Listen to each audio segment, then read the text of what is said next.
What if every potion doesn't just make you stronger, it turns you into an unstoppable machine of destruction? MC isn't afraid of the consequences. He absorbs everything in sight, breaking the boundaries of what's possible.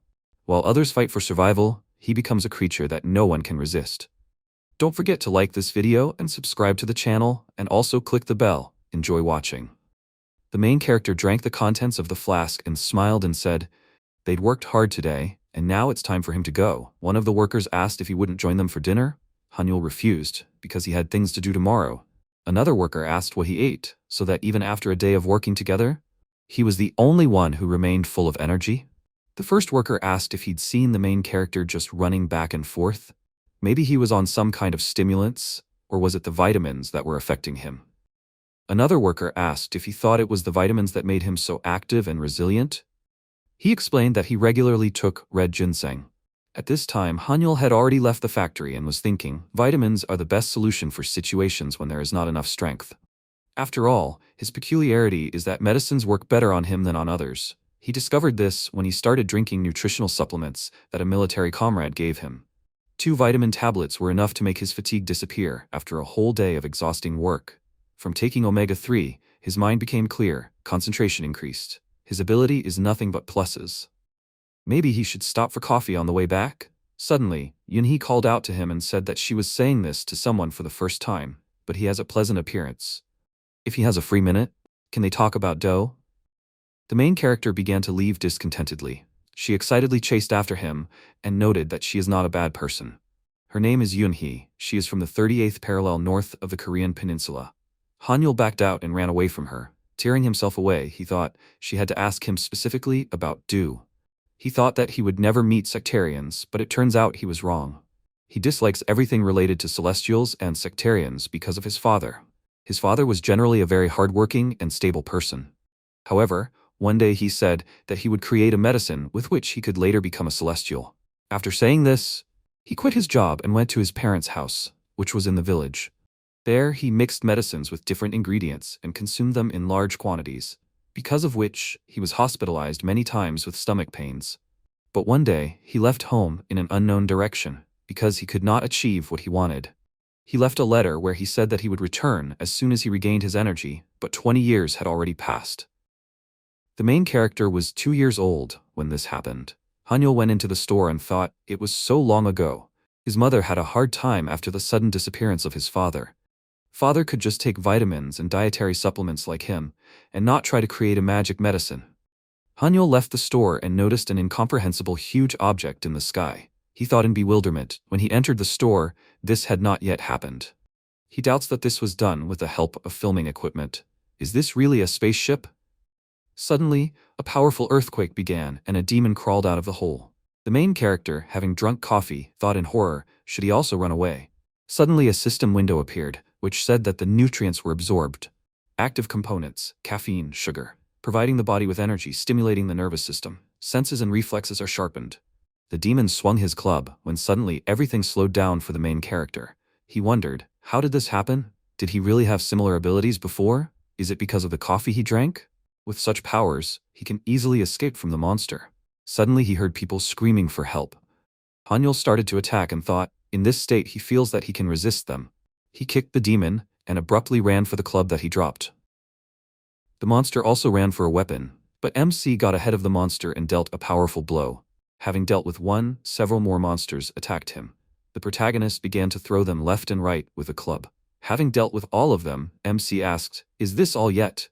He saw a huge monster with an equally large club in front of him.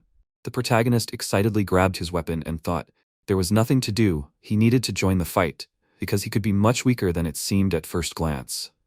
The monster swung his club and prepared to deal a powerful blow, and MC stood rooted to the spot and thought the effect of the caffeine had disappeared. At this time, the store employees were arguing about who should lower the shutters. Suddenly, the protagonist flew right into the glass, followed by the demon. MC lit a cigarette and with one kick threw the monster out of the room. A system window appeared, which said that the active substance is nicotine. Hyperstimulation of the central nervous system, saturation of the body with energy, release of adrenaline. The protagonist threw away the cigarette, quickly went on the attack, and began to beat the monster. At that moment, the monster decided to counterattack, but MC dodged and kicked. After the enemy fell, the protagonist trampled him into the asphalt with his foot. He noted that cigarettes also work. He hopes that his mother is okay. Suddenly, the monster slowly got up and, grabbing him by the head, pressed him into the asphalt, and then swung for a powerful blow. MC abruptly grabbed his fist and powerfully counterattacked. After the monster fell, he noticed that he was tired as a dog. He can't move a finger. Suddenly, he heard more cries of civilians for help. MC tried to get up, but noticed that he did not have enough strength. Where do they even come from, and why do these monsters attack defenseless people? One of the monsters grabbed the chubby one, and he started begging for help. The protagonist shouted furiously, "Let them stop!" Suddenly Katya appeared in the sky and, throwing a magic scroll, destroyed all the demons. MC thought, in one moment all the monsters died. Who is she? Is she really a person? She approached the protagonist and noted, his skills are impressive. He managed to destroy one of these monsters without any preparation? Who is he? She wants to look at his abilities and potential. Let him give her a hand. In an instant, his limb itself stretched towards Katya. She began to study and thought in surprise, he does not have a heavenly or earthly basis, and not even a human one. This is a real inexplicable basis. Although someone like him could not be chosen as the bearer of an inexplicable basis. But since this happened, she cannot just leave him alive, because with such powers, he is capable of causing a catastrophe. She must destroy him now. MC thanked her with a smile and noted that if it weren't for her, something bad would have happened. He didn't even know how to thank her. Katya threw the remedy into his mouth and said that she was sorry that he was wasting his talent and pure energy. This is a remedy used to seal the center of his energy, although it was originally used to seal demons so fierce that they could not be controlled. But this remedy is the only way to save his life. Because one day, the uncontrollable abilities of his inexplicable base will destroy him and turn the world into chaos. His body may be in a very bad way now, but soon he will understand that it was for the best. Let him not hate her for this. If it is destined, then they will meet again. Katya, without really explaining anything, flew away. Confused, MC asked, for what merits did she give him this medicine? And what other inexplicable base? Is it really related to his feature? Let her not make him laugh. If not for his ability, he would already be lying on the ground with a fractured skull. The main character came to the store and, having drunk the contents of one of the bottles, thought, this is why he uses his ability to survive. A system window appeared, which said that the stimulant was taken. Active substance, alder, rowan, strengthening the functions of the liver and kidneys, promoting detoxification. After some time, he came home and, having drunk another drink, asked why he even thought that hangover drinks would help him. She mentioned a disaster. The substance that she gave him should have affected his body and his ability. To begin with, he will take the bare necessities and go to his mother. Suddenly, an emergency alert came to his phone. The message said that a special department for emergency situations informs. They earnestly ask citizens not to go out on the streets until further notice. Let them download the application from the link, fill out the form, and follow the instructions. You can find out more about the emergency news in the app. The protagonist followed the link and asked, is this Special Measures 24? It looks like they developed this app in a hurry. Since the SMS came from the emergency department, they were not scammers after all. To authenticate, you need to scan his ID. After a while, MC completed the authentication, when suddenly various hieroglyphs flew out of the phone. A system window appeared, which said that the presence of a divine basis in his body was confirmed. An analysis of the type of his abilities was started. MC wondered, isn't this what that girl was talking about? If something related to the inexplicable pops up now, then he guessed right. Suddenly, he felt very sick and he excitedly grabbed the can of drink, noticing that the effect of the substance she gave him was still in effect. The protagonist drank the drink and noticed that it got a little better. Suddenly, he noticed that information appeared in the system window. Empty blue, the color of this substance is blue, it symbolizes wood. In very rare cases, it is based on water, and this is called empty blue energy. Among the various types of ingredients in the surrounding world, this is considered one of the best. After a while, MC felt bad again and began to drink drinks. Empty blue energy was part of the pill that the celestial goddess had previously given to Hanyu. The hangover drinks helped neutralize the toxic ingredients of the pill, and only empty blue energy remained in his body in its pure form. After which, something interesting began to happen to the main character's body. MC noticed that he was suddenly thrown into a fever. It was better to wait until the temperature dropped. He tried to take a comfortable position, but all was in vain. In the end, he sat in a meditation pose and asked, isn't this the pose people sit in martial arts movies? But at least it is comfortable. He will sit like this until he feels better. MC looked at the system window and wondered if he had an unexplained base. Why did it say earthly? He read that he had a strong tree energy. Let him pay attention to training according to his type. MC noted in confusion, but the Celestial gave him medicine because she saw an unexplained base. And what does tree energy mean?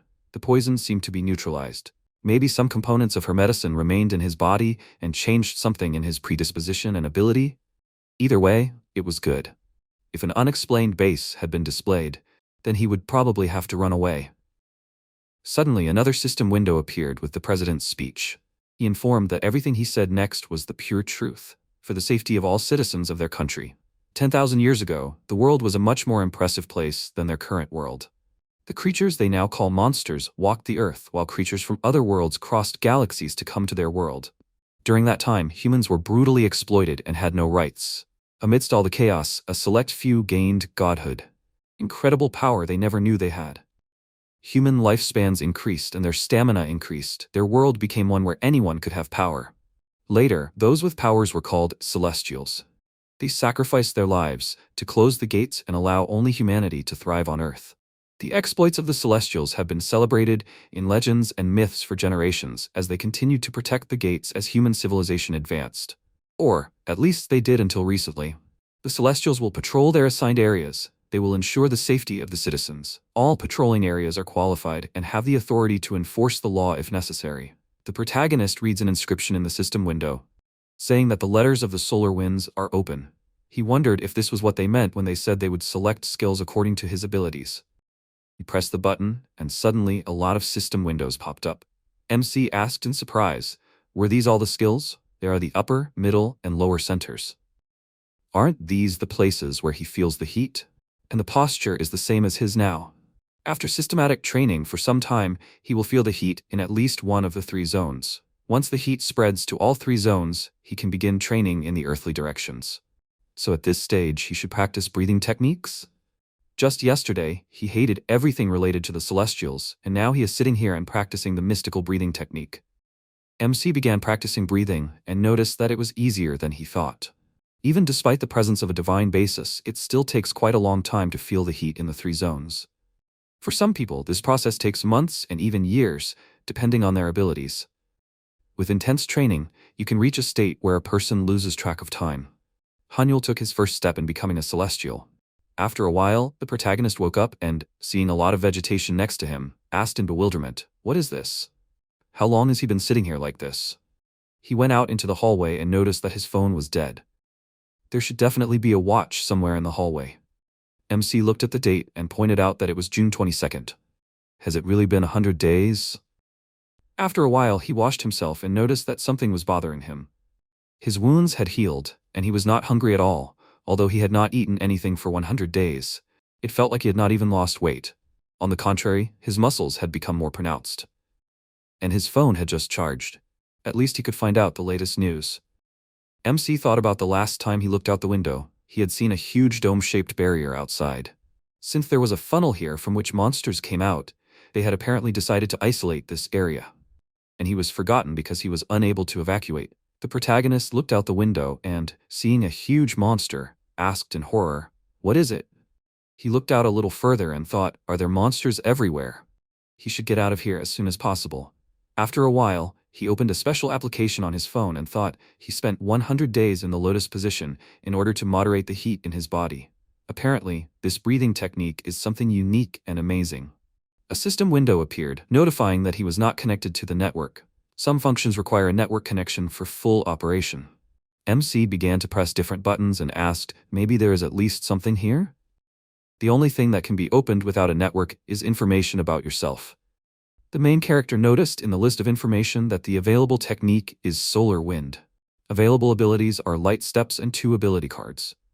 MC pressed the button and a system window appeared, which said that there are 3 copies of the ability cards available for use. Depending on the nickname, rank, and followers, it is possible to obtain ability cards of higher levels. He noted that his first ability is Light Steps. The protagonist read the instructions, and having fulfilled the necessary requirements, said that nothing seemed to have changed. He stood up and began to walk, when suddenly he accelerated with lightning speed and hit his forehead against the wall. He noticed that this space compression magic really worked. What other abilities were there? The weight card increases his muscle mass. The light strike card is somewhat reminiscent of a flash. Maybe he should try the abilities on the roof? But monsters can react to light and come there. Maybe there's something else? MC opened the Training Techniques tab and noted that last time he repeated the breathing technique described in this section. We need to examine this section more closely. The system window says that training achievements are divided into 10 stars. When he reaches the 5th star, he can use wood-related techniques. The more wood energy and experience accumulated in his body, the higher his level. MC noted in surprise, you can increase your level here. Does it take at least 10 years to get 1 star? He will be 70 before he can use this. Will he practice the breathing technique all his life until he dies? First, he needs to see how many stars he already has. The protagonist thought, in order to measure his achievements, he needs to concentrate energy in both hands and stretch out his left hand. The number of rings that appear on the hand is the level indicator. MC began to study his achievements. When he suddenly noticed a monster, he thought excitedly he urgently needed to find something. At this time, the monster broke the wall and attacked him. In ancient China, there was a technique called the absorption method. This technique was considered the most ruthless because it allowed him to take the lives of animals. Hanyul chose an ability similar to this technique. MC put his hand on the monster's body and used the ability of the art of planting seeds. After that, he grabbed the monster by the mouth and threw it aside. The protagonist, bleeding, noted that if it were not for this ability, he would not have survived. Suddenly a system window appeared, which said that the stimulant was taken. Active substances: protein, iron. Result: muscle mass growth, normalization of blood sugar, filling with energy, increased production of red blood cells. He looked at his hand in confusion and asked what happened. He feels energy boiling in him. Is it because of the nutrients that entered his body when he destroyed the monster? Great, this energy should be enough to hold out after using the light strike. Suddenly, MC noticed that plants sprouted from the body of the dead monster. He noticed that they were not there recently. He will take a couple with him. Suddenly, it will be useful. He can use the skill of planting seeds on the enemy only once. If he has time to absorb the energy of the monsters before he kills them, it is better to avoid meeting several monsters at the same time. He needs to hold out until the rescue team arrives. The main character read the information. They say the ability light cannot kill, but is able to drive away monsters or send a signal for help. MC noticed, in that case, he should take advantage of it. Suddenly another monster appeared and jumped on him. The protagonist used the layering technique and, having hit the monster, thought that it was not the time to fool around. He needed to get to the roof as quickly as possible and signal for help with a light strike. MC went down the stairs and ran into several monsters. He thought, otherwise these donkeys would never end. The protagonist began to fight back and run back up the stairs, saying, "How many of them are there?" He ran out onto the roof and saw some big freak in front of him. MC thought, it wouldn't take long to hit his head like that. There was nowhere to retreat. He would have to fight. He began to use the light ability and created a huge bright beam. After a while, the fire Taoist found the protagonist and asked if he could come out. MC started to run and shout that he was here. The Taoist asked if he had an ability card for flying or jumping. The protagonist explained that he only had 3 cards, which he received at the beginning. The Taoist ordered him to extend his hand. And what is he doing? Can't he hear what he said? The MC excitedly pointed towards the monster and called out that there was danger. He used his fire ability and destroyed the monster in an instant. The Taoist ordered him not to make him repeat it a 3rd time. Let him extend his hand. The protagonist extended his hand and covered himself in a fire sphere. After a while, they flew and the Taoist asked who he was, wandering around the forbidden zone. Does he really not value his life at all? Although, he doesn't need to know that. The MC thanked him for saving him and, flying out of the magic sphere, was surprised by the number of messages on his phone. He noticed how many notifications. It's not surprising, after all, he was stuck there for 100 days. It's good that his family was not harmed. He looked at the beauty of the city and thought, so much could have changed in this time. I wonder how much the rest of the world has changed. After a while, MC, being at the station, called his mother and explained that it was okay. He just got lost, and then he was found. So they said they had to investigate. The officer brought tea and asked if they had finished talking. The protagonist agreed, and taking the cup of tea, thought he was glad that his mother and the rest of his relatives were safe. Suddenly, an enraged Hinjung entered the room and asked, "Is it him?" The officer agreed and explained it was the commander, one of the students of the manager of this unit. He sternly ordered him to leave the room. He would not repeat it twice. Left alone with the protagonist, Hinjung asked, had he studied divine techniques before the heavenly gates opened? MC answered, no, so what then? The commander asked in bewilderment. Does this mean he is the worthy one who was able to wake up his sleeping teacher? He showed him the system window, which said that his level of achievements is ascending. There are 9 levels of celestials in total. Ascending, level 1, high, level 2, great, level 3, mystic, level 4, heavenly, level 5, magnificent, level 6, divine, level 7, spiritual, level 8, earthly, the highest celestials. Those who have just awakened are called disciples. However, his teacher recognized his abilities and granted him the ascending level. Age and where he is from does not matter. The only important thing is that if he has just started his path, he is Hubei, and if he has already advanced, then he is Sunbei. And Hubei must do everything for their Sunbeis, that's the rule. The protagonist noted that ascending is the lowest level. What level is his teacher? Hyunjung, like the last angry donkey, grabbed him by the clothes and shouted, "Let him come to his senses and pull himself together. If he has an innate divine basis, then he must obey his elder ancestors. He won't repeat it twice. If he blurts out such rudeness towards his teacher again." MC noted his teacher probably likes to say he won't repeat it 3 times, and he probably adopts his manner of speech because he thinks it's cool. Hyunjung angrily called out to him, but the protagonist showed him the system window with information and noted, he told him that the high level follows the ascending. Hubei should do everything for their Sunbeis, right? After a while, Hyunjung came to his teacher. He wondered, so the protagonist told him to treat him like an elder, and he also gave up his room to him. How could someone who has a bandit fighting technique in his arsenal give in to this puppy? Hyunjung snottily noted, his level of achievements is higher than his, and the one with a higher level. The Taoist, without listening to the end, said apparently it was all about the constitution of his body. The commander noted, if this is so, then it means he has an inexplicable basis. The teacher furiously ordered him to stop talking nonsense. He has an earth base, he was born with this base, just like them. He just has a little wood in his nature. Hyunjun asked if this means his training speed will be faster. The Taoist replied, people with the wood element are quite rare to see. People came out of the water, stepped onto the soil, lit a fire to drive away the cold, and smelted metal to extract it in its pure form from ore. Although all living things have a common feature, there is no harmony in their relationships. Wood. Probably, his message asking for help came to him because his case is extremely rare. If he understood everything, then let him try not to mention anything about the construction method. He will give him medicine when his breathing is stable. The Taoist thought, this is amazing. He has never even heard of the solar wind ability. Maybe this ability is only inherent in those who have the wood nature in the divine base. After a while, the protagonist began to search for information on the internet and thought, according to the government statement, there is not a single person with an inexplicable divine basis. It is said that all those who have an inexplicable divine basis according to the test results were isolated. Apparently, they did not detect it then. The divine basis is divided mainly into 3 types, heavenly, earthly, and human. But a 4th type has appeared, the strength of which is simply impossible to measure, an inexplicable basis. In recent decades, when the Celestials have almost disappeared, the owners of an inexplicable basis tried to interfere with their world. Then the Celestials united to expel them and leave mentions of them only in legends and myths. For example, Gildan or Uchi. MC noted that they are presented as heroes. It is stupid to think that if a person is different, then he should be expelled from society. While people like Gildan and Uchi are revered. He took a sip of tea and a system window appeared, like the stimulant was taken. Active ingredients, catechin, theanine, caffeine. MC noticed that even this brown rice tea had a lot of substances that he could digest.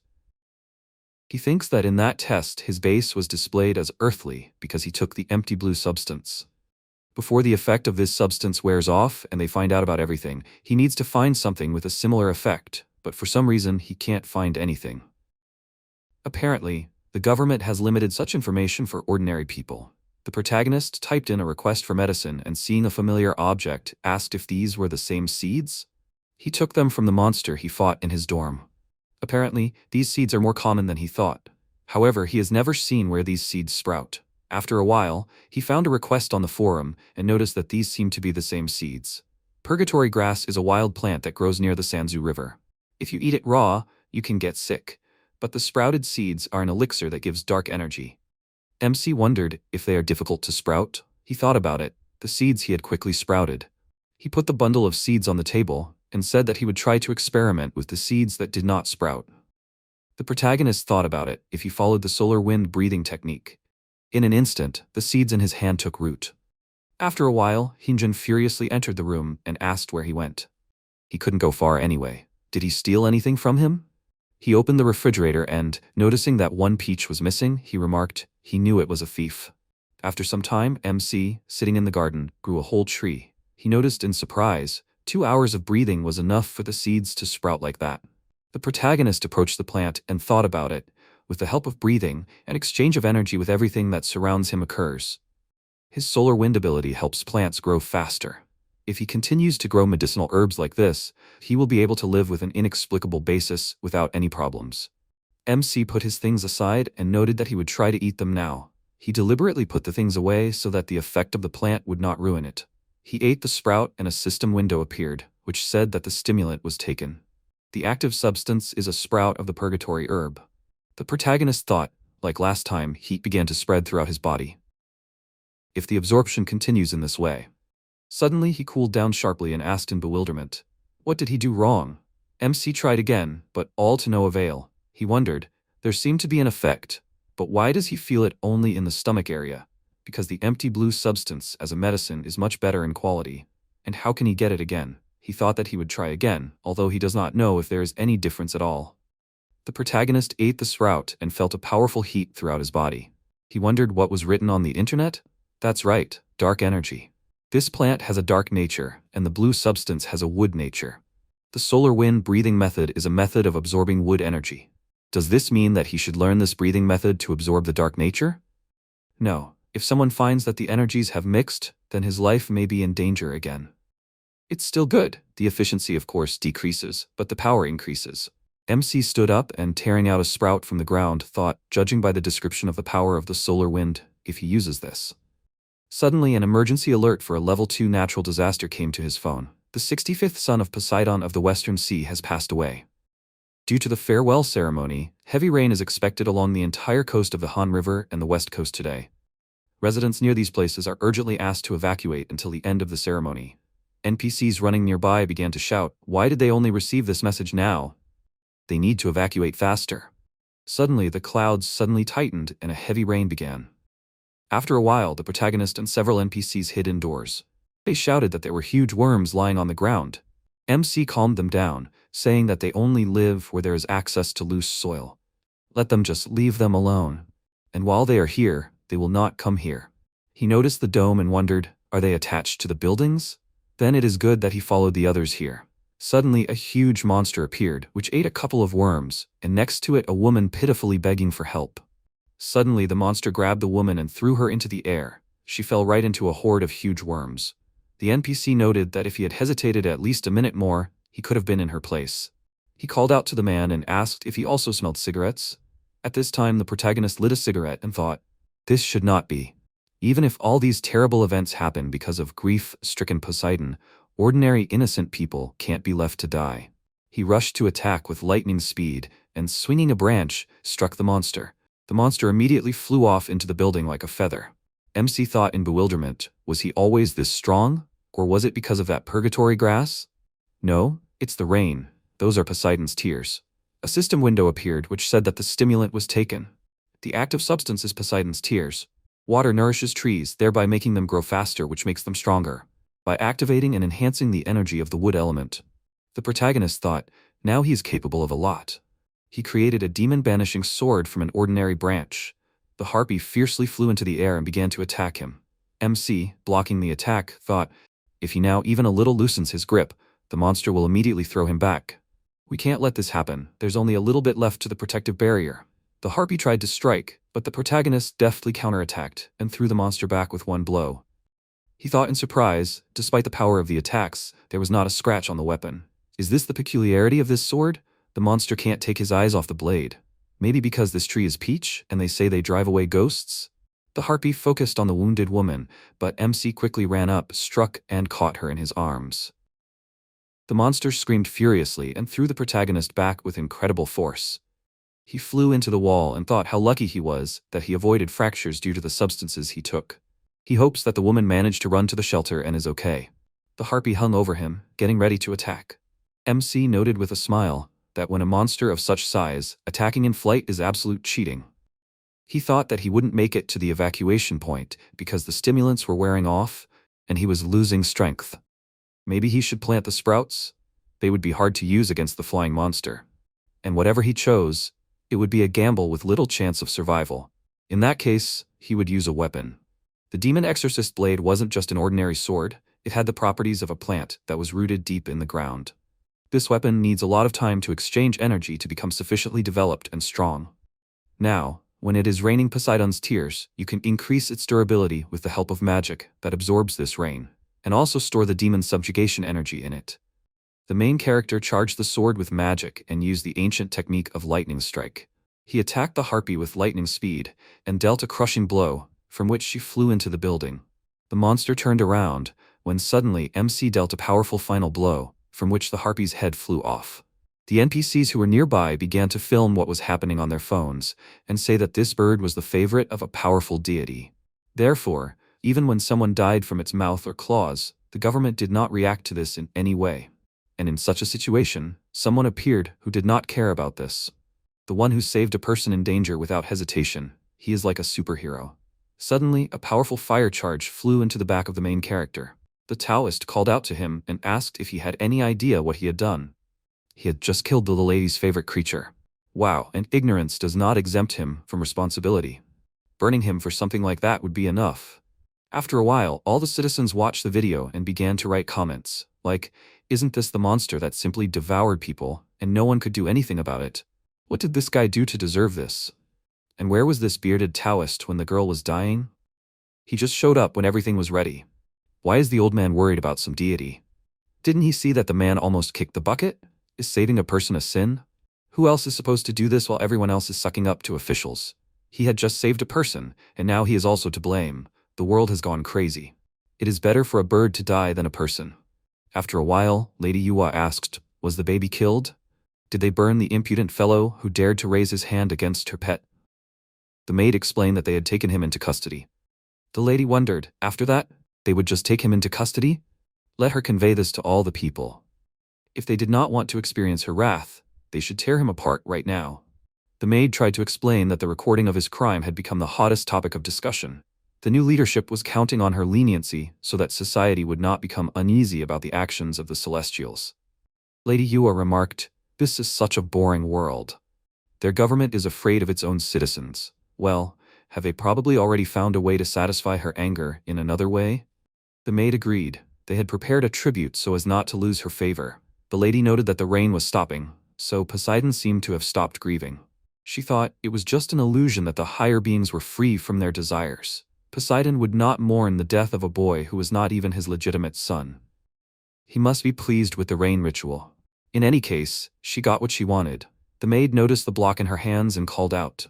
Yuwa replied, "This plant is called the treasure of fantasy even among the deities. Its flowers bloom once every 1,000 years, and it takes at least 3,000 years for it to bear fruit.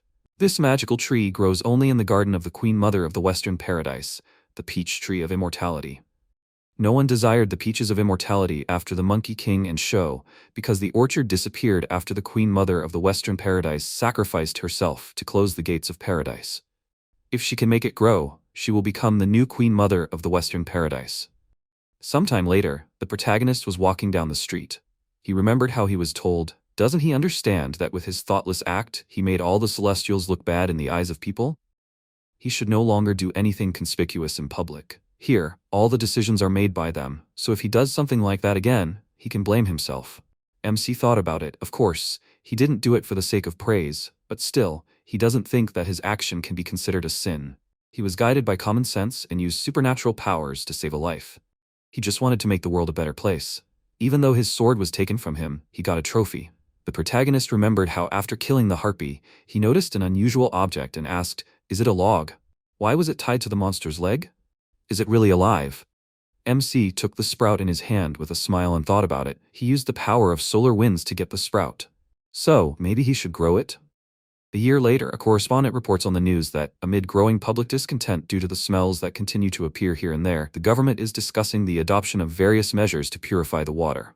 After a while, the NPC in the restaurant shouted furiously, "Water purification is not a problem, it's all that monster. They should deal with it first. What are they even doing there? He's going to boil that snakehead in a pothole."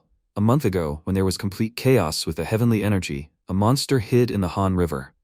A 1,000-year-old spotted snakehead. Having passed through the world of monsters to the river in the human world, it became powerful enough to claim the role of a god and proclaimed itself the ruler of the Han River. He declared that no one would be able to use the water of the Han River until his demand for a human sacrifice was met.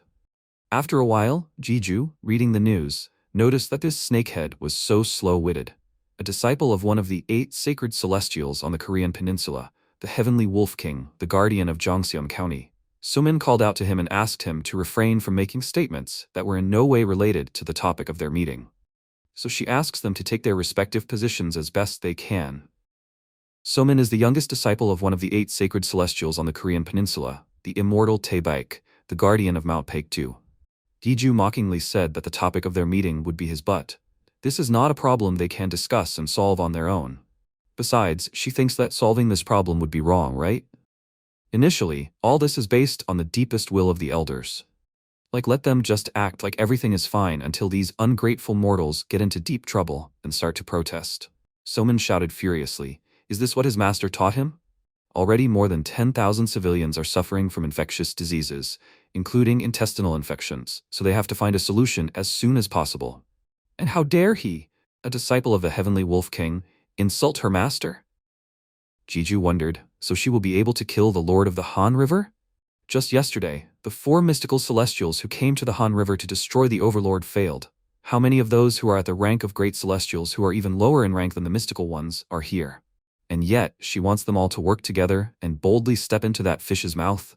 Somin thought, the reason the Overlord of the Han River is hard to defeat is because he uses both earth and water techniques at the same time. There are only a few people who have mastered both techniques like the Overlord of the Han River.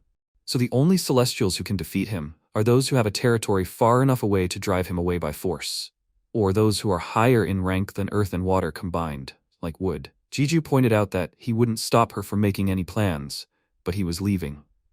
What's the difference between that and worrying about getting a job when she couldn't even pass the college entrance exam? He'd rather go and practice. If someone could destroy the snakehead, that would be the fastest solution to this problem. Sometime later, Somin was in the park holding the protagonist's wooden weapon, and thought that a year ago, a man killed Lady Yu's bird with this sword. Even though he was arrested and eventually released, the peach wood sword he used was confiscated and kept by the Celestials. It was a rare wooden tool. Even those with a low celestial rank could use it.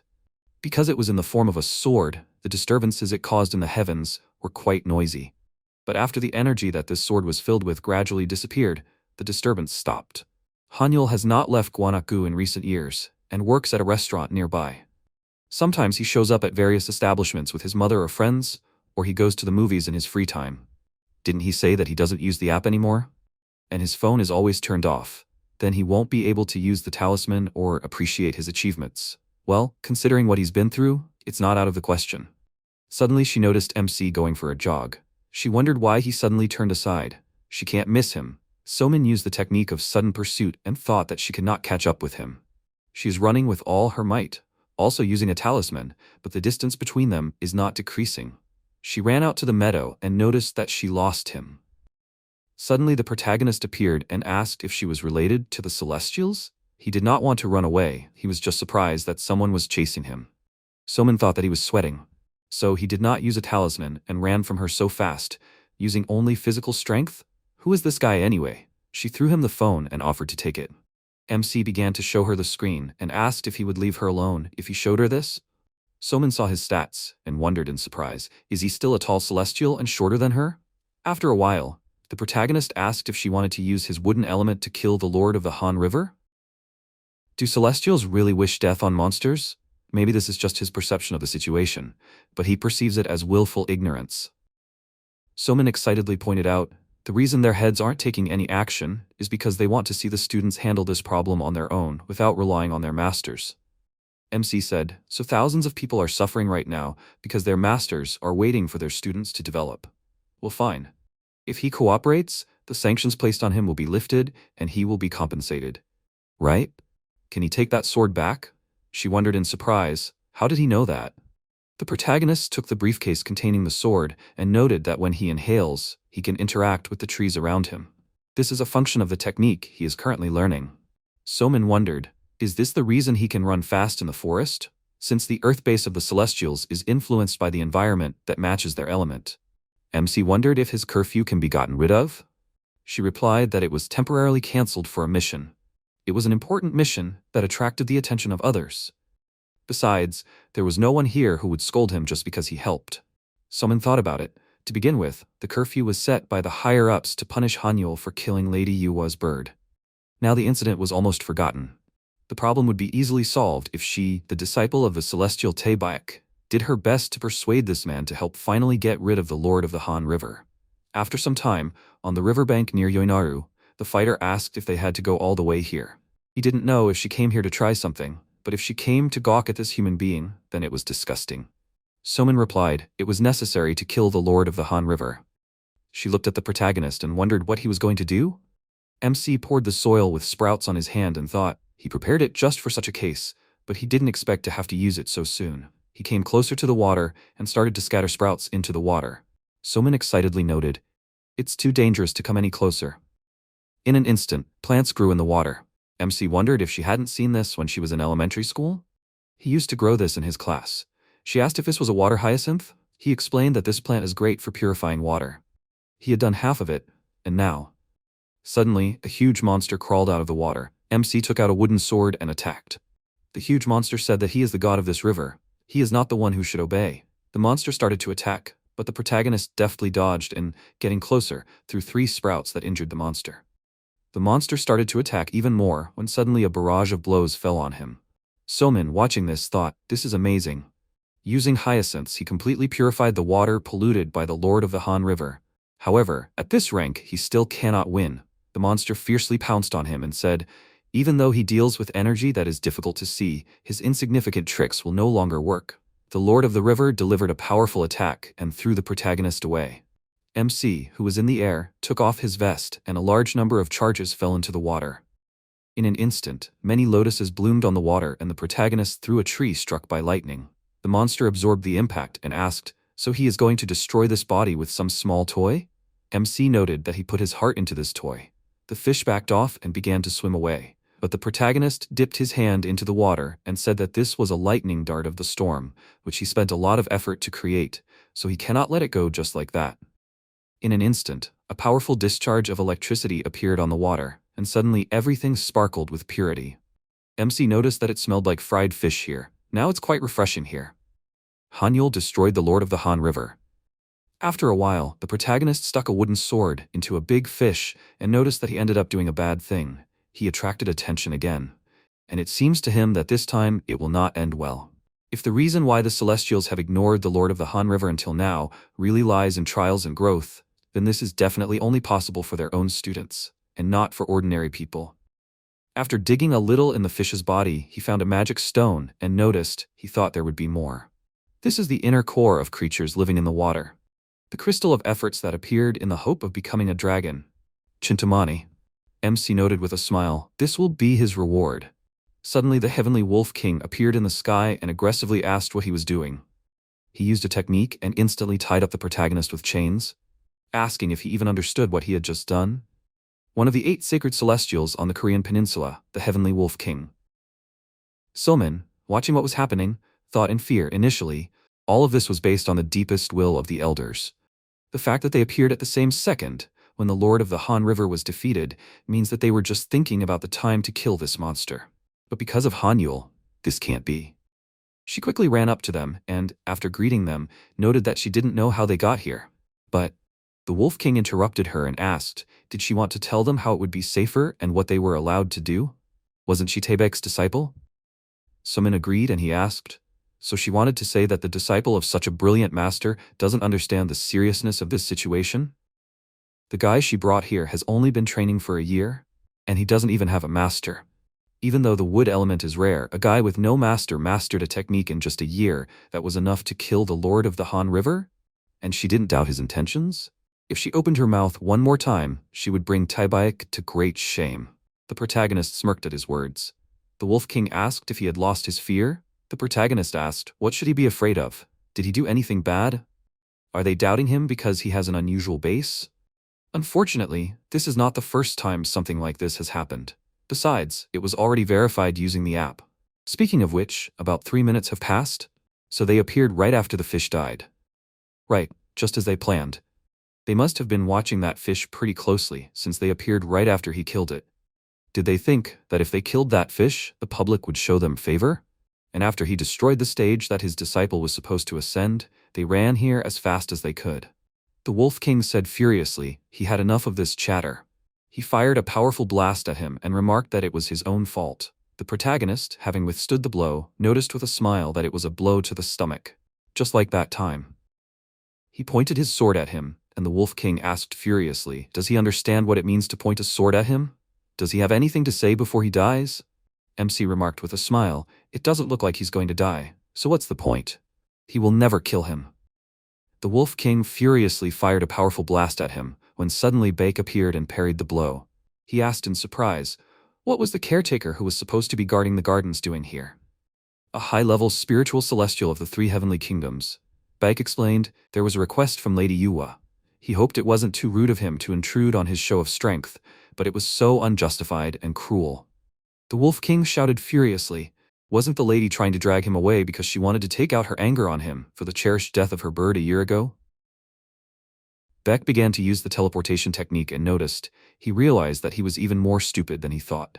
If he chose to fight, he wouldn't run away. They will both have a bad reputation, but if he has no excuse, then he should not get in the elder's way.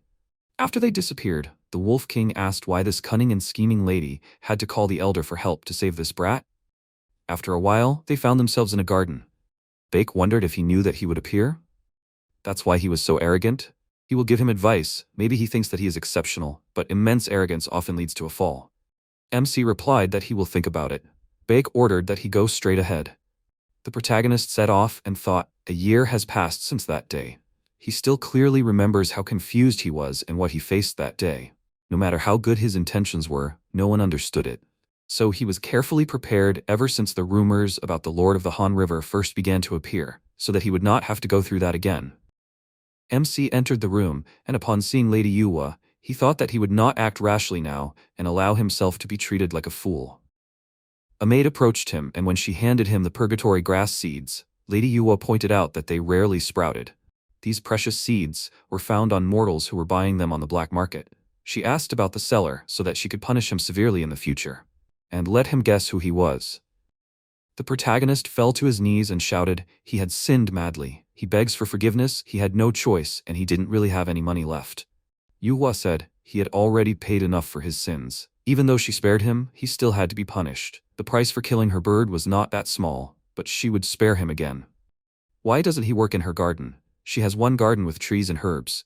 He was able to grow the purgatory grass, and he had enough skill to purify the water polluted by the Lord of the Han River with ordinary aquatic plants.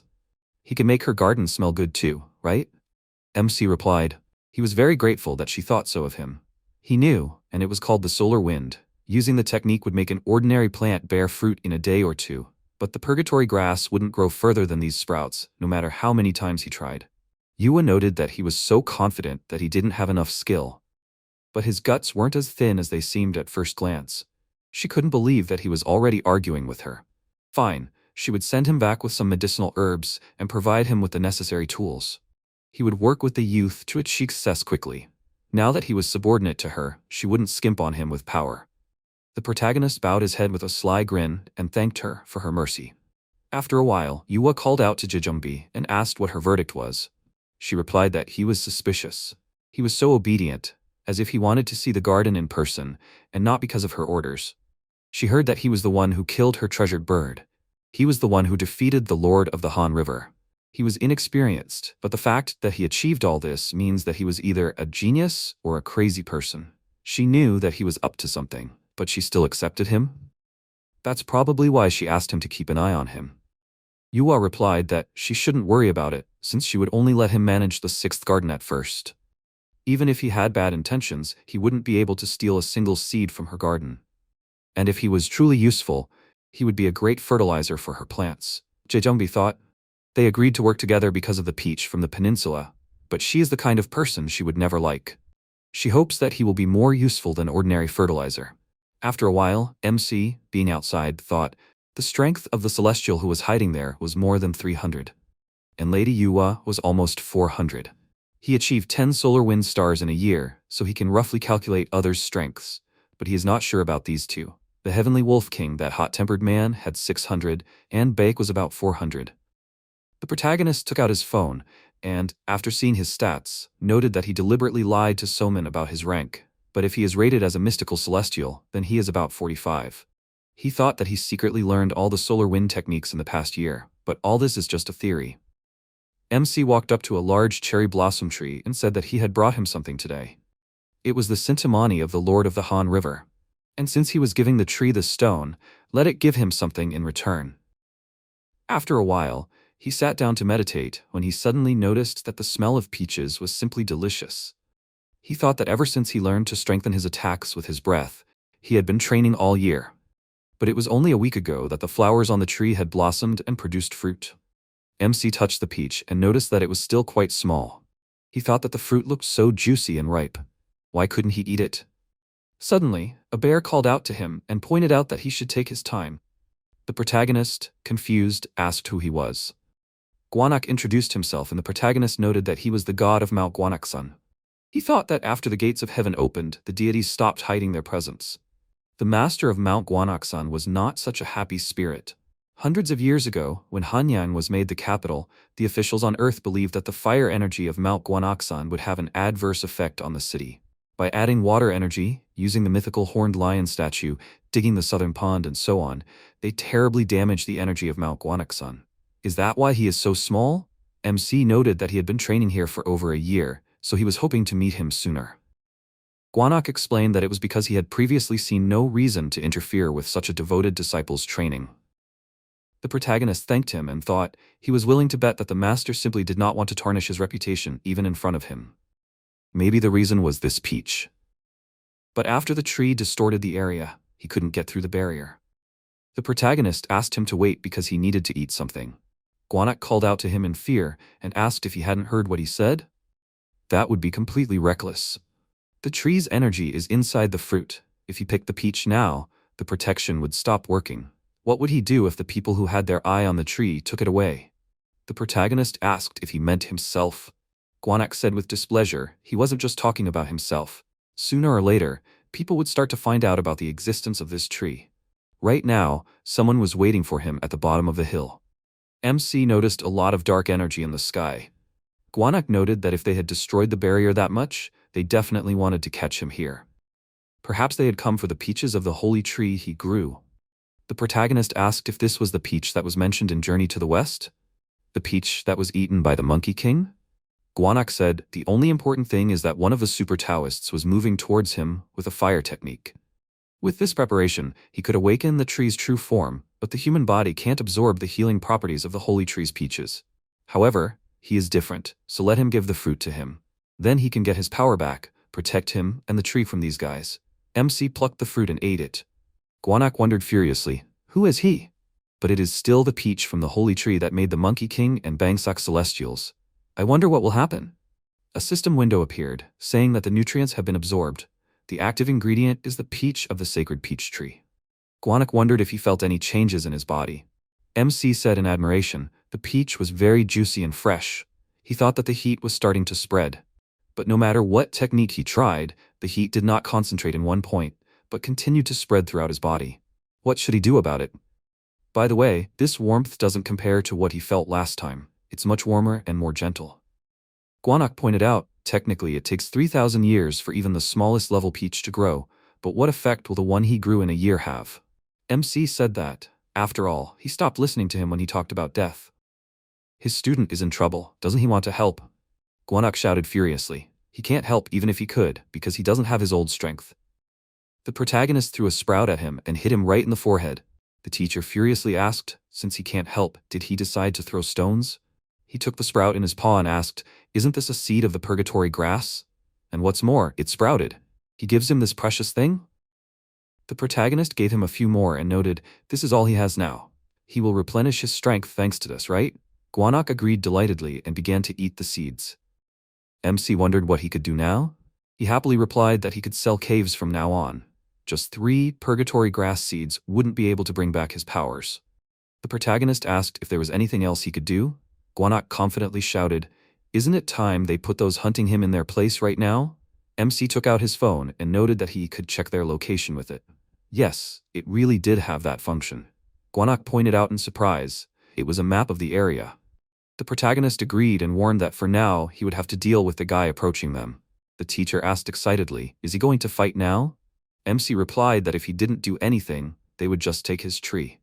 Guanak thought about it. It was obvious that with his preparation he would lose now, but what was he thinking and why was he so calm? After a while, Giju ran up to the protagonist. The protagonist asked, "Is he the disciple of the Heavenly Wolf King? Did his master order him to bring him?" He agreed with a smile and took out some rag on a stick, noting that he even gave him this. Guanak, sitting fearfully on a tree, explained, "This is a 9-tailed fox fan. Even the 5-tailed fox has only been seen once, and that was over 300 years ago. He can't believe that such a treasure was made from a 9-tailed fox. It is truly rare. Since it is valuable and the tail is still intact, the energy of the cloud ghost must be enormous." The protagonist asked, "Even though his master is the Heavenly Wolf King? Is he going to use this to cause an explosion in Seoul? A city with a huge population?" Giju asked if he can feel the energy around him. It doesn't matter what skill he uses or how loud he screams, because no one outside the barrier can see or hear what is happening here. Guanak interrupted him again and shouted that this was the flag of the Northern Dark Squad. When he said the energy was unusual, he meant that he used a treasure that contains the powers of the 4 heavenly beasts. If their combined power is so great, then of course it is. Giju shouted furiously, "What is this hairy dumpling, and why does it keep interrupting him?" The protagonist replied with a smile, "He has been explaining things for a long time while sitting on top of a tree." Giju said furiously, "That fool named Somin, he is an idiot. And now this little hairy dumpling. Why are they all interfering in his affairs? That snakehead was his prey. Instead of the snakehead's life that he took, he will take its life." MC thought that his power instantly increased by about 100. This is 5 times more than his usual power. It is like an artifact in a game that you have to donate for. Well, when Somin came for him, he distributed his energy throughout the mountain and lowered his skills. Now he will return the energy he distributed. The protagonist gathered the energy around and used the wind distribution technique. Giju also used the technique and, having created some dogs, ran to attack. The protagonist easily dealt with the wolf spirits with just one swing of the sword. Guanak thought that he could not believe it. This man completely entered into symbiosis with the surrounding nature. "Is this even possible?" MC asked. "He said that everything that happened here will remain within this barrier, right? If he decided to point his sword at someone, he should be prepared for a counterattack." Giju furiously raised his weapon up and shouted, "How dare a yard mongrel like him?" Before he could finish speaking, blue veins appeared on his body, and under the influence of powerful magic he fell to the ground. The protagonist asked in confusion, "What is this?" Guanak explained when he recklessly armed himself with it, hoping for great power. His soul was consumed as he had no strength left. This is a frightening part in the history of sacred artifacts made by demons. If the right person armed himself with this, a mountain would fly. Each sacred artifact is a treasure capable of lifting a mountain or digging a river. MC picked up his weapon and wondered, does a sacred artifact have such great power? If that is true, then how much of it? Suddenly, a powerful firebolt flew towards him. The fire Taoist excitedly picked up Giju's body in his arms and thought, he can't believe that the disciple of the Heavenly Wolf King became an idiot in his own kingdom. And of course, this brat will no longer be able to escape from the righteous wrath of the Heavenly Wolf King. Whether he is the commander of the Celestial Society or the master of the Red Fire Arts, all are nothing compared to the 8 sacred celestials. The Taoist furiously asked, how could he do this? MC explained that it was self-defense. He thought that this also applied to him. The Taoist pointed out that he should have burned him to ashes a year ago. He didn't understand why the Heavenly Wolf King had to tolerate a walking disaster like him. If it came to this, he would burn his airways and bring him to the Heavenly Wolf King. The Taoist suddenly began to spray him with firebolts. The protagonist tried to parry every attack, but in the end, he absorbed the damage. He thought that the difference in their strengths was clearly not playing in his favor. Out of all the elements, why fire? Guanak shouted, let him try using the 9-tailed fox fan. Let him just put his energy into it and use it. It doesn't matter what element it's used for. The Taoist charged at the bear with a serious face and knocked it out of the tree. MC wondered if it would absorb his soul just like it did to Giju. Well, he won't know until he tries. He charged his weapon with his energy and released the fox spirits. The Taoist shouted, he dared to use the 9-tailed fox fan? In an instant, a powerful explosion rang out, which blew the Taoist away. The protagonist noted in surprise, this is how powerful the sacred artifact is. He turned around and began to look for Guanak, when suddenly a fire charge flew at his back, which seriously wounded him. The fire Taoist, being wounded, said that it was not enough for him to turn the disciple of the Heavenly Wolf King into a vegetable. So he decided to use the nine-tailed fox fan. MC thought about it, he can't believe that he survived. However, it means that all extraordinary celestials are so strong? The Taoist launched a barrage of fire charges at him and wounded him several times again. The protagonist flew into a tree and he noted that now it will lead him to the Heavenly Wolf King. The protagonist wondered if this was really how he was going to die. Damn, if only he hadn't been injured. He suddenly felt the pain go away and a system window appeared, saying that the active ingredient was the peach of the sacred peach tree, and that the substance had been analyzed. Long ago, the Monkey King wanted to get rid of any possible damage, so he received his skin. He was invulnerable to a huge number of sacred artifacts and survived 49 days on the Eightfold Path. Despite the pressure exerted by the 5 fingers of the Buddha, his skin saved him for 500 years. Bangsak wanted a body that would make him invulnerable to death, so he received the cells of immortality. Even the most brutal techniques devised by the messengers of death could not kill him, and eventually, even the king of the underworld stopped trying. The system windows say that the nutrients have been absorbed. The active ingredient is the peach of the sacred peach tree. Function: creates customized devices that match one of the elements, and that's how Hanyul got what he wanted. The device is responsible for various metabolic actions, including neutralizing poison. The protagonist's new liver filled his body with warm water from head to toe. The Taoist wondered in fear, how the hell could he have water energy? Suddenly, it dawned on him and he said that he had an inexplicable basis. MC explained with a smile. He didn't know how it happened, but he felt good because the fever was gone. Water waves appeared around him and he, armed, sent the fox's water spirits at the enemy. The Taoist asked in fear, how is this possible? The spirits flew into him and completely destroyed him. After a while, Guanak began to try to bring the protagonist back to his senses. Suddenly, MC came to his senses and the bear asked what he did to make this place end up in water.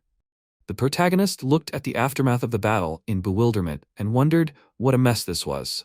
After a while, the protagonist pulled the Taoist's body out of the water and asked, he heard that somewhere here, there was a flag that was responsible for removing the barrier, but where is it? Suddenly he found a bag of treasures and asked, what is it? Guanak explained, this is a magic bag that is created for storing small and large artifacts. This is a very useful artifact. MC thought, then Jiju should also have such a bag. The bear shouted excitedly, now is not the time to do this. He is sure that the others are rushing here to help. The protagonist grabbed the Taoist and threw him next to the peach tree. Guanak fearfully noted, if he stays here, they will find this tree. MC used the solar wind execution ability, the second star of the art of chanting, the compilation of falling leaves, with a smile. Guanak wondered in surprise, is he forcing the tree to absorb the body of the superthermal Taoist in order to ripen a new fruit? After the technique was finished, the protagonists noticed that they were not too late. Suddenly, the others appeared on the horizon, but quickly turned around and left. Guanak said that the peach tree blossomed and reopened the barrier. What a bummer. If only this Taoist did not have the element of fire, he would have grown a new fruit. MC wondered if it had any medicinal properties. The bear explained that he did not know, but considering that it was a precious and secret treasure, only a few people knew about it. Since nothing changed for him, the fruit was not fully ripened, so it had no effect. The protagonist wondered, does the fruit's effect change depending on its size and the amount of time it ripened? Even now, if he passes the power through the liver, the water energy grows, and quite intensely. I wonder what will happen if he eats a fruit that has been ripening for a long time. Guanak wondered if he could show him the outside. He can walk around outside. He just needs to release his alter ego. However, he needs his powers to do so. There is nothing he can do. Even if people come here, no one brings offerings. Now that their paths have crossed, he will be able to see the world and cool things through him. MC agreed, but asked for something in return. The bear brought him an item and explained that for a long time, someone strange appeared in East Asia, including the Korean peninsula. A fantasy race with intellectual abilities, the goblins. Not only did they have excellent physical abilities, but they were also born with a spiritual foundation. Their nature is quite outstanding. They created special tools that made their abilities more precise. And this is the goblin helmet and mace. The protagonist asked if he could use it. He had read somewhere that only the owner could use it. Guanak explained that it was true, but it was an important treasure that could be exchanged for anything with the goblins. The helmet and mace were not artifacts that could be created twice. Losing either meant that the owner had lost half of his power. He could force the mace owner to do anything by blackmailing him with the mace. MC pointed out that since he was just keeping it, he had no idea who the owner was. The bear hesitated, looking worried, and replied that he had picked it up by accident. The protagonist thought about it, and judging by his words, it didn't sound that bad. He hadn't expected much anyway. The protagonist invited him to go with him, and Gwanak thanked him admiringly. The protagonist asked if they should go and work in the ladies' garden. After a while, MC was riding in a taxi. The radio announced that due to the upcoming new year, the Seoul Summit would be held on the 31st of this month. The government is preparing hard to welcome the heads of state and the highest celestials. The driver asked if he had heard that the reason for this summit was the Tower of Babel. The protagonist explained that the Tower of Babel was a unique tower built by humans to reach the heavens. Although the history is slightly different from the myths, the Tower of Babel existed before the gates of heaven were closed. And thanks to the current dynasty of celestials, it will be reconstructed in the style of Babel. The radio said that if the Tower of Babel is reconstructed according to the Babel design, won't they unify all the languages of the world? They say that this is the future, but the consequences will be very difficult. For starters, there are a lot of businesses related to translation. MC thought about it. This is a completely different world history. He thought that this would never affect him. Suddenly, the car turned sharply to the side, and Jae appeared on the road. The protagonist got out of the car, she introduced herself and explained that she was asked to be his partner for a while. This is the lady's order, so it is none of her business whether he will toe the line or be useful. But if her name is involved in some stupid thing he did, the protagonist said with a smile, he will be careful. Gwanak warned in a whisper, he is sure it will not be easy for him. Does he want him to tell him her weaknesses? This girl likes cute guys. Long ago, famous for his elegance on Doryong Island, the son of a deity named Goksan was rumored to be a very handsome man. One day, Jae, an ordinary girl, accidentally saw Doryong bathing and awakened her spiritual basis, even though the heavenly gate was closed. The MC asked in confusion, he is lying, right? This is completely impossible. Gwanak replied, he heard that there are people who awaken their abilities at a time when their mind and body were in a state of shock. These people were chosen and raised by the deities from the human world. Because Jae had the same foundation as Doryong's family, Gokseon decided to accept her. That's why this cheeky girl was chasing him. But isn't it obvious how Doryong perceived Jae, who was an ordinary young celestial with no connections or support? The protagonist asked, did he take advantage of her and give her hope for something that could never be? Gwakang explained, in less than 100 years, Jae conquered Jeju Island. She became known as the flower that would reach the heavens and sweep away the entire world if a person plucked it, the withering flower of Asura. After establishing a dynasty, Jae formally proposed to Doryong to tie the knot. However, he and his father, scared of her, came up with a plan to drive her out. When she was preparing for the wedding, dreaming of a happy future, the father and son discussed the plan with all the people of Jeju Island. On the day of the wedding, while she was hastily drawing herself Yeonji and Gongji, the one who came to find her was not her beloved Doryong. Instead, she saw an armed army. She was angry, and although they attacked her, thanks to Sura's ability of the withering flower, no one was able to escape from her. The battle of that day was documented as a great battle that almost swallowed Jeju Island. But in the end, it was Jae who lost, since she was the one who was betrayed by her love. She was approached from many places because of her ability. They sent various bachelors with beautiful faces to her, since there were rumors that she liked handsome men. But none of them survived. If Princess Baradeji, who was her acquaintance, hadn't intervened, Jae would most likely have been banished from the Korean peninsula. Didn't he feel better? She would have no reason to hate him. The protagonist wondered why that was. The bear explained, his appearance was objective. The MC began to threaten, saying that she would return him back to the mountain. Jae called out to him, and, standing in front of the palace doors, asked why he didn't hurry. They went inside and she explained that there were a total of 6 gardens in the lady's castle. Each of them takes care of one, starting from the first and ending with the 6th. Among them, the 6th garden is the only place where he can be. The MC wondered, maybe the 6th garden is not the most important? Well, she will not let him get to the precious medicinal herbs so soon. They entered the room of the 6th garden, and the protagonist saw a dried-up field in front of him. He thought about it. He can't believe it. There are 2 suns here. But why is this place so wretched? Jae said that each gate of a certain garden is in a different time period and exists in a different part of the world. From now on, he will be the lord of the 6th garden and will be able to grow crops here. but he also has to protect this place from the creatures of this world. MC wondered, what about the former lord and gardener of the sixth garden? Jae asked, does he think they exist? This place has been closed since the death of the last lord hundreds of years ago. The protagonist thought about it. As the world changes and the number of celestials increases, the importance of ordinary herbs must have increased in accordance with the increased demand. The sixth garden, which was closed hundreds of years ago, is open again. Jae pointed out that this does not mean that he has to work without pay. When it's time to harvest, he'll earn as much as he grows here, since there are no other gardeners here and he won't have to share with anyone. Suddenly her phone rings and a specific ringtone with snotty music plays. She drops the object on the ground and the protagonist thinks, he needs to be careful. If he says something wrong now, he'll be killed. MC quietly said that he respects her. After a while, he woke up on the ground. Gwanak noticed that about 2 hours had passed. It was a good hit. For the first time in his life, he saw someone perform this hit without using any technique. Better let him see it. Even though this garden was the worst, only well-planted seeds sprouted, so their quality and taste are excellent.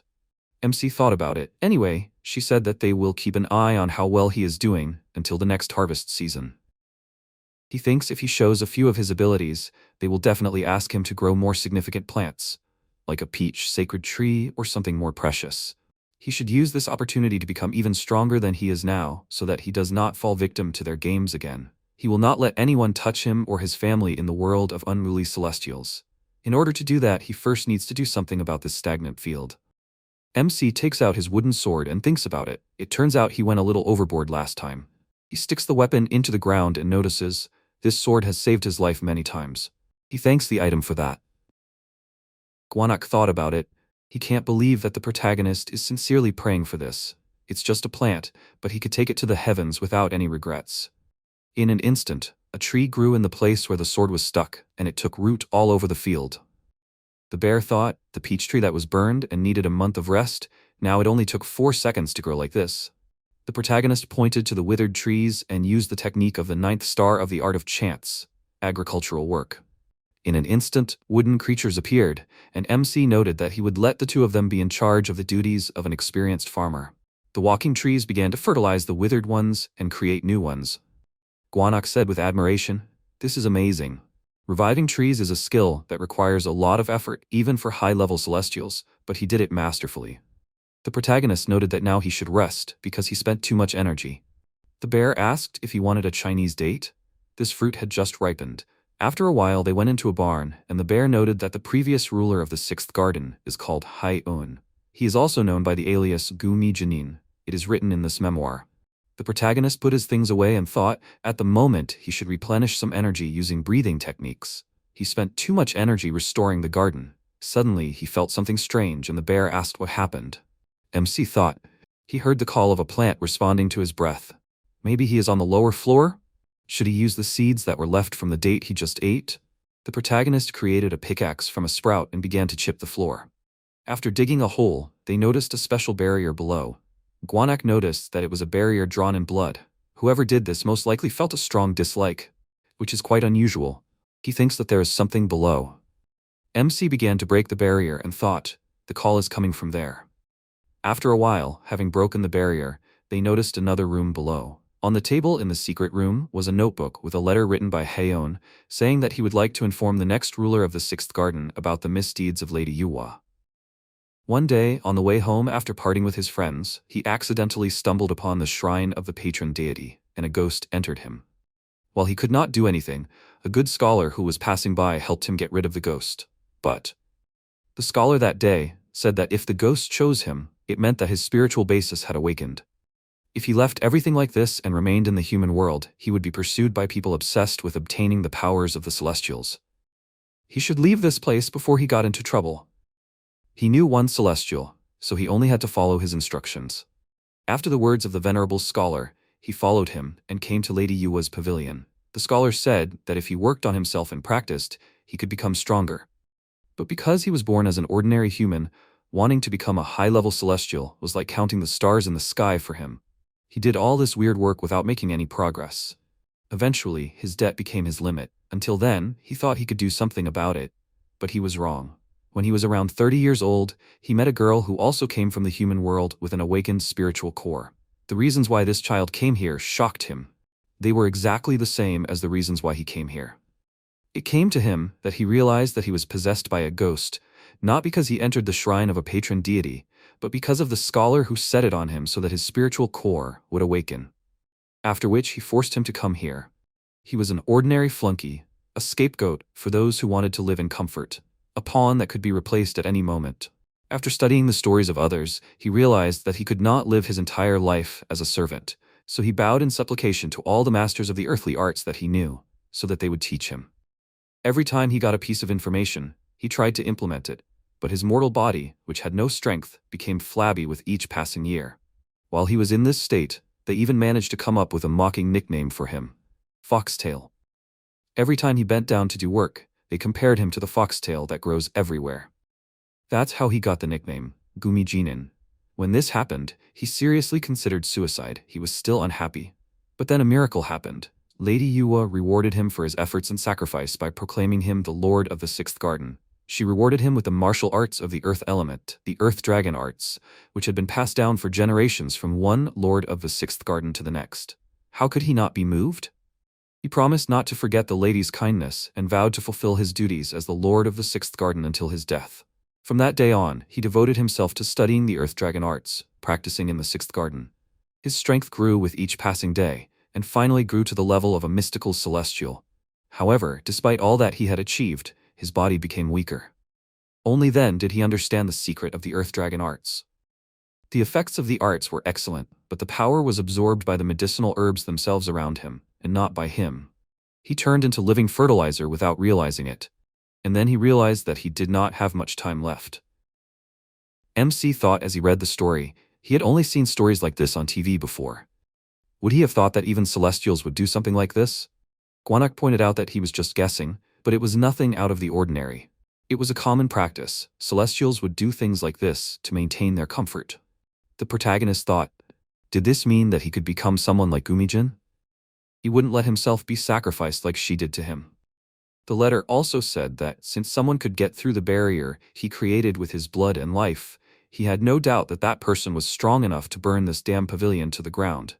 His followers, who might be in the same situation as him, should keep the treasure they stole and protect it with their lives. These are mandrake seeds grown overseas. They are also called the ghost howl of ginseng because they scream to take away the soul. MC wondered, perhaps Gumijinin meant the things that lay next to the will? He took the item in his hand and asked in confusion, why didn't he write about it in more detail? Gwanak noticed, it looks like a container from which people in the temple draw lots. The protagonist thought, this is strange, because the call that answered him did not come from the seeds, but from this item. Should he grow it? He tried to use magic, but the item instantly created a powerful explosion. MC thought, this thing does not want to grow. It looks like it has to be in this form. He took the item in his hand again and wondered, isn't this the hilt of a blade? But then where's the blade? After a while, the shrine master came to Lady Yua. Isanokami menacingly explained, she heard that she kept a treasure inside the palace that was important to her. She came here for the property lost during the scandalous incident 100 years ago, the hilt of a seven-pointed sword. She demands that she return the item. The seven-pointed sword was a strange artifact. The same can be said about Baekji, where it was created. Baekje was originally a state that could not be founded. This is because of the three states. It was the only one that did not have the strength to support the country. Silla was founded by Hyogeos, who had an inexplicable foundation. The state of Goguryeo was founded by Saint Jumong, the son of Lady Yua, with the blessing of the spirits and ancestors of the Korean peninsula. However, King Onjo founded Baekje with human strength, without any support in the background. He awakened his earthly base and obtained the gold element belatedly. And he created a martial art simply by studying on his own. King Onjo was not just a man, but a rare genius. Baekje was in its prime because of Onjo's abilities, but as time passed and because of the meager abilities of his successors, the state withered away, and the traces of the mighty kings soon disappeared. There was only one person who resembled him. He was a genius like King Onjo, the prince who spread Baekje's influence throughout the continent and the archipelago, King Genshogo. The seven-pointed sword was a rare artifact made by the prince. High-level treasures that reached the power of great sacred artifacts were ironically stored in a remote archipelago. Lady Yua wondered if the hilt hadn't been given to her along with the blade. Isanokami noted that they had thought so too until now. In the past, There was a record that said that King Gonchogo was going to give the sword to the Heavenly King. But the ambassador who was carrying the sword with him met with a natural disaster and died. Luckily, the ship that the sword was on was quickly found, but only the blade was brought back to them. Yua asked, "Is she saying that the seven-pointed sword actually has a hilt? But isn't that weird? It looks like she only realized the possibility of the hilt just recently. So why is she interrogating everyone about this item now?" Isonokami explained, "She didn't come all this way just to ask a few meaningless questions. On behalf of the shrine, she is here to propose a heavenly battle in 6 months. They will wager the blade of the seven-pointed sword.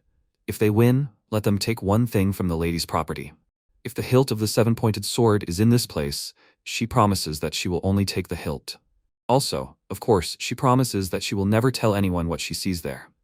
Lady Yoa agreed, but asked to add one more condition. 6 months later, Yoon and his workers headed to the 6th garden. The workers started a dialogue among themselves, saying that they will broadcast the upcoming heavenly battle live. Lady Yoa herself said that she wants to show it to the whole world. But why are they broadcasting it live? Yoon warned, "They are almost at the 6th garden." In order not to cause problems for the lord of this place while they check the progress, he asks them to refrain from fussing. They opened the gate and were amazed by the beauty of the garden. They were met by the protagonist, eating food. The NPC shouted furiously, "He is sitting slouched and devouring a melon? Sir Yoon has a heavenly rank. Let him immediately show at least a drop of respect." MC extended his hand and introduced himself. He shook his hand with a smile and explained, he was here to check his progress. The protagonist showed him the statistics and asked why his disciples make him call him senior. Yoon wondered in surprise, is he a heavenly celestial? After a while, he explained, a heavenly battle is what they said. 2 players from each rank from heavenly to supreme will fight against the Japanese side. The protagonist pointed out that he didn't even know about this event because he rarely leaves here. Will he participate in the match too? Yoon chuckled slightly and agreed. MC thought, during the Korean War, he awakened his spiritual core due to the shock of losing his family in an explosion, and later ended up in Lady Yua's pavilion. He could have despaired like Gumijin did, but he was a talented person with abilities who glowed brightly with happiness after meeting his master. He can't trust most celestials, however, he finds his sincerity quite amusing. He previously apologized for his disciples' inappropriate treatment of him. Besides, he then added that they could call each other brothers. The protagonist remarked that he couldn't believe that he would be participating in this celestial battle. He must be one of the strongest celestials. Yoon chuckled and explained that he was still learning, so Lady Yuhua gave him the opportunity to practice. And the best celestial is Chawu. He will soon become a magnificent celestial. They say that he is a blood relative of Lady Yuhua's son, King Domyungsheng. He is happy to participate in the same battle with someone like him. After some time, the lady told her family that the shrine accepted their proposal. The mortals only support them so much because they killed a few monsters. If Chaul actively participates in the issue of national dignity, then most likely he will receive more worship and praise than that fool Somin, Taebek's student, who sometimes kills monsters. Suddenly a maid came into the room and explained the situation to the lady. Yua wondered why the lord of the 6th garden suddenly wanted to see her. Let him tell him to wait, since she was having tea with her family. The maid whispered the information to her, causing Chaul to shout furiously, "This newbie dares to challenge him?" Hinwa pointed out, she thought that there was nothing wrong with fighting him. There was a rumor that he intentionally stayed at the rank of a heavenly celestial because he was afraid to fight the magnificent in this heavenly battle. Is that true? If he doesn't like such rumors, Lady Yua pointed out that she was right. Will he be able to handle the lord of the 6th garden? After a while, the protagonist and Chaul met face to face. He began to use his technique and called out to him, saying, "Don't blame him if he makes him burn in agony of pain." MC thought about it. He looks at him as if he wants to kill him. Well, it will be an advantage for him if his mind is clouded with anger. After a while, the start of the Battle of the Heavenly Celestials was announced. Chaul used the technique and began to attack him with magical charges. The protagonist created a leaf shield and blocked the attack. He shouted mockingly, he thinks he can block his attack with his decrepit shield? Leaves are falling off it. Now he can say goodbye to this technique forever, as well as to the rest. The end of this brat is near. MC noted with a smile, the shield had just fully charged. If anyone is going to fail, it will be him. He used the ability Solar Wind Execution, the second star of the art of chanting. In an instant, the shield opened its petals and a powerful magical sphere appeared. The protagonist directed the charge towards him and used the technique of solar exposure. Chowell thought in horror, this is an unusual shield, it absorbs his power. He tried to back out and run away, but Damdiok suddenly appeared and absorbed the entire volley. He apologized and remarked that they couldn't lose this child when it was already obvious who the winner was. He called out to the lady and said that he was sure that the clear winner was Taoist Hanyul. Even with his powers, he couldn't create such a pavilion. Yua agreed, saying that given his talents, this was a strong argument. Let the Lord of the Sixth Garden come here. The protagonist thought in bewilderment. She so easily accepted the defeat of her nephew? Who is this guy? After a while, Lady Yua asked what kind of training he had been doing for the past 6 months. MC explained that due to the rarity of the wood element, the pace of his martial arts development was quite fast.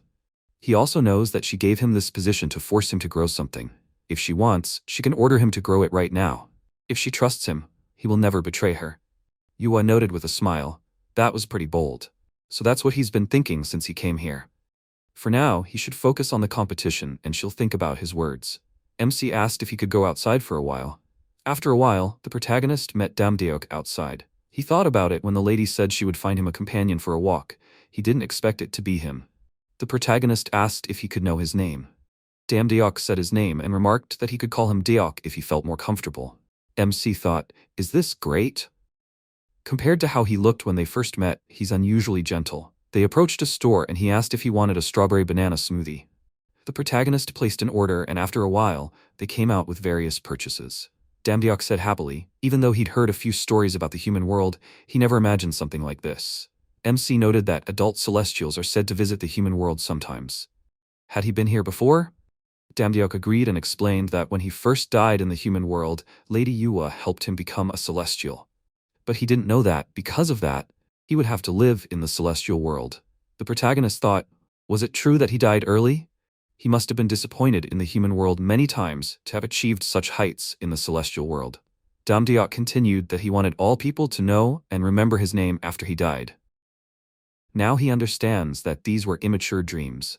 While in the celestial world, he constantly thought about what he had not managed to do here.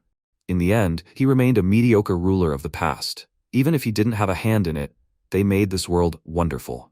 He ranted for a long time, thank him for his attention. Thanks to him, he was able to enjoy the human world, just like he wanted to in the past. MC pointed out that if they went like this, they would be able to see Gwanghamoon. Suddenly they noticed NPCs who came out to protest against the government, saying that they should stop turning a blind eye to the deaths of innocents. Human sacrifices are murder. They will make those sky bastards respect their rights. Even if it is the Dragon King, let them stop these sacrifices. Damdeok called out to him and asked if he understood what he was seeing right now. He couldn't believe that the head of this country was killing his own people. How can such degenerates continue to exist? This can't be. They should go to their head right now. MC stopped him in fear and pointing to a black spot on the sun, asked if this was a solar eclipse. Suddenly, a barrage of magic projectiles began from the air, flying straight at civilians. Sign appeared on the horizon, who sternly noted that these were creatures that did not know their place. The protagonist used his ability and hit his opponent, who disappeared. He looked around and noticed that people were calling for help, while the enemies were beating them up. Suddenly, an enemy attack made the protagonist dodge. Sign stated that she did not expect to find him in a place like this. He is a wanderer of the wrong world. She will take his life in the name of Hualbin. MC noted that she is one of the minions of the Heavenly Wolf King. The protagonist thought that he recognized this unfavorable yin energy. He had felt it since the explosion of the statue. She does not hide her desire to kill him. MC asked, was she close to Giju? Sign shouted that she will make him pay for all his evil deeds. The protagonist stated using his ability that the only one who should pay for her evil deeds is her, including her minions. The Ents, the protagonist's tree assistants, rushed to attack the minions who were beating up ordinary people. Sign shouted, why don't they use Shutterwalk? They have to destroy the man who killed her dear husband. MC thought that Shutterwalk was a very evil spirit, so he couldn't get rid of it easily with the Ents. Due to the larger number of opponents, using the nine-tailed fox fan against them would be ineffective. He didn't plan to use it now. However, it was lucky that he bought a small smoking pipe from the store before. The system window reported that the substance was absorbed. Active ingredient, mandrake. Concentration is improved, sensory and reflex nerves are maximized, as well as muscle cells. The protagonist used the wood element, and tree branches began to grow around him. He then quickly attacked his opponent, defeating the evil spirits. After each strike, the protagonist changed weapons, pulling out a new stick from the ground. Sign stated that no matter how many of these wooden sticks he summoned, it would be as useful as piercing a rock with a toothpick. Then he ordered his minions to summon more evil spirits. Shutterwalk! Sign shouted, "When will they catch this flying one?" Suddenly he grabbed his throat with his hand, coughing up blood, and then the same thing happened to his minions. They begged for salvation and shouted that they could not move. Sign fell to the ground while black smoke spread around. The protagonist asked if he was crazy enough to fight him with swords.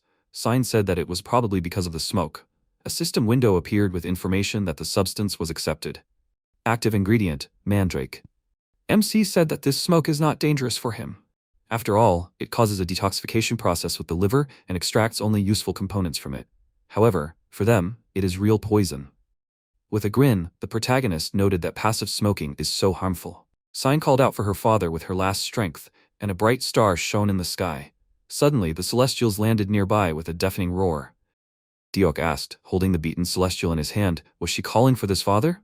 The protagonist thought that this was the Heavenly Wolf King. After a while, the Heavenly Wolf King asked, did he even know who he was? Deok asked, what did it matter? The only important thing was that he had sinned unforgivably against humans. His attempts to resist were meaningless. The Heavenly Wolf King declared, covering his body with dark energy, that he had been wondering all this time what nonsense he might say. However, now he must remember what he was about to say before he sent him to hell. Because of him, he will not spare anyone here. The protagonist thought that he was absorbing not only the bodies of the dead, but also the power of the living around him. Why were they crippling innocent people? This terrible art of chanting, he was too strong. He did not know how to stop him. Would the fan of the nine-tailed fox help against him? Even if it doesn't work, he has no other choice. Deok asked, is this an ancient art? He can't believe that the reincarnation of the bloody Maitreya is here in the human world. He believes that the elders are grieving. He then asked, turning to the protagonist, if he could borrow his sword? The protagonist realized, throwing his sword into his hand, that if it really is Deok, then he has the ability to stop this. Deok used his ability and cut the space in two with one swing of his sword. He noted that he has no right to execute someone who is a celestial, even despite his sins against innocent people. However, if it comes to what he will do to his subjects, then he, as one of the Celestials, will take responsibility and carry out the necessary punishment. The Heavenly Wolf King screamed in agony from the pain. Deok dealt the finishing blow to him using his ability. After some time, Yua watched the stream, where they reported that thanks to the quick response of the celestial public, all the terrorists were arrested. The identities of the dead and injured are currently being established. According to the news, the celestial public has sorted out this incident, but photos from the scene have appeared online. They will understand who their heroes are if they watch this video. Doesn't this man seem familiar to them? They remember him, right? He was the one who became a hero a year and a half ago when he killed a huge bird. Yua said, removing the broadcast, that this is enough. Deok said that he caused her great trouble. He does not even have the qualifications to confirm that he is a celestial. He committed an unforgivable sin by descending to the human world. He is ready to accept any punishment. Yua asked, turning to the main character. After what they did, he dares to look her straight in the eyes? The protagonist apologized to her with a bowed head, and then he thought that she wasn't even mad. She seemed to be smiling slightly. She was clearly pleased that Deok had defeated the Heavenly Wolf King, so she scolded him for no particular reason. Yua stated to Deok that she wouldn't say that his actions were wrong, although she advised him to be more careful. However, Hanyul should prepare for disciplinary action. With a satisfied grin, she noted that they could leave now. Sometime later, in the 6th garden, the protagonist noted that it was as if he hadn't been here for a long time. He could finally check his find. MC thought that he didn't expect someone to hide this in the statue of Sejong the Great. The protagonist doubted that this item had any powers. The statue was built in 2009, so the history of this statue is short. Gwanak asked, isn't this Yido's handwriting? The protagonist yelled, can this be true? Gwanak pointed out that Yido was nicknamed Sejong after his death, referring to that nasty little boy from the Yi family. The protagonist asked, did he do something bad in the past? Gwanak yelled, what is he talking about? He looks like this because of the Yi family. It's because they suppressed the energy of Mount Gwanaksan when they founded the country there. The MC thought that Hyang had wiped away the blood that was spilled today. Hyang's real name is Moonjong. The author of this writing is undoubtedly King Sejong. The writing says that he knows that he doesn't have much time left, but he is not afraid at all. Yet he is troubled by the thought that he will be the first to see his son close his eyes forever. Rest is his concern for the people he will have to leave behind. He has to watch in horror as Hyang loses more and more weight every day due to the curse of the deity. He regrets that after they die, someone protected by the wrong immortals will seize power of the state and cover the island with the blood and tears of innocent people. Long ago, there were countless people who gave their lives for the deities. Before the era of the celestials ruling over humans comes again, the people who have not yet awakened the spiritual foundation need to gather strength and courage to resist the celestials. On a distant northern island, there are letters called runes. It is rumored that if used correctly, they will show their true power. It looks like a poem with great power inside the words. If he could write a text with these runes, then maybe he could change his fate. After a while, Guanak said that he wanted to create power from a language system similar to the Oracle's bone language. This guy's intelligence was popular and respected even among the Celestials.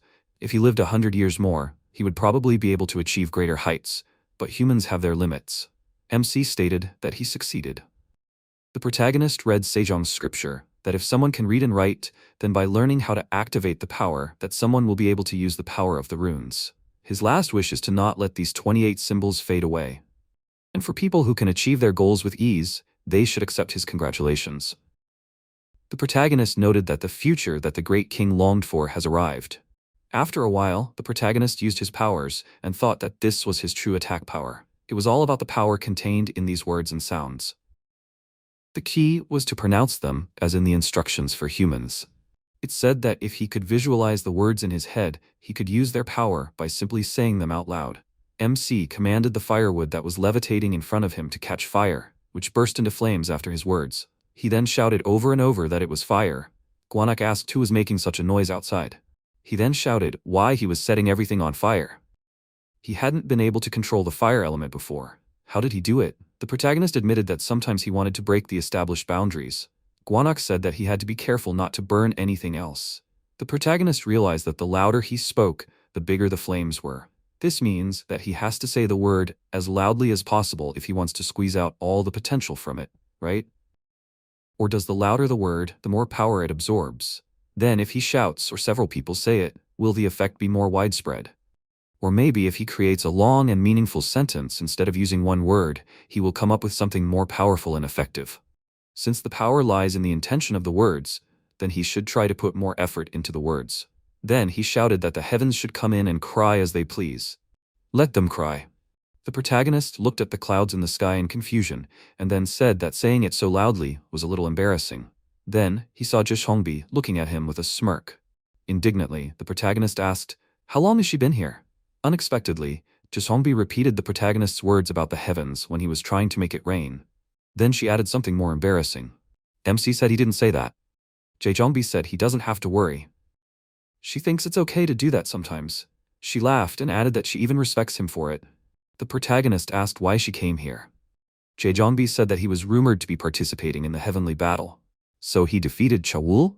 She admits that he's improving fast. She's also participating in the heavenly battle, so she argued with An. She went outside to prepare for the heavenly battle and get a better understanding of it all, but she found something for him.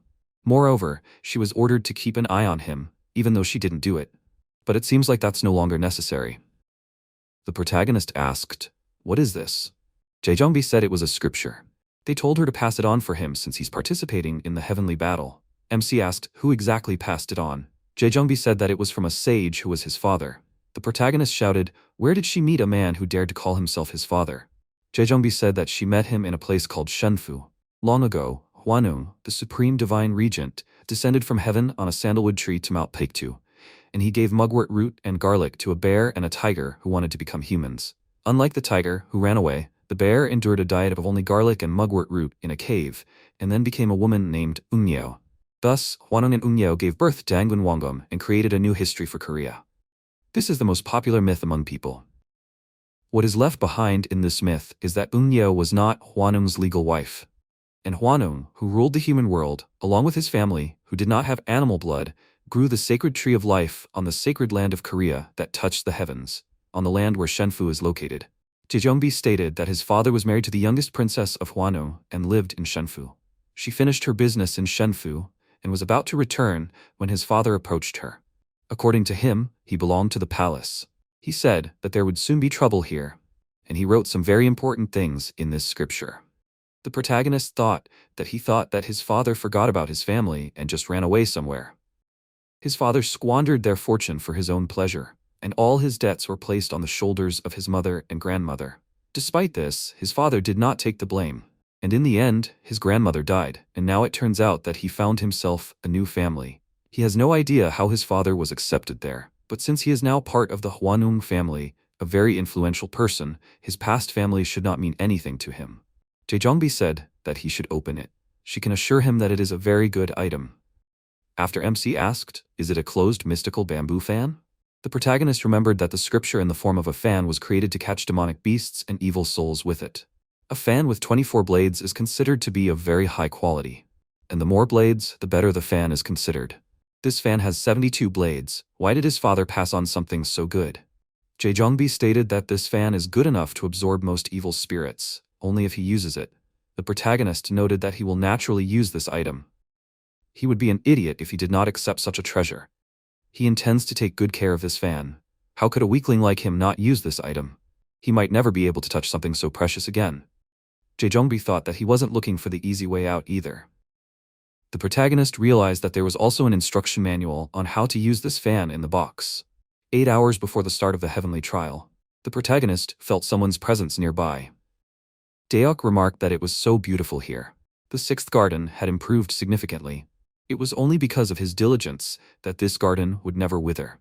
MC thanked him for his kind words and then asked why he came here. Daeok stated that he came here because he had a favor to ask of him. He asked for his help in creating a flute. History records that the flute that eliminates all the troubles of the world and brings peace was created after the unification of Silla. But in reality, this flute was created much earlier. Even during the time of the great King Gwang, it was due to his power that even the venerable sages could not interfere. It was a perfect human age. However, with the cessation of the intervention of the sages, the dragons of the 3 seas began a war, as if they had been waiting for this. There were a huge number of victims. And in order to stop the senseless suffering, the states of Silla, Goguryeo, and Baekje joined forces. Thus, a tool was created that could be used against dragons. Daeok noted that the flute had great power, which is why 2 restrictions were imposed on this item. First, the flute could not be taken out of the country. And second, this item could not be used against the people of this country. The flute was entrusted to the state of Silla, since their territory is closer to the most powerful dragon king of the Eastern Sea. However, at the moment, the location of this flute is unknown. Perhaps this item broke due to the restrictions. The protagonist asked, is this why he wants to create this item himself?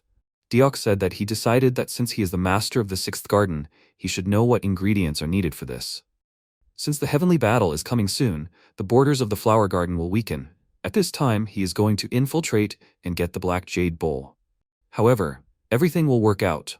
Then, with the appearance of a new flute, one cannot rule out the emergence of suspicions from Yuwa about the fact that the Black Bowl has been obtained, as well as the possibility of a war with dragons who want to destroy the flute. MC realized that Daeok was going to take full responsibility, because last time he saw a strike on Gwangamun. After all, he is different from the other sages. The protagonist said that he is ready to help. As a man of the people, he is glad that there is a person like him. On the contrary, he is afraid that he will not be very useful to him. Daeok noted that he can be relied on. He is a really good friend. The protagonist thought that he should find a place where a tree grows that is suitable for a flute. Daeok said that they should go right now. The protagonist realized that if the tree branches or even the bark in this place could be used as a precious medicine, then he could get his benefit from it. After a while, the protagonist noted that the island was fluttering in the sky, and he did not know that it was possible to get here through the door of the garbage dump. Daeok said that the pavilion itself was a collection of these spaces, so if he touched the structure of the formula, he would be able to enter this place. Then he said, using the summoning Garmi, that it would not be easy for them. He should take his hand. After a while, they were moving towards the island riding on Garmi's riding familiar. Daeok said that he promised that they would not be able to touch even the tip of his hair. The protagonist asked, "What's the matter?" Then he turned around and saw a horde of sea monsters, after some time on the island. Daeok said that because of those monsters, he will not be able to enter the island. After the protagonist noted that there are monsters here too. The protagonist said that while Daeok covers him, he should quickly finish here. A system window appeared that the active component is mandrake. MC thought that the correct pronunciation and instruction for humans, the longer and more meaningful the sentence, the more their power is amplified. The protagonist cast acceleration runes on himself and rushed forward, ignoring the monsters on the way. The protagonist thought that there is an unusual aura coming from two places. MC said that it would be nice if there was a jade cup there. Suddenly, a monster hit the protagonist, who dodged the blow. The protagonist thought that this is a heavenly level monster, 5th level of immortality out of 9. He is not in an advantageous position. Then he said, opening the fan in his hand, that he had already used the mandrake, but it was still difficult for him to pass here. He still had one good trick left. The protagonist waved his fan, and an enraged guanac appeared, destroying the monsters in front of him. Then he shouted that he should wave his fan more. The protagonist thought that guanac did not want to enter ManhwaCapped, but in fact, he was happy that he could use power. And it is not for nothing that he is called the mountain deity of fire. This is also not his true image. Evil implies a large mountain. Among the mountain spirits, those who rule mountains with the sign of evil make up a smaller part. One of them is Mount Guanac, has the shape of a mountain peak that looks like fire, which makes it a volcano. The ancestors believed that fires would easily break out in the capital, overlooking this mountain. To extinguish the fire, a pond was dug on the top of the mountain and a bronze statue of Hete was erected. For hundreds of years, he suppressed the energy of Mount Guanac. After a while, Guanac shouted, "Where are they running?" MC asked, "Where is he going?" Then he wondered, wouldn't it be better to follow them? After all, it's not strange that they run to where they feel strong energy. Besides, the black jade cup must be eating more than half of the island's nutrients. All the plants on this island grow well. After a while, the protagonist asked, "Is this the black jade cup?" Guanac said that he should use the fan again to send it there. MC said that there was nothing strange inside. Will he regret his choice later? Guanac shouted that they should definitely go there, and he will roast them there. The protagonist waved the fan, and Guanac rushed to attack the monsters, using the element of fire to hit. And then he shouted that one hit was enough for them. Suddenly, Guanac was suddenly sealed in a water sphere and he shouted, "What's wrong?" He has to get it out quickly. The protagonist used the wood element and freed Guanac from this imprisonment. MC noted that he realized who was acting as fertilizer on the island. Guanac shouted, "How is this possible? Why is the Hede puppy here?" The protagonist asked, "Is he really Hede?" Guanac noted that he is already an adult. The protagonist said that if this puppy is this big, then how many of them have grown up here? Guanac shouted that they are very disgusting creatures. It is not uncommon to meet those who have the appearance of a divine beast and, acting as a mediator, train them. A member of the Lee family also raised one of them. However, the reason why he had no choice but to watch his energy being sealed was because of this Hede. This cub is about 200 years old. As far as he can see, he is doing his best. Hede grows up while learning about the world at that age. Seeing that he can't even resist the technique, he concludes that Hede hasn't learned the basics. The protagonist said that everything will be fine. With confusion, Guanac said that he shouldn't do that. The protagonist said by waving his fan that he can sleep some more later. The protagonist used the fan and transferred Hede to the fan where he met Guanac. MC noted by looking at the fan that it was a lovely picture. They really suit each other. The protagonist said that now he should gather everything he needs and move on. After a while, Deok thanked the protagonist. MC thought that he was very tired judging by his appearance. Suddenly, he shouted that he got hurt. Deok said that he didn't have to worry about it. When he rested in a quiet place, he would be able to recover. The protagonist thought, however, how many hours will he have to fight with this? Deok said, holding out the shining sphere, that this was the payment he deserved. What if he didn't want to accept what he was giving him? This garden was protected by the twin dragons who were tied up. He honestly wanted to give both of these items, but he was only able to get Yeoju to have one dragon. He shouldn't make such a face. This was more than a fair reward. Whatever his intentions, he would have to forget even about the mercy of his godmother. The protagonist thought that Deok's price of retribution did not end there. If he survived the fight for supremacy and then created a new flute, Manpashik joke, and then gave it to the people, Yua would inevitably find out about this and Deok would not be able to avoid her wrath.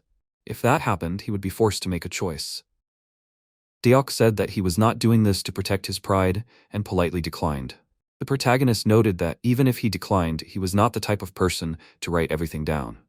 Deok said that he doesn't have to flatter him. Besides, he can address him in a more friendly manner. Why does he continue to address him so politely? It irritates him. MC realized that Deok is strong as a sage and as a person. He will become strong enough to confidently call him his friend. Sometime later, on Dokdo Island. The news anchor announced that a battle for supremacy will soon begin on this island in the Eastern Sea. The mood of the Celestials is astounding even before the battle begins. Unlike the previous competitions, this is a competition where the winner stays and faces the opposing team. There are also voices concerned about whether this will be disadvantageous for the winner, who will be fighting opponents of different levels of development each time. At this time, the protagonist thought that, from the outside, it does not look like Daok is seriously injured. The anchor announced that before the competition, the sages from each country were introduced and send a congratulatory message to the Dragon King of the Eastern Sea. The prayer rituals are meant to gain the consent of the Dragon King, the master of the sea where the match is taking place. The sacrifices are seen as a symbolic exchange for his approval. From the outside, preparations for the battle proceed without a hitch. Then work begins to temporarily fill the sea for the fight. The two islands become hotter in the blink of an eye. This is the power of the Celestials. Foreign celestial observers have appeared in the covered area. They are here to judge the competition fairly. It is rumored that along with the inspection, each representative has invited a high-ranking official to fulfill their conditions.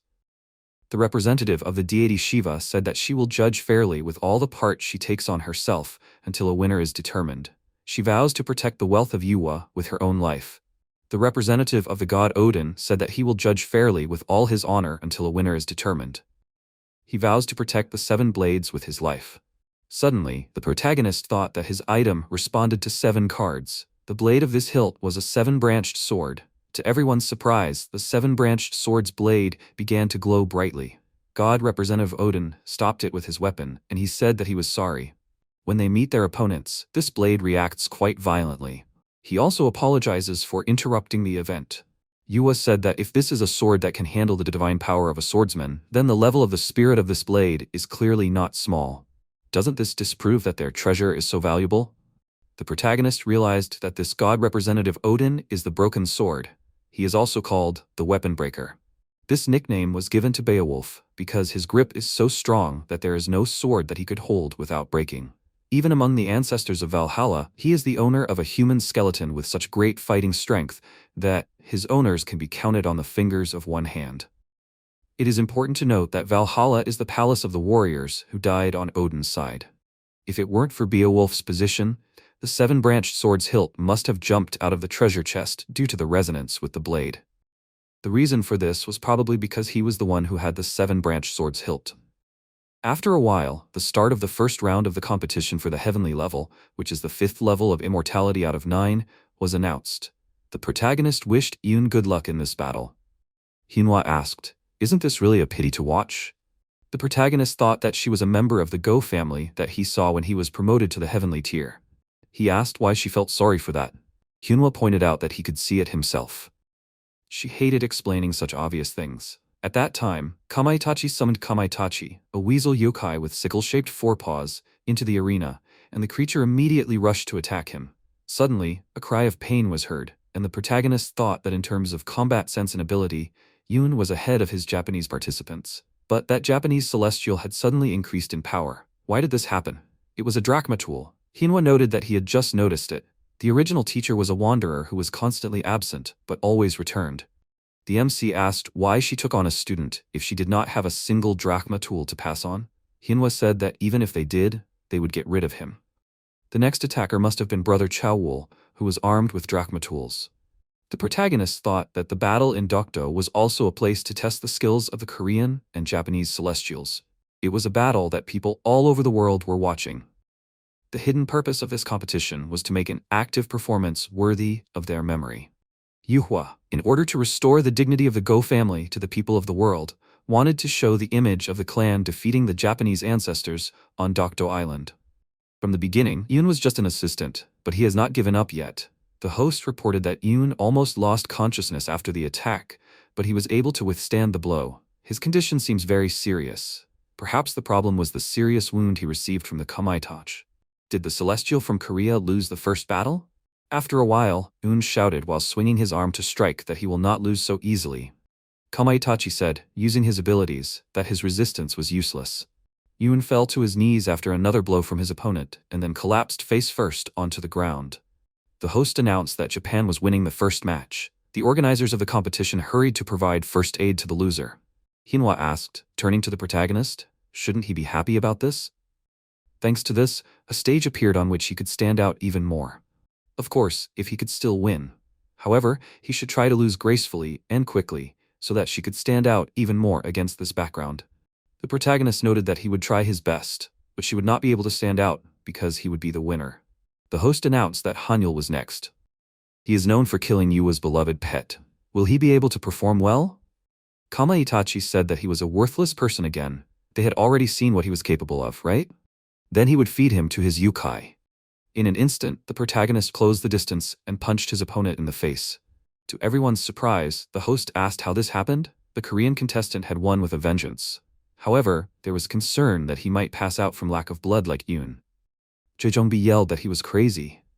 Why didn't he defend himself at all? Doesn't he value his life at all?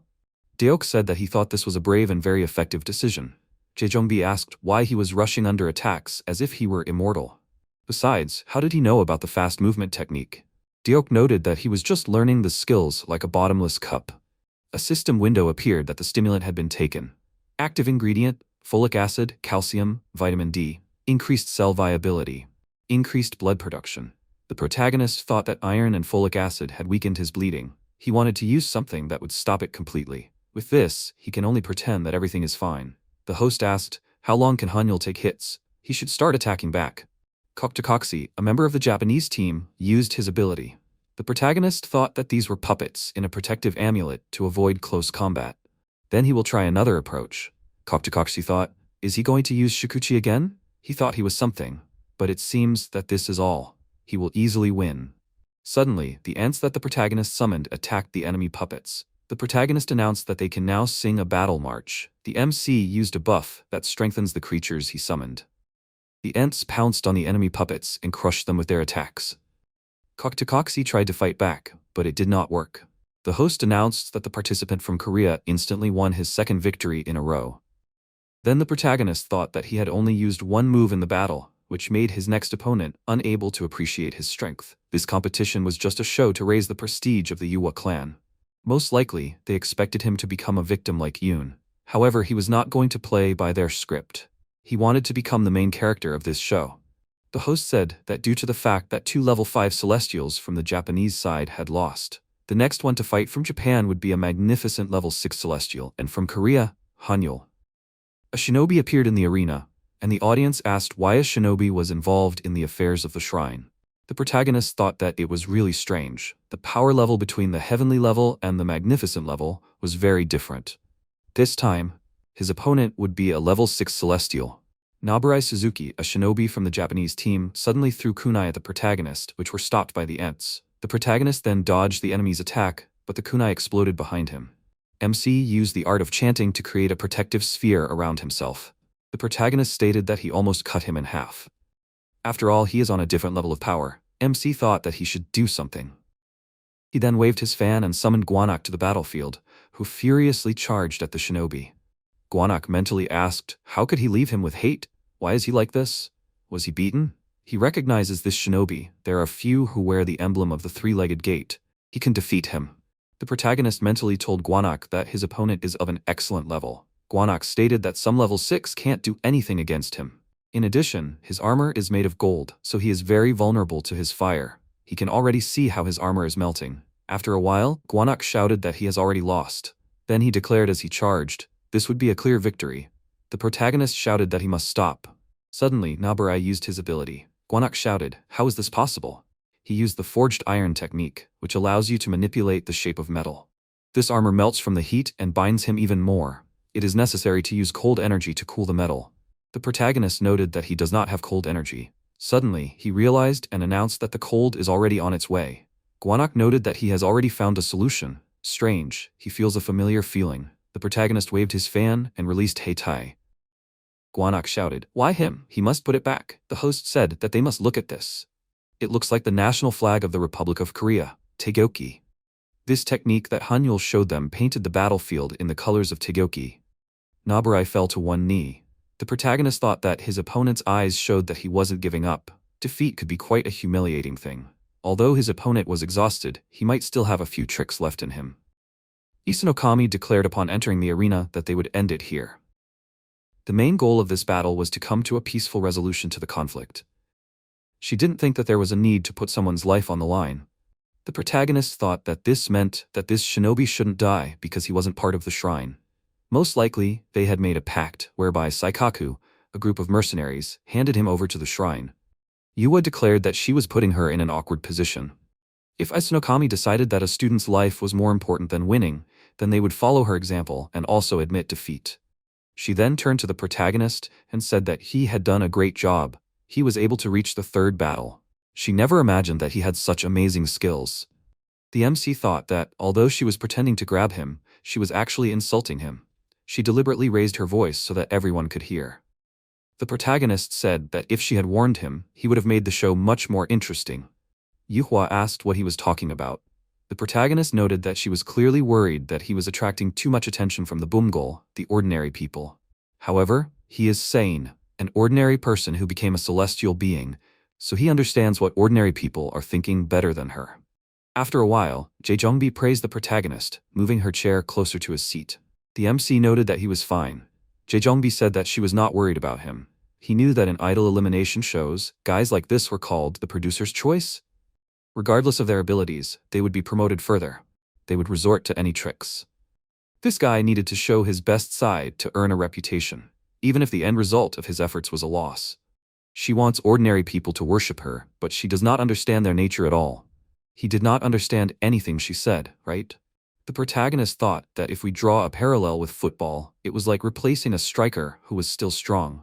The audience would not actively support him no matter how cool he played. The MC noted that he did not expect her to know such things. Jae-jongbi said that she did not see it herself, it was just often written about on social media. She decided to clarify that she really hadn't seen it. Did he understand her correctly? The protagonist said that he respected her. Jae-jongbi hit the protagonist on the head. The host announced that Hyunhwa would be coming out on the Korean side for the next fight. Suddenly, everyone felt a strong pressure that shook the ground around them, and a tsunami fell upon them. The sons of the Dragon King of the Eastern Sea shouted, "Where is Yokdo? A group of traitors who dared to rebel against the royal palace?" Jae-jongbi asked, "Why are they here?" The eldest son of the Dragon King shouted that they will not listen to their excuses. They dared to deceive the Dragon King, the ruler of the Eastern Sea. Did they really think that they could hide the location of the seven-branched sword blade? Did they really think that they would not be found out how they wanted to exchange other treasures away from the eyes of the main palace? The audience asked, "What other treasures are they talking about?" The Dragon King's eldest son pointed out that even drowning them would not be enough to atone for their sins. However, he told them the merciful words of his father. They must hand over the blade and hilt that they used to bet. If they apologize with their sincerity and give them back what they stole, then the Dragon King will take pity on them. Jae-jongbi declared that he was talking nonsense. Beowulf grabbed his weapon with his hand. The Dragon King's eldest son shouted, "Is this their answer?" Then he declared, using his ability, that he would then send them all to the bottom of the sea. Suddenly, water dragons descended on everyone, engulfing them in water. The protagonist thought, "What's going on?" He could take advantage of this commotion to steal the blade. However, where is Beowulf? The protagonist looked around and saw him, as well as the box with the blade of the seven-branched sword. MC took out the handle and thought that if they began to resonate like before, the blade itself might end up in his possession.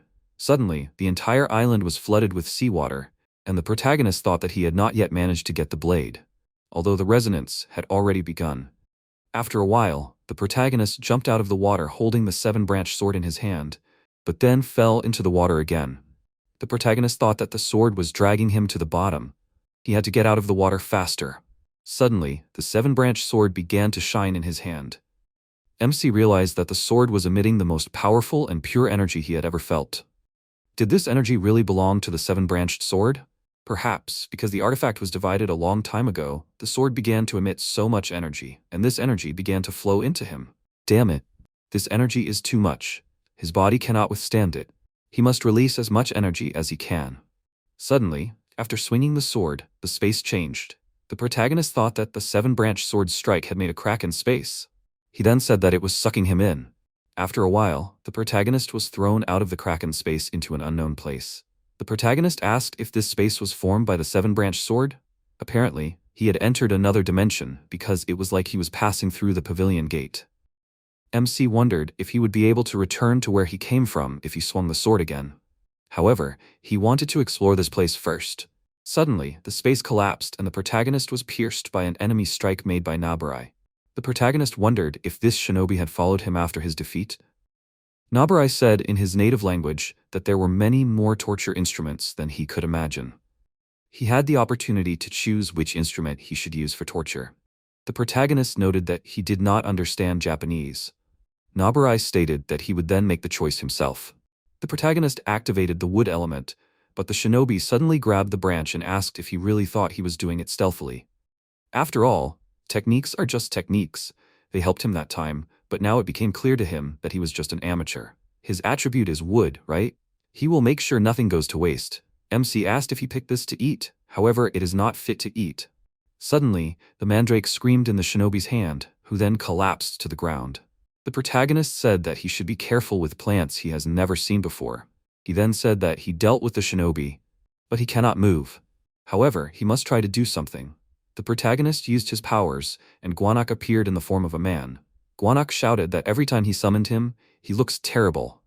Then he said that everything will be fine. If he takes the medicine and practices breathing techniques, it will help him recover faster. The protagonist said that his face shows everything. He must tell the truth. Guanak said that his dantian was badly damaged. The protagonist thought that this is why he felt like his energy was leaking out of his body. If he left things as they were, his power would disappear. Although not only his power, but also his life would end. After a while, MC said that there was no other choice. He had to use it. Guanak said that he could not use it. He already said that this is not something he can handle. The pearl he received from Diok contains divine or even supreme level 9 energy. This energy contains the power of an emugi who has not yet become a dragon.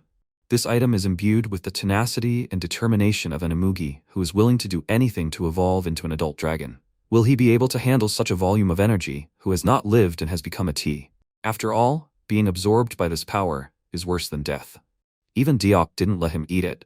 The protagonist changed in front of him. Guanak shouted he summoned him because he was going to use the pearl by controlling the closed mystical bamboo fan? Sometime later, in the pavilion, Yua ordered everyone out of her room, throwing a tray of medicine towards her maids. Then she said that she would tear them apart. They don't even know what they've done. Yua thought that they were in their territory, but they attacked them, all because of the rumors about the flute. Why did she help them if they still stabbed her in the back?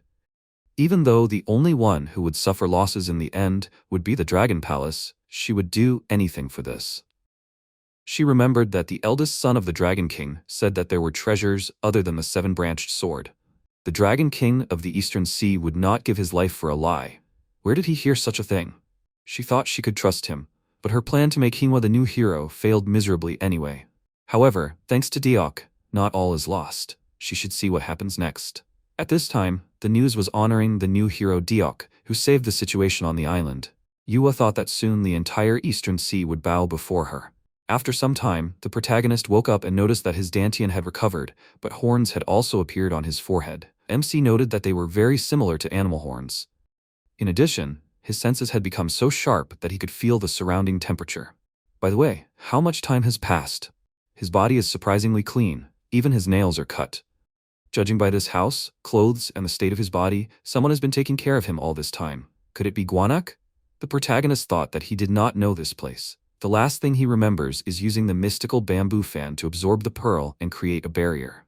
However, in order to do this, he had to release Guanak so that he could return to the mountain, but Guanak decided to stay by his side and take care of him. He then asked, as he left the house to look for Guanak, where did the forest come from? He did indeed build a barrier of plants around himself, but how long had it been for them to grow so much? He then wondered, was Guanak fighting someone? However, where is he now? Suddenly there was a noise and MC shouted, "Who is here? He can't escape." After a while, the protagonist stopped at a shrine. The protagonist asked, was Guanak really living here? Suddenly, Hedy appeared above the roof of the shrine. The protagonist noted that he had grown a lot since their last meeting. However, why was he so wary of him? Was it because of his changes after using the pearl? Hedy jumped on the protagonist, but he used his powers. The protagonist turned into a dragon and said that he should not attack his master. After that, the protagonist turned back into a human and noted that Hedy was very cute. Because he was still small, he had to show his strength so that he would listen to him. Despite the fact that he had absorbed the pearl, his abilities had not changed much. Was it because a lot of energy was spent on restoring his dantian? After a while, the protagonist came closer to the shrine. The protagonist noted that his things were lying here. Apparently, Gwanak had collected them for him. He should see what was inside. A scroll fell out of the bag, and the protagonist asked if he had something like that. Then he noticed that the text on the scroll was written in Japanese. Could this be a secret scroll that the shinobi used? MC thought that according to what Gwanak said during the battle, the three-legged crow is the emblem of the Suzuki family. The protagonist said that this secret scroll is called the Yatagarasu scroll. And there is also the clothes that the shinobi wore. Isn't this the one that can change shape using gold energy? He should try it on. After a while, a noise was heard near the protagonist. MC thought that this noise was coming from the side where there were traces of the battle. The protagonist then thought, are they trying to break the barrier? They have blue skin, a large build, and red hair. Do they live here? The protagonist noticed that they have the same goblin club that he received from Gwanak. Are these really goblins? He didn't expect to meet goblins in the seven-branched sword space. So this is their territory? They want to break the barrier because he invaded their land? MC noted that it was only a matter of time before the barrier would break. He had to find a way to stop them. After a while, the protagonist came out to the goblins and introduced himself to them. And then he asked who was the boss. Malduk, a goblin, asked where the sword's owner was. The protagonist thought he was getting straight to the point. The protagonist asked why he was asking that. Malduk stated that it was not easy to get to that place. Only the owner of the seven-branched sword could open the passage. He had to answer immediately or he would smash his head in. MC asked why they were looking for the owner of the seven-branched sword.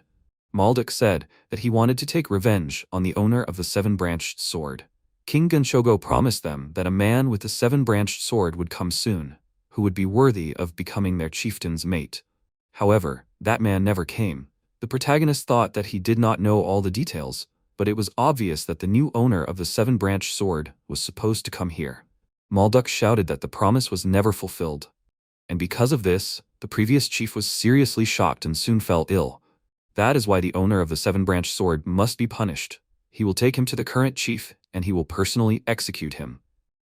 The protagonist thought about it and asked if he saw a red bear here. Malduk asked if he was in cahoots with him. He told him to go back where he came from, but he did not listen. And then the current chief came and captured him. The protagonist thought, did they capture Gwanak? He should calm down. If he knows about this, then now he can save him. MC noted that he is now the owner of the seven-branched sword, so he is their new boss.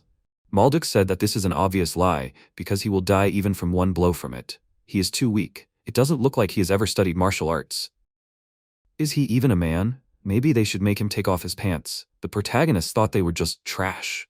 Malduk said that in any case, if he can open the passage, he should get out of here.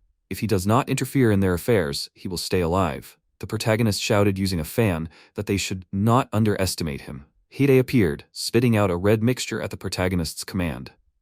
The goblins ran away in fear in different directions, but many fell to the ground.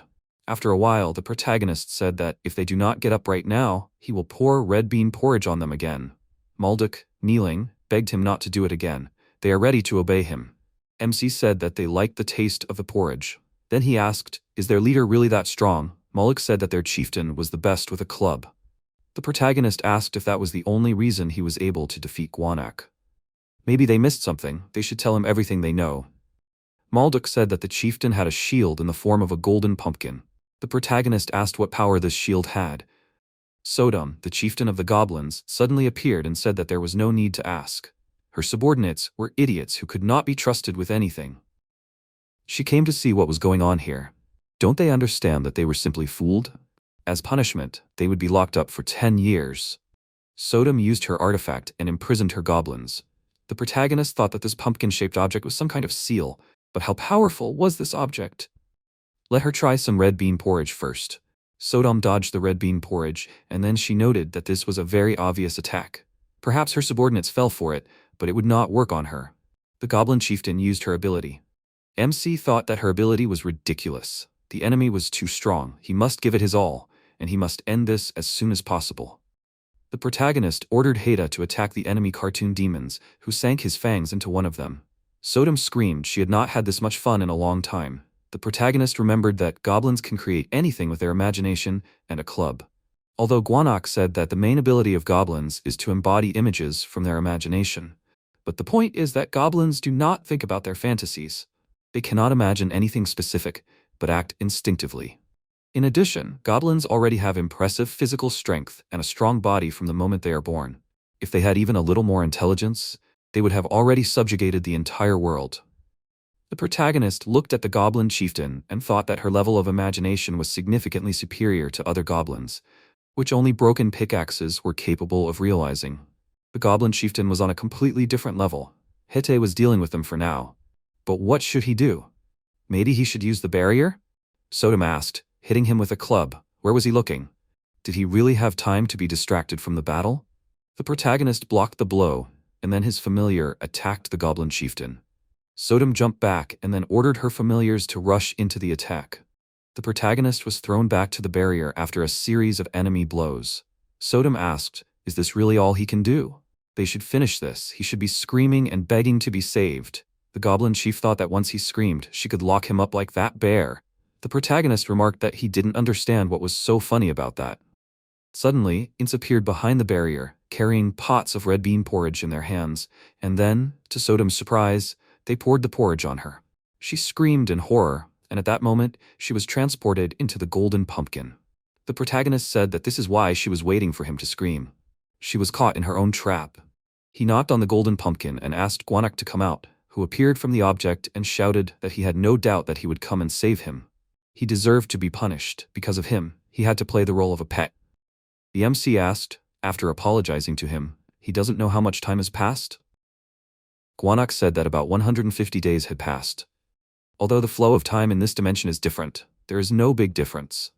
The protagonist said that they should leave here quickly then. He then shook the golden gourd and said that they should all leave too. Goblins appeared nearby, all covered in red bean porridge. MC asked, turning to the goblin chief, "Where is the seven-branched sword now?" Sodom said that he is small and his shoulders are narrow. Everything about his body is small. The protagonist shouted that he is not small. He is above average and his height does not matter at all. Sodom noted that size really does not matter. Her mother said the same thing, although honestly, she thought it was nonsense. However, he won. He looks pretty smart and his appearance is not bad either, so she made a decision. Let him be her husband. Gwanak thought, if he gets married, then does that mean he will be the one conducting the ceremony? Maybe it's for the best? MC asked why she suggested it.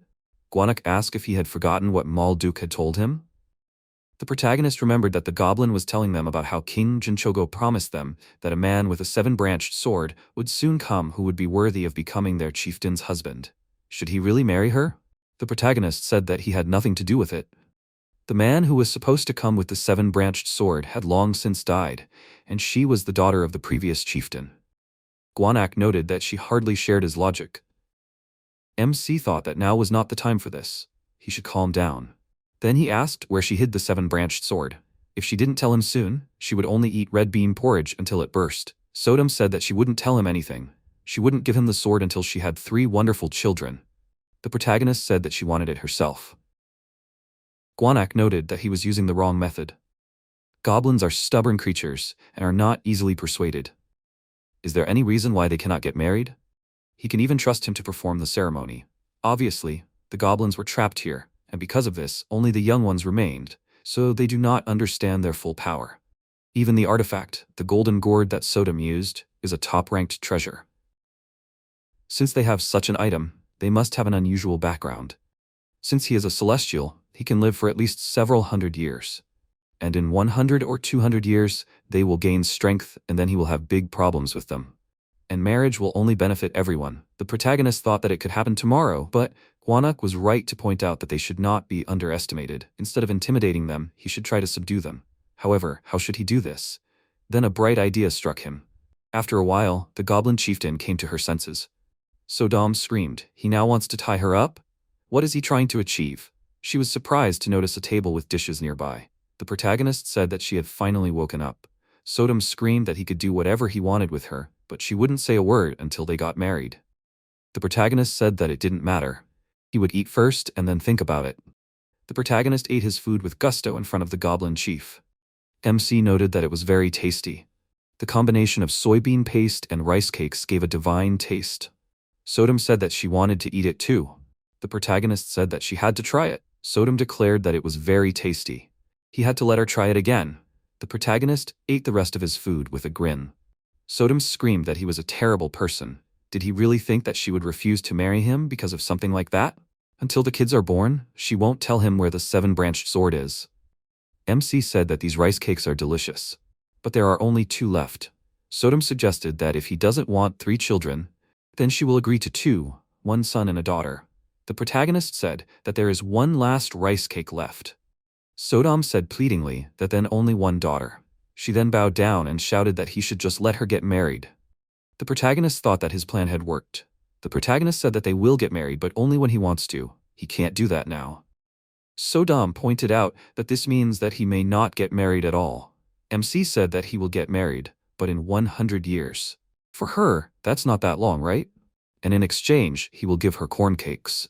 And he will tell her how to make them and how to grow the necessary ingredients for this dish. Sodom noted, calling him husband, that this is a wedding gift. The protagonist thought, what is the point of getting married when he is already 120 years old? After some time, MC asked, is this a treasure or something else? Sodom said that it is very beautiful, and she received this item from her mother. Then she rummaged in the chest and said, holding out her hand, that this is her dowry for him. The protagonist asked, what are these? Sodom said that these are pine cones. MC thought, are these pine cones from that fairy tale? It tells about a kind old man with an ugly bump on his face, who met a goblin, and he exchanged his bump for wealth. But there was another old man, greedy and evil, with the same bump. He envied the first and came to the goblin, but instead of wealth, the second old man got a second bump. Are these really those same bumps? After a while, the Pert held the pine cone in his hand and thought that it really felt like real flesh. Guanak said that it was a very valuable thing. The protagonist noted that he knew what fairy tale it was from. Guanak asked, was it a folk tale? Did he know that the character in it was actually a famous singer in Korea at the time? Goblins can give people what they want most, but in exchange, they take away their most outstanding talent. Goblins are honest in their desires. They developed a method that allowed them to give and take away even such intangible things as talent. However, humans would not just give away something like that. These pine cones are proof that a person who was faced with a very difficult life situation decided to exchange his talent for something that would help him get out of this situation. That is why these things are so valuable. Their size is simply amazing. He should quickly attach them to himself. The protagonist thought, if this is something good, then everything will be okay with him. He then asked Sodom where the pine cones came from. Sodom said that her grandmother told her that she had them long before she came to Korea. That was when Ilfaso died.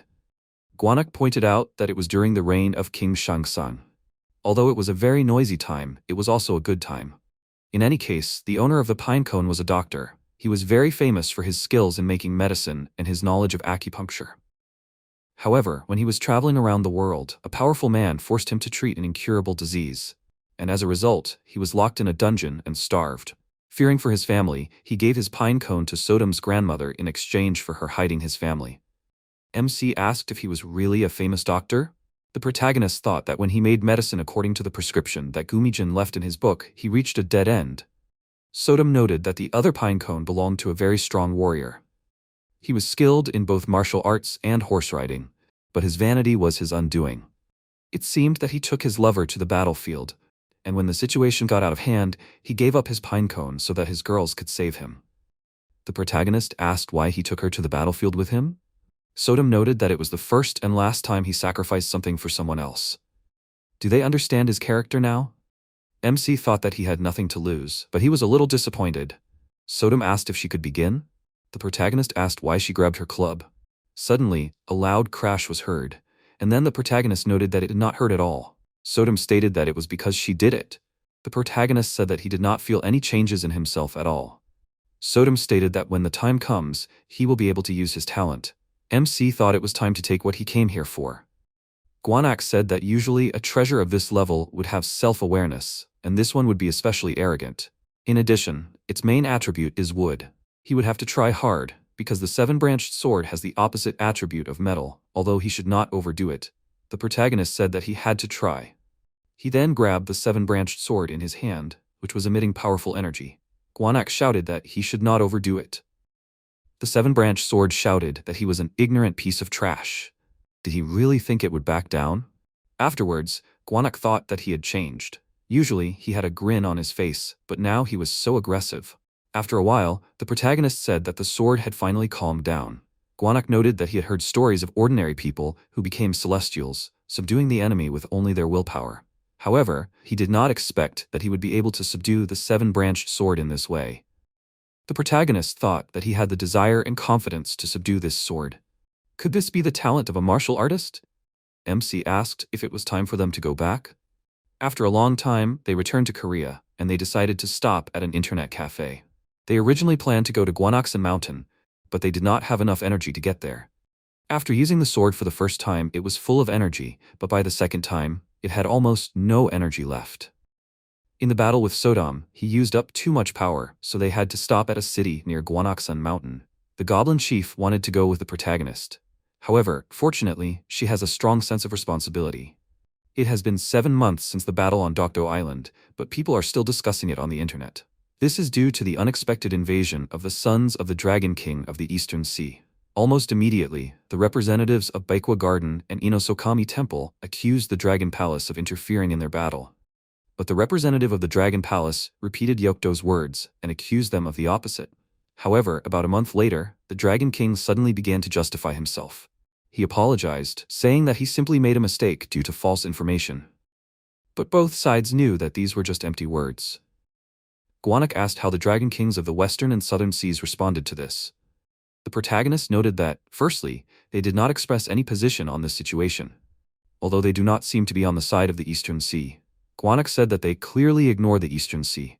Although the three Dragon Kings do not get along very well with each other, they always unite when they encounter humans or celestials. The protagonist thought that, in his opinion, they couldn't just ignore the provocation from the Eastern Sea, it was their own fault. The most discussed topic on the internet was, where did the seven-branched sword go?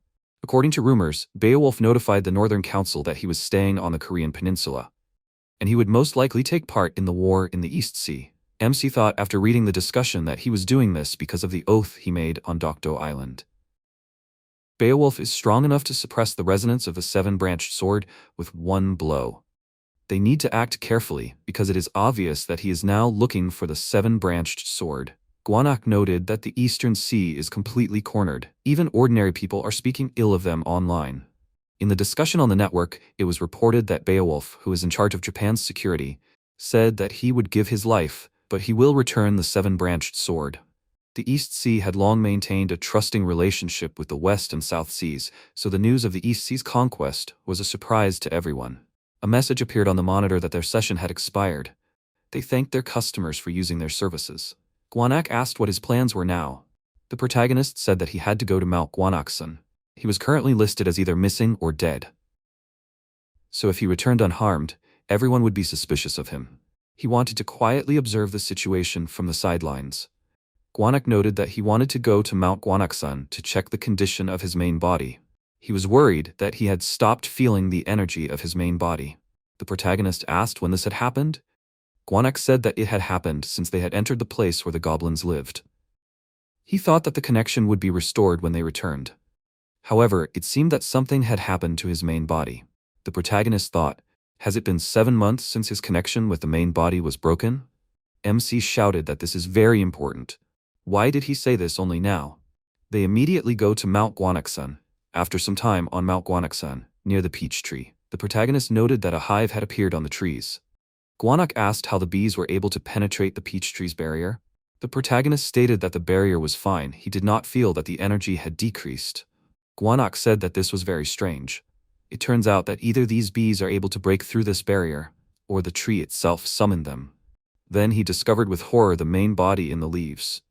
Suddenly, the bees increased in size, heading towards them. The protagonist shouted, using his abilities, why did they become even bigger? The protagonist ordered his familiars to attack the bees, who rushed towards them with an attack. However, after each fallen bee, new ones appeared. MC shouted that they never end. The protagonist thought that even iron cannons couldn't handle it. He urgently needed to think of something. Gwanak turned into a bear, returning to his main body, and unleashed his fire on the bees. After a while, he said that they could easily be destroyed with fire. But he couldn't touch both the nest and the peach tree, and there were a lot of bees in the nest. Is there another way? The protagonist thought, is there a safe way to destroy the bees without touching the peach tree? Then he thought, looking at the bees at his feet, Why are they dead if they don't have any wounds? How did this happen? After a while, Guanak surrounded the tree with his flames. The protagonist shouted, throwing smoke bundles into the fire, that he should step aside. The protagonist then set up a barrier around the peach tree so that the smoke inside wouldn't dissipate anywhere. MC noted that they barely managed to get outside the barrier. Guanak said that he still doesn't understand where these bees came from here. This is just his guess, but there is a story in which the golden queen bee, the fairy of the elixir of immortality, grew something called gomobong on Mount Gongyeonsan. However, it has been a long time since this creature was last seen. There is no reason for the golden queen bee to show itself now. The protagonist noted that if he thought about it, the peach tree is a symbol of youth and immortality, the tree of life, so there is a possibility that there are still living bees from that time. They could have lived in another place, but when they smelled the peach tree, they flew here. He then said that since they figured out how to get rid of the bees and the smoke had cleared, it was time for them to look inside. After a while, the protagonist picked a honeycomb with honey. Guanak said that this is not ordinary honey. It is full of yang energy. If you eat this honey, your body will be filled with strength. The protagonist asked, "So, this is honey from the peach tree?" He thought that Gumijinin mentioned in his book that you can eat useful things. He found honeycombs with live larvae, so he better move them to another place. This honey has many useful substances that will help in his further development. He waited with interest, having tasted the honey, what effect this honey will give. The system window reported that the substance was accepted. Active component, royal jelly. The dragon's horns are purified and fills the dragon's scales with strength. Growth abilities are increased. The protagonist noted that he thought that since it was honey, it would be sweet. Guanak asked why his head was glowing. Then he shouted, "Why are there horns on his head?" The protagonist said that they grew after he absorbed the pearl. Guanak shouted, "How is this even connected? He won't turn into a bear if he eats beef soup for 3 days." MC noted that there is something else strange on his body. He noticed the dragon scales when he was changing his clothes. Guanak asked why it appeared. The protagonist asked if it was because of the dragon pearl. Guanak said that it was not that simple. Dragons are creatures that are born from water, and after many years of training, they are reborn. However, human nature is different. In order to become stronger, they use other methods. But he became a dragon, although he was a human before. He does not know how to convey this to him, but he has become a real monster. Now he will not be able to live as an ordinary person. The protagonist noted that if he had a choice then, he would not have absorbed the dragon pearl. Guanak said that the horns and scales of the dragon have their advantages. He should have noticed by now, when he ate honey, the dragon parts grew. If he were an ordinary person, he would not have received any special advantages. Perhaps in the future, he will even be able to become a real dragon. The protagonist thought, can he really become a real dragon? At the very least, since the mountain responded, he should regularly eat royal jelly, which is made by bees. If he leaves the larvae in the honeycomb alone, they will eventually grow on their own, and when that happens, he can collect more royal jelly. And while they are growing, he will not waste time. The protagonist stated that he wants to master a new technique. Due to luck, his first elixir was Gongqing extract, which contains the energy of nature. Initially, it had an unexplained basis, but after learning the techniques, this changed. Because of this, he is forced to absorb only elixirs that have the wood attribute, which in turn is not very effective. If he learns techniques with other attributes, then perhaps he will be able to absorb other elixirs as well. Guanak asked where he was going to get other techniques. MC noted that he already has them. The techniques that Kametachi's disciples had, Koktakasi, and the Saikashu family scroll that the Naburai shinobi had. If they were forced to hide anyway, he could try learning these techniques. Guanak asked what he wanted to start with. The protagonist noted that a shinobi technique would be ideal. He already had 3 items that had a metal attribute, including the 7-branched sword. Guanak noted that he was a good guy and had planned everything himself. They were safe now, so he could begin without any hesitation. The protagonist said that one thing was bothering him. He couldn't get the jade cup. Maybe there was a way to contact Deok? Guanak asked, even if he manages to get this item, how will it help now? He doesn't understand why he's even worried about it.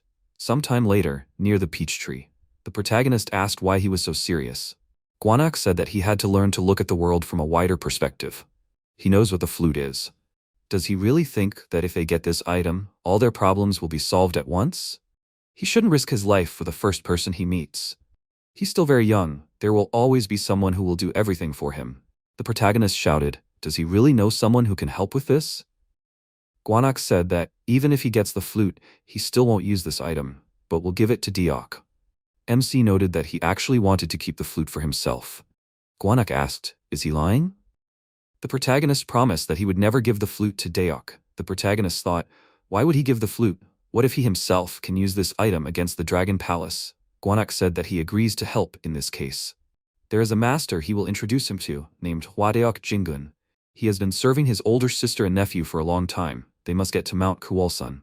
MC asked where this mountain is located. Gwanak noted that he hardly knows about this mountain, because it is in North Korea. The protagonist asked what his sister's name is. Gwanak said that she has no name. As a mountain spirit, he inherited the name of this place, but his sister is not a spirit, and his nephew is usually addressed as Dangun Wangom. The protagonist thought that Wangom, along with Yuwa, was one of the 3 leaders who ruled the entire Korean peninsula. He still rules in the city of Asadal, near Mount Kuwolsun in Hwanghaenam-do province. After some time on Mount Kuwolsun, Hwanghaenam-do province, the protagonist thought that he never expected to ever go to North Korea, and this place really deserves to be called the sacred mountain of their people. But where is the city of Asadal? Gwanak said that he should not let down his guard. MC asked when they will arrive. Gwanak noted that they are already there. Suddenly, the statue addressed them and asked who they were. The city of Asadal does not accept uninvited guests. Gwanak shouted that the statue should convey a message to her that the red bear from Mount Gwanaksan has come to her. The statue said that they should wait. Gwanak noted that they should hurry up and take off their disguise. The protagonist thought that all this time he perceived him as an ordinary bear, but now Gwanak looks so noble. What disguise are we talking about? The protagonist said that he suddenly felt dizzy. Suddenly, a busy city with happy residents appeared in front of them. MC noted that this place is hidden behind a barrier. It turns out that all the people here have spiritual power. Gwanak said that not all of them are celestials. Before Asadal hid himself from the world, they accepted those who wished to stay here. Although one of the conditions was that all rights to life and death would belong to his nephew, and these people were their descendants. The protagonist thought that heaven on earth under the rule of the great leader was really in the north. Suddenly, a guard approached them and greeted Gwanak, showing respect.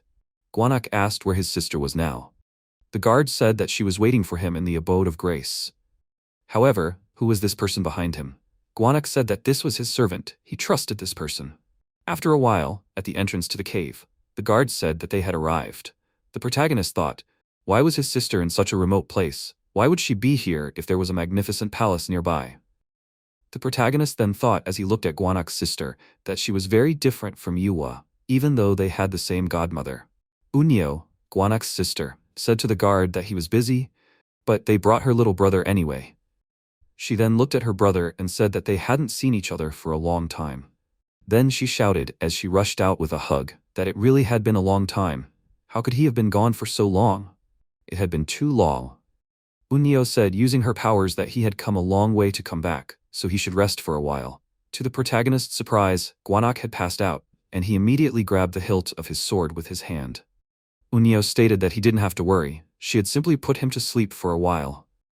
Had she not embarrassed him much with her behavior? This child was her only blood relative that remained from the time she became the successor of Grace. So he had to answer, why did the dragon claim to be her brother's servant? According to the protagonist, he is not a dragon, but rather a monster. After some time, the protagonist briefly told Gwanak's sister about his past. Unyo said that she was worried about something. He told her everything, even how he became a celestial. Maybe he told her too much about himself? MC noted that Gwanak was well aware of his situation. However, he still brought him here, which means that he trusts his sister. Unyo praised him for his insight, and then said that the person they were looking for was not here. He has not lived in Asadal for quite some time. Since he cared for her younger brother, he would make a flute for him if he prepared a small gift for him. The protagonist thought that he was worried a lot, but everything went better than he expected. Although if Jingun has not lived in Asadal for a long time, then Gwanak should have known about it. Why did he decide to come here then? Unyo noted that it finally dawned on him. Gwanak was planning to ask him to join Asadal. Or more accurately, he would take the soon-to-be vacant throne as a member of their clan. The protagonist realized that the soon-to-be vacant throne was that of the Dragon King of the East Sea. After a while, in a floating palanquin, Yuwa asked what was wrong. Wasn't he satisfied with the meeting of leaders? Didn't he want to lead the attack against the East Sea? Diok thought that when the sons of the Dragon King of the East Sea disrupted the battle on Dokdo Island, they caused significant damage on land as well. Because of their actions, a huge number of innocent people died. He couldn't forgive them for that. They must be punished, no matter what it costs him. However, Yua stood in his way. He then said that he was worried about the fate of the children. Yua shouted, "Why is he talking such nonsense? Has he already forgotten what they did? They are their enemies, and they must destroy them all. If he says that again, she will remove him from his position as commander." She thought that this was the new Dragon King, the reason they brought it up at the leaders' meeting. The problem is that if the vacant seat is taken by a puppet of one of the factions, the consequences could be disastrous. Luckily for them, dragons are rare, so it will be difficult for them to find a suitable candidate. She cannot allow anyone else to take advantage of this situation. She must find a dragon that she can control as soon as possible. Sometime later, in the city of Asadal, the protagonist said that he had a request for Unyo. She could help him leave Asadal without anyone knowing that he is a dragon. Unyo asked why he was asking such a thing. If he ascended the throne of the Dragon King, he would be able to achieve his goal faster. The protagonist noted that even if he ascended the throne as a member of Asadal, he would be nothing more than a puppet. And he doesn't want his life to be controlled by someone else.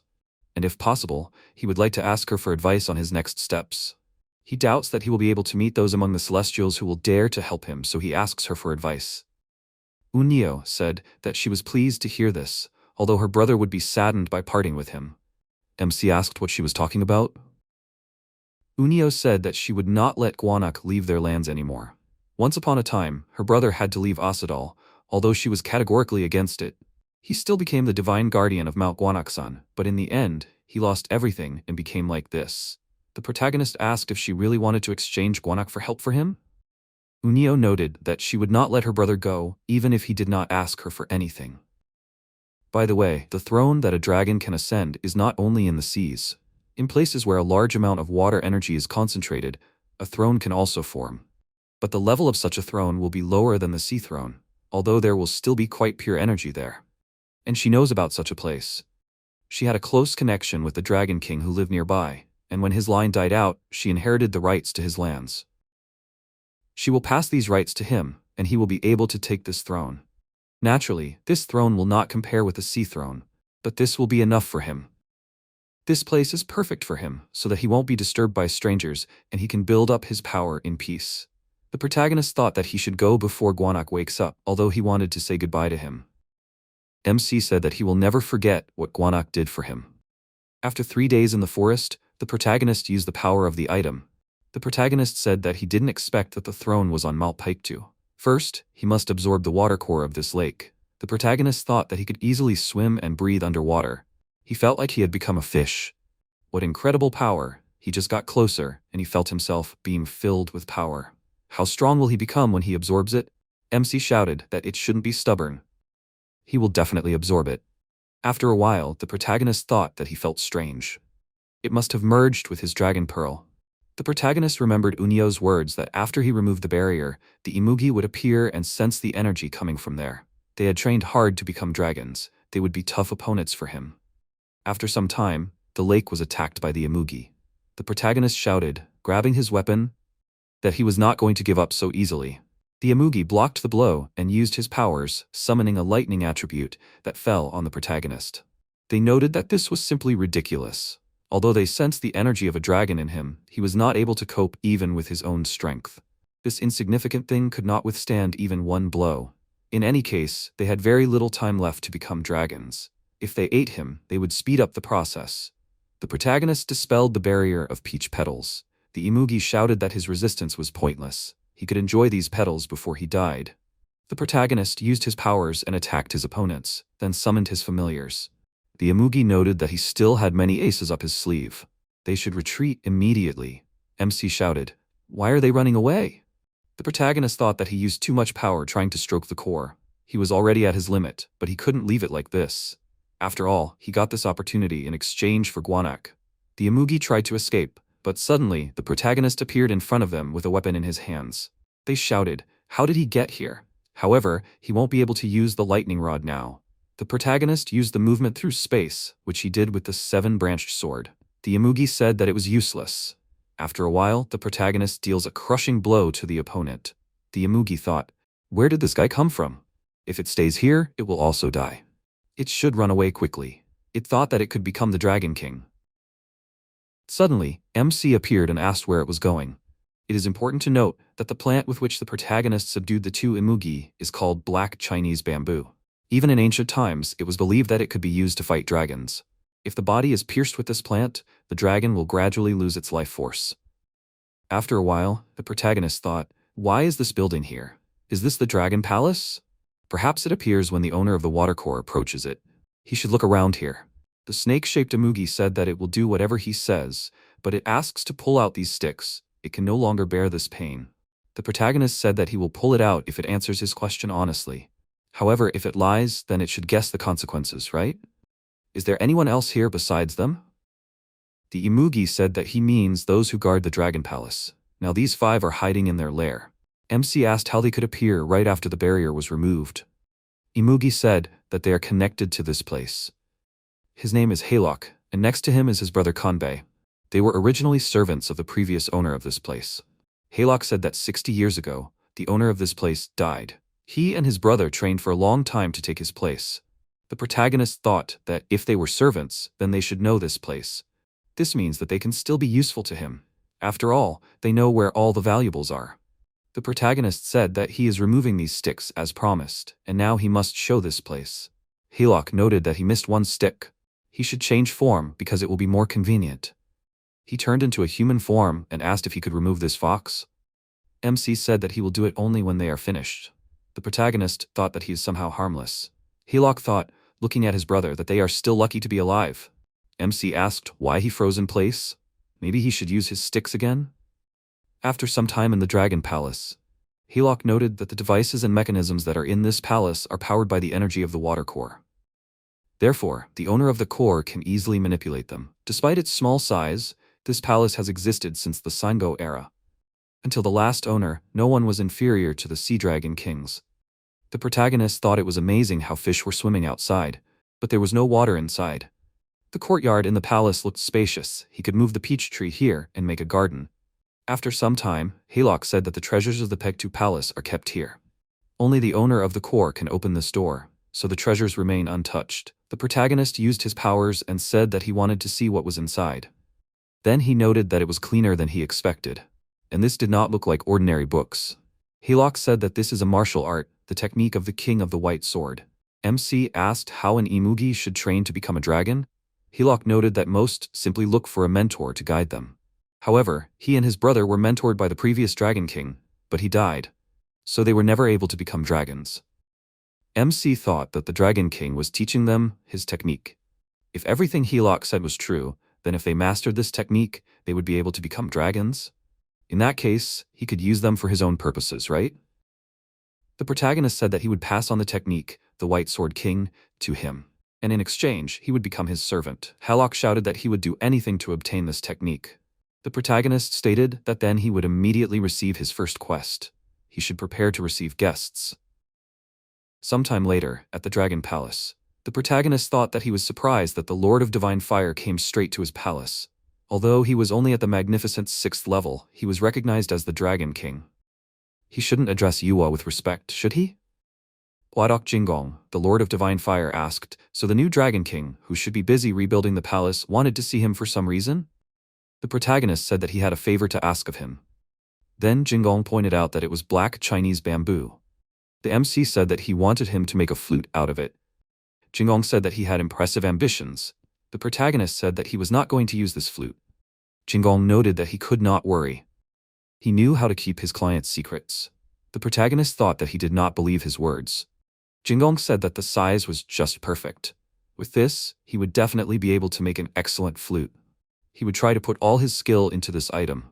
The MC thought that he understood the value at a glance. He really was an excellent craftsman. The protagonist remembered this weapon that he pulled out in front of him. Earlier in the storage, this sword seemed strange, and he decided to take a closer look at this weapon. The aura that the sword emitted confused him. There was no anger or resentment in it, but as soon as he picked it up, he was filled with the desire to cut someone to see their blood, flesh, and death. It was pure killing intent.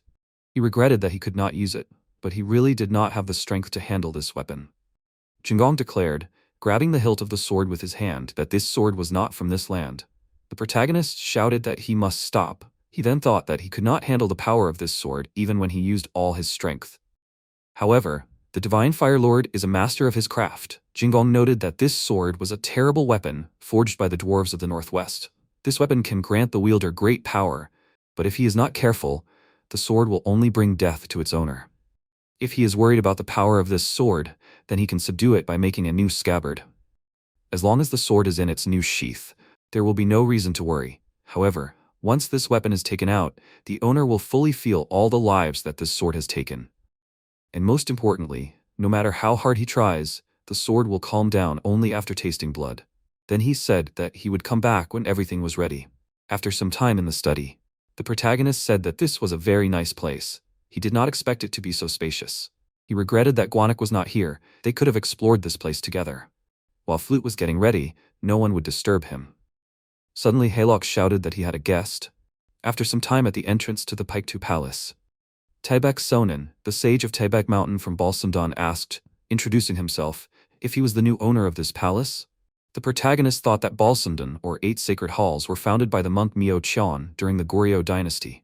Each of them was home to its own deity, to whom they brought gifts and prayed for the prosperity of the country. But in reality, everything was different. The 8 mountains were inhabited by celestial beings who possessed amazing power, so the Goryeo authorities declared these mountains sacred and presented them with gifts. Soon they were called the sages of the 8 sacred mountains. Years passed, and they were abolished. However, now that the gates of heaven had reopened, the Korean government restored the Balsamdan sages to their status, and the master of the Mount Paektu Shrine, in other words, the rightful owner of all of Mount Paektu, who was called the Immortal Taebek, came to him. The protagonist said, greeting him politely, that he should have found him himself. Seonin noted that everything was fine. He had been in Wairyo Castle and had just returned, and this child was his junior disciple. Seomin said, introducing herself, that she was paying her respects to him. The protagonist said that he was glad to meet them. Then he said that he would take them to the living room. Afterwards, he thought that the atmosphere around him had changed greatly. After her recovery, she was called the Fairy of Taebaek, and it was clear to the naked eye that Seonin had shown him favor. However, what was he trying to achieve? Seonin asked what kind of relationship he has with Unyo of Asadal. Everyone knows that she owns the sky and the earth. MC noted that although he received help from her, it was her own initiative. Seonin said that he reached the magnificent level 6 at such a young age, and he also visited the Gate of Grace and has a close relationship with the successor of Grace, Asadal. It was the first time he met such a celestial who could achieve this in such a short period of time. He then noted that his student's young age does not prevent her from having excellent talent. She has almost reached the heavenly level 5. How would he feel about giving her some instructions? Sometime later, in the living room of the Paektu Palace, the protagonist asked if what he called pair training could be interpreted as training to build a friendly relationship. Seonin noted that he understood correctly. If they practice together, they will be able to give each other pleasure. Perhaps this girl can become his concubine in the future. The protagonist shouted in confusion, "Why a concubine?" Sonin said that this was the whole point of pair training among cultivators. Taoist practices are truly mysterious.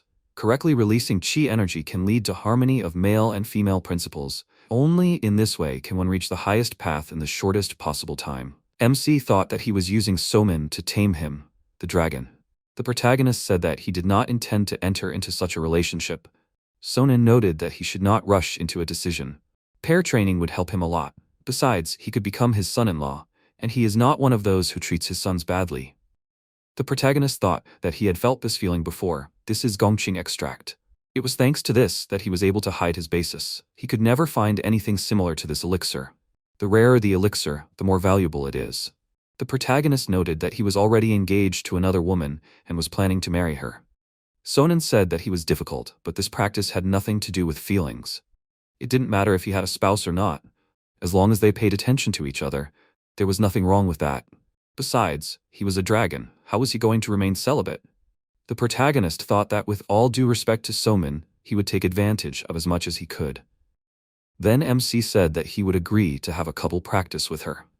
A few days later, in the Heaven and Earth study, the protagonist practiced the lotus position. Afterwards, he said that he had succeeded. MC thought that now that he understood the principle, he would be able to make rain using the energy of the air. When he reached the 6th stage, he would be able to combine different properties and create natural disasters. He thought it would be fun. He couldn't wait until he reached the 6th stage. Haylock said that Somin would like to join him in the bedroom. The protagonist thought it was time to use the immortal Taebek. At this time, Somin thought outside the door that the ancient dragon was an amazing opportunity to become part of the Dragon King's lineage. She remembered Seonen's words, who made sure that she understood that if she put in the effort, she could get the dragon. And everything that belonged to her was his. He believed that she would succeed. She thought that it was all for the teacher's sake. Then, Somin went into the bedroom and said that she was sorry for disturbing him. The protagonist asked, so she did come after all? The atmosphere should be something like this, so he embellished everything here a little. How about her? Somin thought it was all for the teacher's sake. She said that she was grateful for his concern and attention. The protagonist asked, she didn't want to do this, did she? He could see from her face that she didn't like it. He was surprised that such a worthless mortal thought she was his equal. She speaks beautifully. So does she really think that the Dragon King is willing to give away the most precious thing? If he says that she can only get the treasure by turning away from her teacher, then how can she continue to be called Fairy Taebak? Or is it because his situation has worsened? Somin shouted while grabbing her weapon that if he continues to insult the teacher, he will greatly regret it. The protagonist used his power, and Hede appeared and pounced on her. The protagonist noted that a mere mortal cannot compare to the Dragon King. It does not matter what her teacher thinks of him. He is the Dragon King and this is his palace. She can try her best, but she cannot harm him. She must follow him, and he will show her another way. After a while, MC said that she should eat it. Somin thought, isn't this a pill? It seems like this is the 8 Treasures Energy Preservation pill. This is just ordinary medicine that she does not need. But if she looked at the quality of the pill, it was different from the one she was used to. She would try it anyway. It wouldn't make it worse. Then she realized that the properly prepared medicine had no taste or smell. It was different from the ones her teacher gave her. In addition, the wounds she received from Hide were healing, and her strength was increasing. Could such a basic medicine affect the heavenly level 5? Somin asked what the secret was. The protagonist pointed out that it was due to good ingredients and skills. He was a jack of all trades. Her teacher was a cunning opponent who was hard to ignore. He had no intention of dual cultivating with her. Why didn't they just pretend? Somin asked, what if the teacher guessed? The protagonist asked, she hadn't thought about that when she took the medicine from him, had she?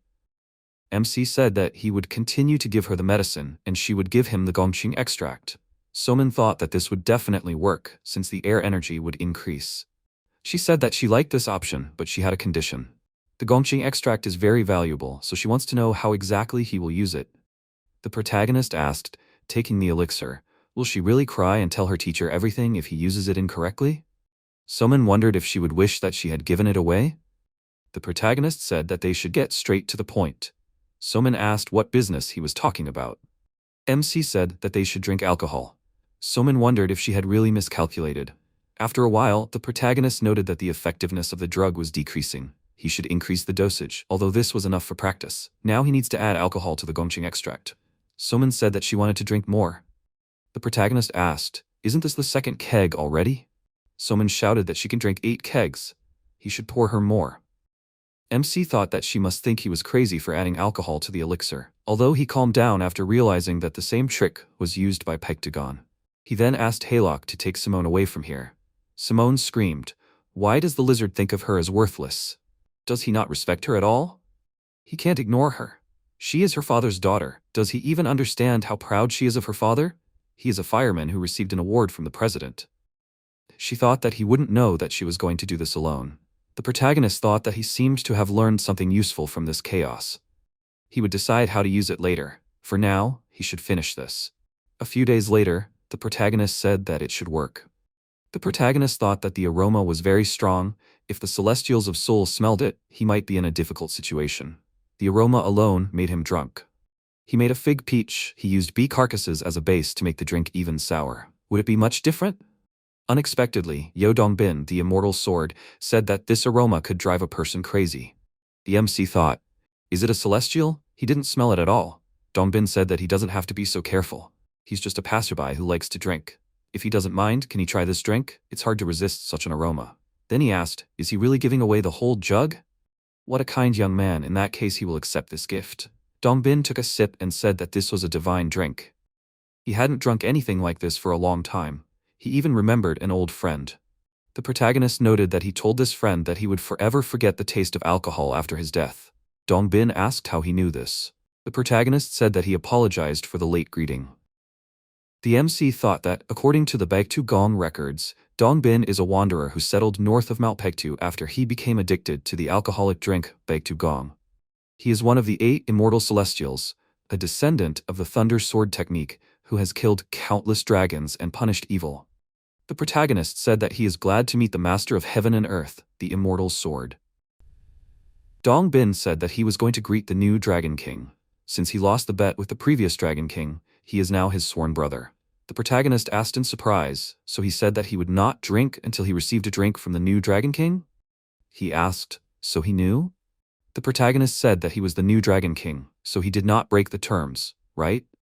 His interlocutor shook his head and said that he did not know who he was at that time.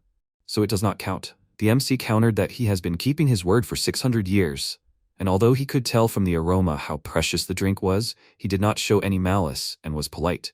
Dongbin waved his hand and shouted, "Enough!" He grabbed his head and shouted that he must say that he is a real drunkard. He can't listen to this anymore. The protagonist thought that he decided to keep his word to the end. Either he is too stubborn or too righteous. He then said that it pained him to see his older brother using such horrible words to describe himself. Instead, why don't they sit down and have a nice drink and honor their ancestors? The other man looked at him and said that he didn't mind. He then thanked him and said that he had saved him a lot of trouble. If he ever needed his help, he should just say so. The protagonist asked if he could ask him for a favor. The astronomical sword technique is an amazing martial art learned from a sage named Waryong Jining. The story goes that he defeated an evil dragon with it. Using even the most ordinary swords in combination with this technique, one can achieve strength far superior to other martial arts. He practices sword techniques too, but please, he must teach him his sword skills. 2 months later, North Korea. A huge centipede was rushing from side to side, terrifying the children hiding in a small building. They hugged each other, trying to console each other, and begged for salvation. At that moment, the protagonist jumped right at the monster and said what a wonderful lamb there was. Then he looked at the children in surprise and thought, are they really being used as a sacrifice? Suddenly, the monster screamed, how dare he touch it? It will tear him apart. The protagonist turned around and then jumped to the side, striking. The boy, who was watching this happening in fear, saw clots of blood and thought that even such a strong person could not cope. Now no one can save them for sure, and they will die. Then he looked up in surprise, seeing how the protagonist was flying rapidly at the monster, while it screamed that he was sure that it swallowed him. The next moment, the protagonist dealt several crushing blows until the monster surrounded him and said that he had nowhere to run now. The protagonist smirked and thought that heavenly escape meant hiding from the heaven's gaze. Then he disappeared, and the monster wondered how it happened. If it was possible to hide one's presence and change the direction of an attack, then the human body, which concentrates the power of the air, can do it too. Then he dealt another attack, causing a bright light to scatter in all directions. He descended to the ground and sighed heavily, and the monster behind him fell to the ground. He abruptly covered his mouth with his hand and said that he could not get used to it. He thought that in order to teach him this, the elder constantly threw him off the mountain. However, it worked, and now he is training in a place where a huge number of monsters live. They will be excellent fertilizer for him. Then the child came out of hiding, holding his brother in his arms, and thanked the elder for saving him. The protagonist was surprised. The elder? They are not from Asadal? The child said that it was so, even though they were expelled, but their family from generation to generation worshipped and revered the gods. Witches are hereditary shamans. After some time, several soldiers looked ahead in surprise, when the next moment Hiti gave them headshots. Shortly before this, the protagonist asked the girl, is her mother a shaman? She confirmed this and said that when that creature appeared, the villagers began to make sacrifices to it. It even ate her father. Her mother, to counter it, made an iron spear. But somehow the soldiers found out about this and broke into the village, and the mother was killed because she tried to protect the village. The protagonist thought that this was inhumane, and then patted the child on the shoulder and told them not to cry. He will avenge her mother's death. Hiti continued to rush forward at this point. Then he jumped into the building, filling the entire floor with water. The protagonist thought that he had been doing everything he ordered lately. Maybe he perceived him differently because he became a dragon. It seemed that he and Guanak got along even better than he thought. The next moment, Hede jumped out of the building, holding a dog-headed creature in his mouth. The protagonist said that he expected him to be a celestial or a master, but it turned out that he was just a monster disguised as a human. Then the dog screamed, Who was he to attack them? MC said that he came to ask for justice for the murder of an innocent man and to return the stolen name and artifact. He said that he was talking about that shaman. If he was taken, then most likely he is now with the general. The protagonist thought, the general? They assumed a rank and infiltrated the people's environment. He is dressed in an officer's uniform. Using his position, he easily manipulated the government and the people to turn all the villagers into food for that monster. The dog shouted that, judging by the reaction, he didn't even know who he was dealing with. The reconnaissance troops had already reported to headquarters, and reinforcements would soon arrive. The protagonist approached him and, grabbing him by the ear, told him to take him to the lair. The dog said that he was digging his own grave. He thought that even though he was a celestial, he was nothing compared to him. When they, the demons, were fleeing from the celestials from China and South Korea, they settled in North Korea, and they were all led by a 1,000-year-old white tiger. Tong Duryong is a great demon on the verge of reaching the supreme level. No matter how strong he is, he will not be able to defeat him. After some time, they arrived at the right place. The beast-headed creatures were devouring corpses. The protagonist thought that not only were they pretending to be humans, they were openly engaging in cannibalism. He said that it was disgusting. Then he pointed his index finger at them, from which a powerful whirlwind burst out the next moment. And then he told Heda to spit it out. The dog shouted at him not to do that, and the next moment he was already sucked into the whirlwind. Then Tonga appeared on the field and said that he was wondering what all the fuss was about. It turned out that a pathetic human was going crazy. The protagonist thought that he had dispersed the dragon cloud in one fell swoop. Then he asked, "Is he Tanga?" The tiger shouted, "Did he dare to call him by his name so unceremoniously? He will pay for this. They must be hungry. They must eat him." Then he pointed his finger forward, and the other animals headed towards the protagonist. And he shouted, "Since he came, he himself will taste him." Then his beasts were pierced by powerful blows, and they desperately called for the general. Then he looked up at the sky and saw the Imugi. The protagonist said that after all this fighting, he was a little hungry. Halok, Kanbei, they shouldn't keep him waiting. Then he told Helok to collect all the whole corpses. The next moment, his mouth was already filled with corpses. The protagonist thought that he was just like a real snake. Then Kanbei came to him and said that he had collected all the trophies. The protagonist said that he should go first and prepare everything. He thought that Kanbei was very funny. When he saw him drinking alcohol, he immediately burst into tears and said that he reminded him very much of his past King Pike-tu. And then he went to the cage and decided to see what was in there. As these children said, it was a supreme spirit that feeds on iron. It is able to drive away nightmares and evil spirits. Taking a piece of metal, he pulled it through the bars and turning to the creature, told it to come here. He said that he thought that it would relax if he gave it food. At that moment, heat flew up to him, and he asked if he wanted to try it. Then the creatures looked at each other, and the protagonist thought maybe they could be friends, since they were the same species. Then the creature handed him a piece of metal, and Hide asked him if he did well. The protagonist patted him on the head, and said that he was doing a great job. He thought that he had become a real troublemaker. He now had a new friend, who would at least slightly replace Guanak for him. Then he waved his fan, sealing the creatures inside, and said that it was time to go back. After some time, he arrived in an underwater kingdom and, looking around, said that this was a dragon palace or a tavern. Somin was unconscious on the ground, and the protagonist thought that she and the teacher had become real drinking buddies. Funny, but she does not know the true identity of the teacher. Then the boys ran up to him and he apologized for making them worry. He handed them their mother's things. The girl took the relic with trembling hands, tears streaming down her eyes, and the protagonist asked if he could find out what it was. She said that it was a family heirloom of their house.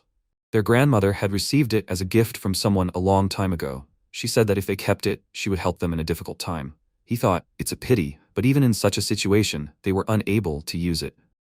This is because they lack the knowledge and skills to use the spell engraved on this relic. He said that he could help them use it. The guys looked at each other and then handed him the relic. The next moment, he pulled it towards himself, and the relic in his hands glowed with a bright light. A powerful column of light burst into the sky. He thought that it looked like the signal flare talisman that he once used. The problem was, did the one who gave it to them remember the signal after all these years? Then a bright flash lit up the space. They covered their eyes, and the protagonist thought, he came so quickly? Who is this? Jijongbi asked, is he the owner of this hole? He should immediately release the descendant of her benefactor.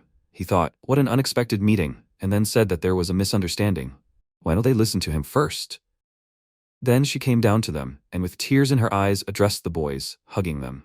She said that she was very sorry. She promises that they will have a lot of beautiful clothes and delicious food, so she will teach them martial arts. Then she turned to the protagonist and asked how she can make it up to him. He said that it's okay. She must have come a long way here. She needs to eat. During the battle between Korea and Japan, he saw her on TV. It was a great honor for him to meet her. He thought she didn't recognize him. It's good that he switched to water base. Wood base is rare and can burn him. He then asked if she could tell him what connects her with this decoration. Since she is famous for her strength, it is hard to believe that the children's ancestor was their benefactor. She said that she lived as a shaman's apprentice in Okuguk. MC asked, "Is that where Mujeo-san lives?" She confirmed it and said that Princess Bari lived there. She is considered one of the 3 deities of the Korean peninsula, right after Lady Yuwa and Dangun Wangom.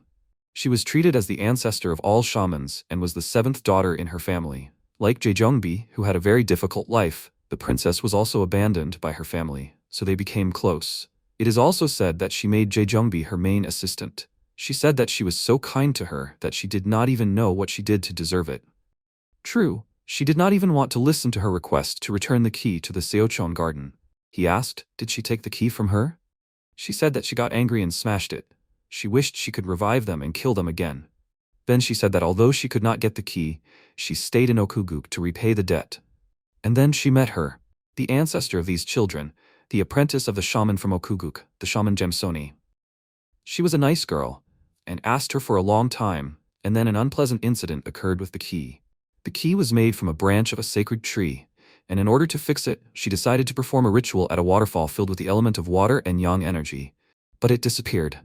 And during the search, Princess Bari accused Gemsoni of stealing the key.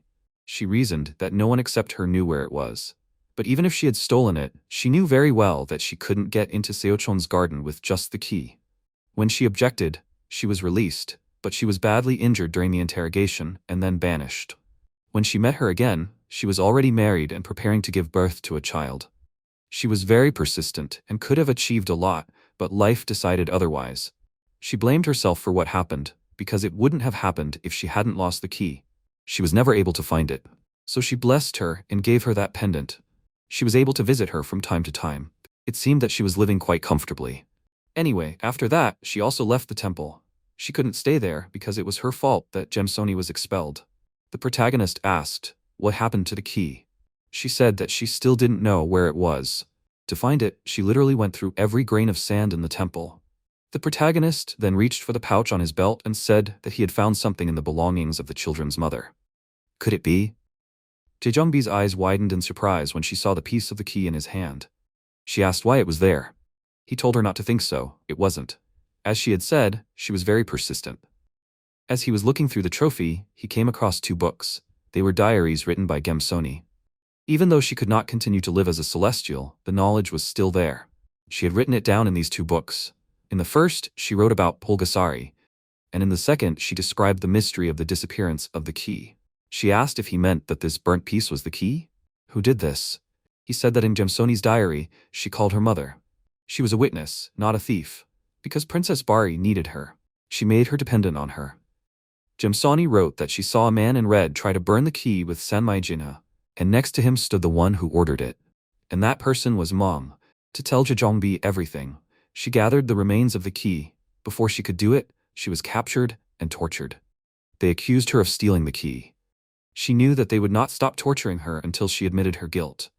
Princess Bari was obsessed with Jaejongbi, and because of this, she was very jealous that they were so close. When she was about to give up, Jaejongbi believed her and pulled her out of that hell.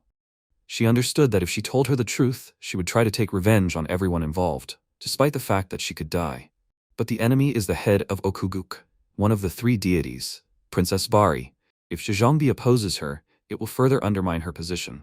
She decided to keep quiet about everything until she returns to her previous status. And when that happens, return the remains of the key to the sister who believed in her. Also, when she is gone, they must bring water to the sacred tree every morning and read prayers. Even if it takes several thousand years. Gradually, the key returned to its original form. It became what it was before it was burned. The reason why the key was restored was because of the deep devotion of the sisters, who cherished each other as their own lives. Jaejongbi got angry from hearing this, and the protagonist told her to calm down, breaking into Okuguk now is suicide. Instead, she should let him propose. She asked in surprise. What? He put his hand forward, enclosing the key in a sphere, which restored it. He said that he had the ability to control water, which he could make grow. If he helped her get to Sochon's garden, would she help him? She thought that he used his life energy to fix the key. Even if he was a divine being, he would have to spend most of his energy to fix the key. Since he did this, he really wanted something from her. He smiled and said, "Does she know why he wears a mask? If his identity is revealed, not only he, but also this lake and the Dragon Palace will be in danger." He had planned to hide here for a long time, but when she broke in, neither the barrier nor the Imugi could stop her. He was lucky that it was her. If someone else with bad intentions had come instead of her, everyone would have been in danger. That was why he fixed the key. Although she has great power, she does not use it for selfish purposes. When he first saw her, he felt that she was disgusted by the world that the Celestials built, and they are similar in this regard. She thought that he needed her power, that confrontation and a position that would not yield to the 8 temples and the 3 deities. Does he really think that he will succeed just because he has her? If the key to the garden is fully restored, they will have to reckon with her. Then she extended her hand forward and said that she will help him. And he smiled and said that he was waiting for this answer. Then she shouted indignantly, "Is he even in his right mind? Why did he spend so much life energy at once? He will die before he restores the key." She grabbed his clothes and began to shake him. The protagonist thought that since his main element is wood, it is easy for him to make plants bloom, but because he disguises it as the element of water, it seems crazy to others. Then she thanked him for restoring the key and said that she will do everything possible to help him lead the world of Celestials. And right now there is a great opportunity, the conquest of the Eastern Sea. She offered to take part in it. And from all the atrocities committed in the East Sea during the last battle, Dokdo, West Sea, South Sea, also the disciples of the shrine agreed to participate in the conquest of the East Sea. If successful, they agreed to divide the wealth of the East Sea Dragon Palace according to the contribution of each participant. So the disciples who wanted to participate in the conquest poured in huge numbers, each striving to be in the front ranks. By speaking in the front ranks, they increased the chance of making a greater contribution from themselves.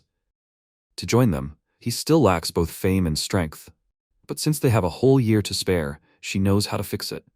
Then she threw him an object and said that this was a pass to Shinshi.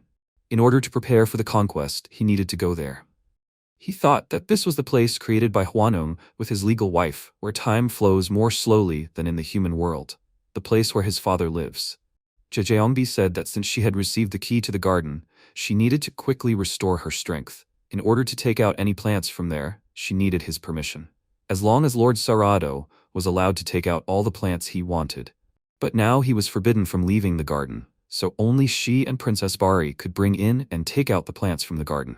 She was only allowed to take out the flower of life, the flower of reincarnation, and the flower of destruction. But these flowers alone would not be enough to restore all her strength, so she needed permission to take out the 4th plant. That was all she needed to do now. In fact, she also wanted to pass on all her merits to him, which would help him gain a good position. He was surprised and asked, wasn't she entering Lady Yua's gardens? She spread her arms wide and said that it was okay. She had achieved her position thanks to her abilities. What could this lady do? She then asked, did he probably know about her past, right? He said, on Jeju Island. She confirmed this and then said that her revenge had not yet been accomplished. She was only helping him because it would help her get revenge. Her father had given her the name Jejungbi. He had prayed for a boy, but a girl had been born, so he named her Jejung, which means born by desire. When she first left home, she pretended to be a man. She wanted to make up a name for herself that would not relate to her family, Kim Daon. It means all the blessings in the world.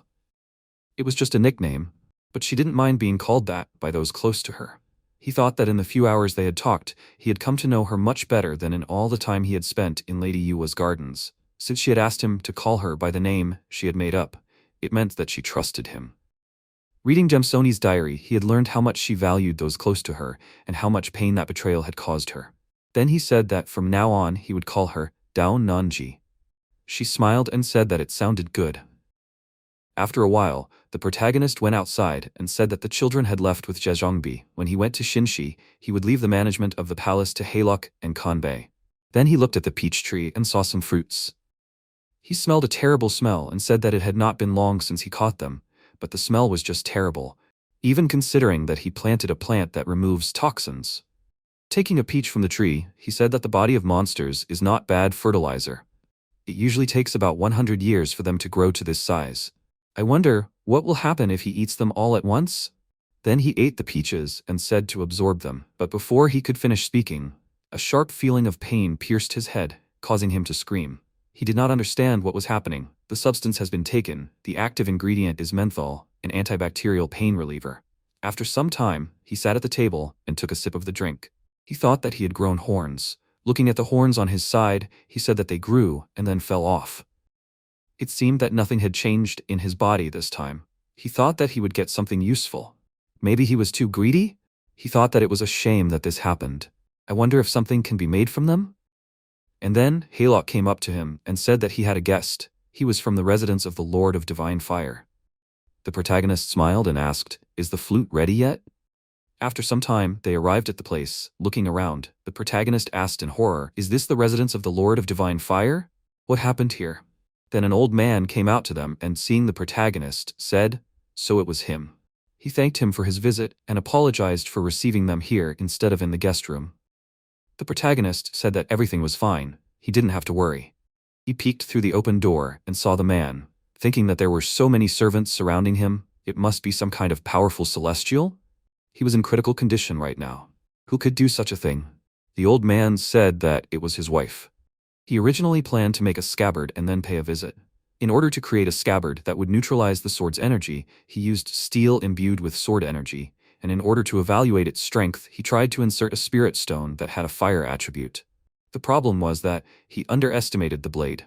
To suppress the power, he tried using a unicorn horn and even a dragon's fang, but it didn't work. In the end, he invited a craftsman from the Western bloodline. He was known for being able to create the best metal called bune.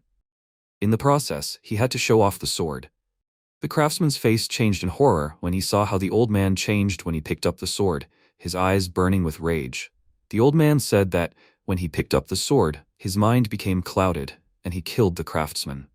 The protagonist cried out in surprise, and the old man added that before he died, he was able to tell why it happened. The materials he used did not suppress the sword, but became the source of its power. The sword burst into the manor and subjugated the minds of those inside. His wife tried to stop it, but the girl whose mind the sword had taken over quickly tried to harm his wife. He said that he had no choice, he had to save the others. If not for his wife. MC looked behind the door again and thought that these wounds were left by that girl.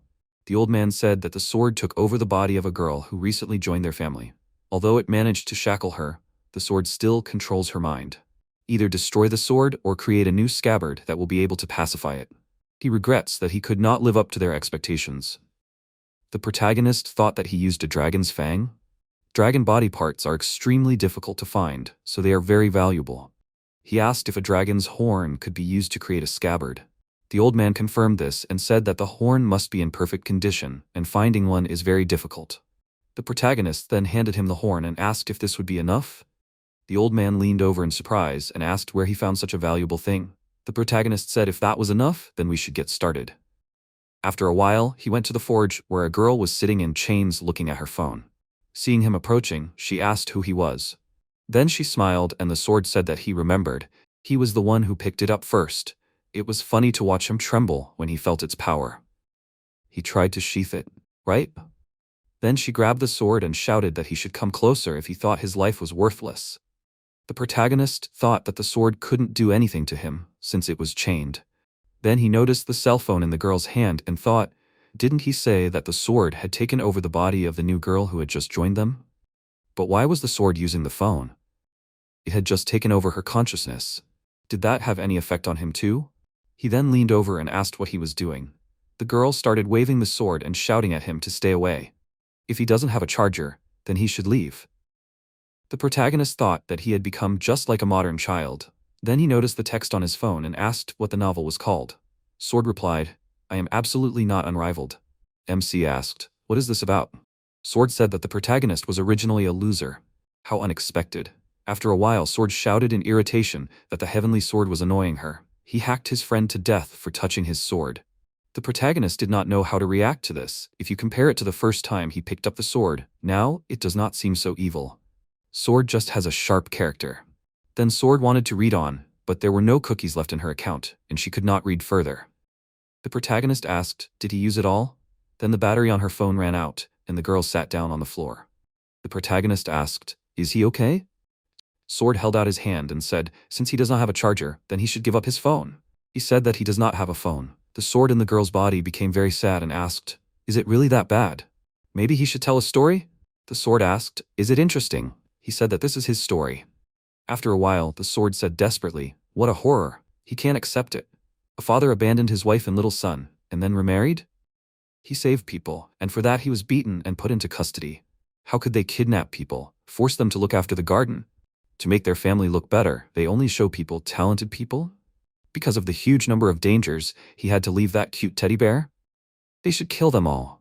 If he doesn't have the courage, then he will help. This is the first time he feels such strong anger. The protagonist patted him on the shoulder and said that he appreciated his responsiveness, but now that he is sealed here, how can he help? He shouted that he can ask that old man to release him. He asked, after he smashed everything here? The girl's body shrank in anger, grabbing the sword. He shouted, how annoying. The protagonist thought he was really on fire and then asked if he wanted to let off some steam. There is one way. He knows how, right? Then he extended his hand forward and the sword, smirking, said, that's right. After all, the protagonist of his story is better off doing everything himself. Then he handed the sword to him. The powerful aura of the sword passed through the protagonist's body, and smirking, he said, wonderful. He took the sword with both hands and said that he would use his body to subdue them. He would cut everyone into small pieces. At this moment, breaking the wall behind him, releasing fiery energy, an old man jumped forward, shouting that this will not happen. He is a damn monster. Powerful flames burst forward, engulfing the protagonist. The old man shouted for him to be patient for a little while. And the sword shouted, does he want to seal him here again? It won't work.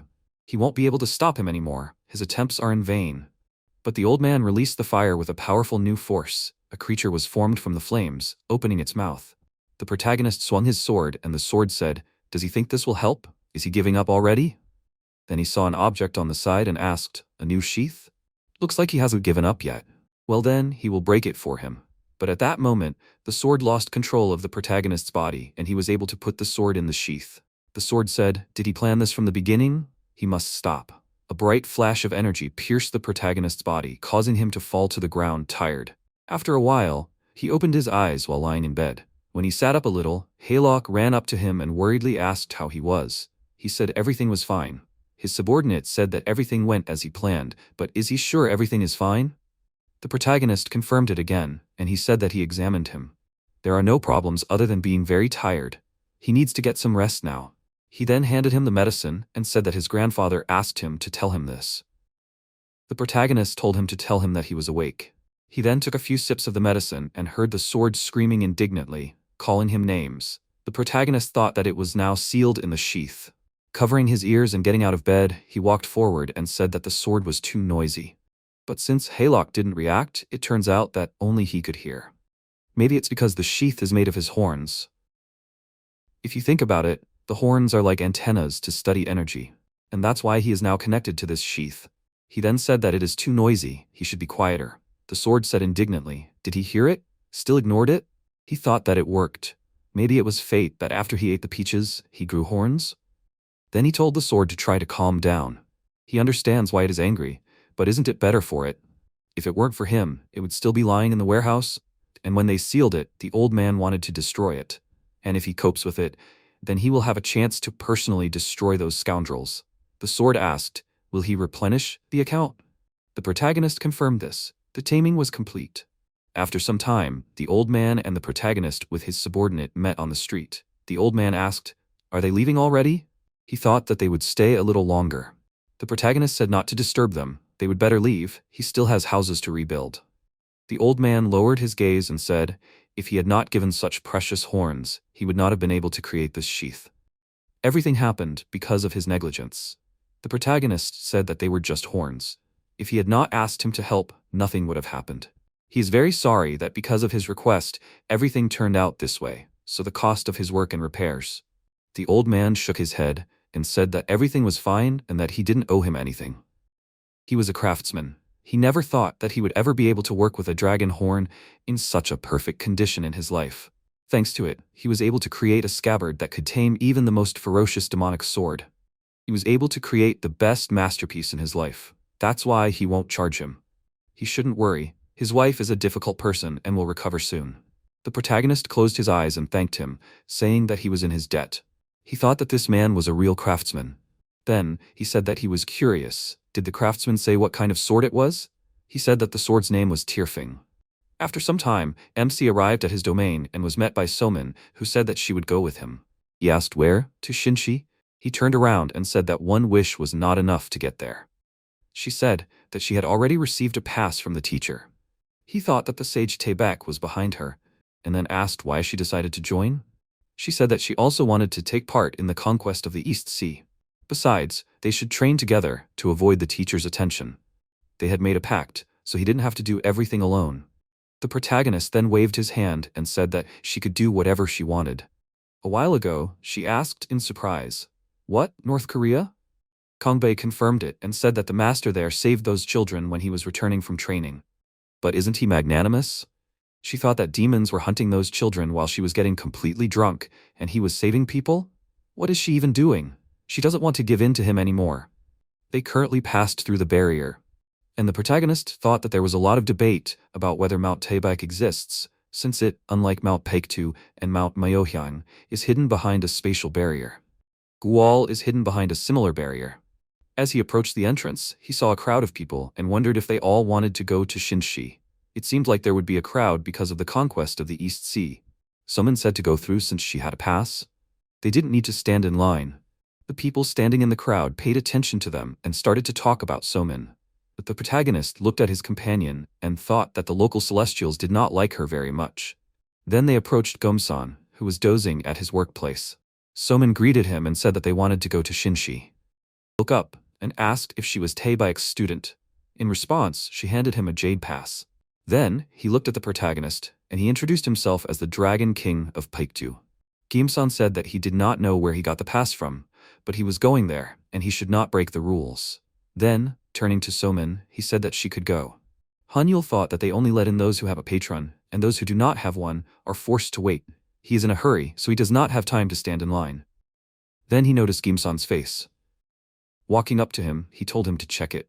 The inspector asked in surprise, "What?" The protagonist asked if he was just sitting here to soak up the sun. He turned around and said that he was overestimating himself for a lizard. He concentrated his energy in his hands and shouted that he shouldn't have angered him. The protagonist was about to grab the hilt of his sword when a shout rang out. "Gumsang!" The man shouted. "What's going on here?" Gumsang said, "Father," in surprise. The protagonist thought that he recognized him, since he sees that face every time he looks in the mirror. He wondered if he would look like that in a few years. He knew he was here, but he didn't think he would see him so soon. He then asked if he was the man's father. The man confirmed it, and then the MC introduced himself and said that it seemed like he was no more important to the man than a stone on the road. He waved his hand and shouted, if he allowed himself to be humiliated now, how could he continue to carry on the legacy of the past Dragon Kings? He must admit his son's mistake and make him apologize. The man coughed and said that they should apologize for showing him disrespect. They would be happy to accept him as an honored guest in the city and show him appropriate hospitality. But that was only if he could prove that he was worthy of being a guest in the city. For only those with sufficient strength and authority could enter Shinshi. The protagonist asked if he would be the judge. The father said that he would not, and, putting his hand on his son's shoulder, he said that he would be the judge. The problem was that there was no one who could prove his abilities now. Therefore, in order to test his strength, they would hold a small duel. Although his son lacked much, he had already reached the magnificent level, so he would be a worthy opponent. The protagonist thought, so he wanted to decide everything in a fight? I wonder how long he had been waiting for this moment? He imagined countless times the moment when he would meet his father. The man who had single-handedly destroyed his family would yell at him, beat him to death, but when he finally met him, he reached for the ball and the sword asked, did he decide to use it? He had to act faster. The protagonist's mind went blank, and as he drew his sword, he thought that he could be more honest with his feelings and merge with Tirfing. His eyes burned with rage. He thought that there was nothing left in his heart except the desire to kill. After a while, the battle began, and the protagonist said that he could go first. His opponent shouted that he should not beg for mercy. He concentrated the energy inside himself. Powerful impulses burst out. He shouted that he would finish him off. The next moment, he rushed forward, extending his hand, but the protagonist dodged his attack, jumping up. He thought that even though he was fast, it was not enough. Turning around in the air, he swung his sword. But the opponent dodged and laughed, asking where he was hitting. And then he struck with his fist, but the protagonist defended himself with his sword, and Jum-sun jumped back. Those watching the battle discussed that the Paektu Dragon King was weaker than they thought. It seemed that he simply inherited the title of the Dragon King. The protagonist, continuing to defend himself, thought that he was not that strong. It was annoying that it was difficult for him to attack, but he was not. Is he using space as a shield? Space can only affect those who have a material form, so he just needs to transform. The next moment, he was in the air, and his opponent missed. Turning around, he said, "No." But at that moment, the protagonist had already attacked him with a sword, from which he only managed to put his hands in front of him, and flying back, he shouted, "Why did the shield not work?" The father shouted in alarm, "What is he doing? He must surrender." Jum-sun told him not to worry, he couldn't be defeated with a few tricks. But before he could finish his sentence, Hanyul cut off his head and arms with a sharp movement of his sword. Those present were horrified by what he saw. His father, angry, shouted, "How dare he!" Then several warriors ran forward, swinging their arms to attack. But the protagonist thought, if he had cared so much about his family before, everything could have turned out differently. He attacked the warriors in his path. Then he turned around and saw how the warriors froze in the air, being in magical seals. He thought that his attacks and these celestials were hanging in the air. What was going on? Himosu, being in the air, told him to calm down. There was no point in continuing. His father shouted, why was he stopping him? Himosu landed on the ground next to him and said that his father personally gave the order. Eliminate the disorder and meet the guest. The protagonist thought in surprise, an order? Personally received the order from the Heavenly King, whom no one is allowed to see, this time-stopping technique in this face. This man. He sheathed his sword and said, Lord of Heaven and Earth, he welcomes Prince Himosu. He thought that they were similar. He inherited the heavenly blood more than anyone from the Go family. After all, he and his brother Daok have the same face. The people present discussed Himosu's appearance in surprise. Hwangwon descended from the heavens and founded this city. Since the gates of heaven were closed, no one has seen him again. Some believe that he has become a being superior to the celestials, while others believe that this city is his new incarnation. Many gossips and rumors swirl around him, but the only one who knows the truth is his eldest son, Cheonwon-ran. The next moment, his father shouted that he killed his son. He is his nephew and the grandson of the Heavenly King. Why is he treating him like a guest? Wang-ran turned to him and said that it was strange. Wasn't he the one who suggested a duel?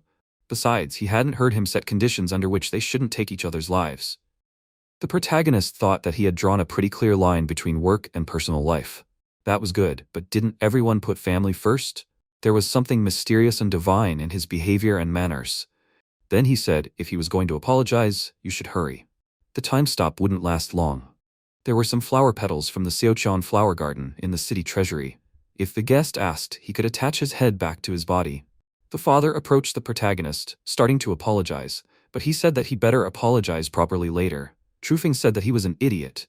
In exchange for his life, they would take his hand. The MC stuck the severed hand in his belt. After some time, the MC walked into the city and thought that the buildings gave off a completely different atmosphere than in Asadal.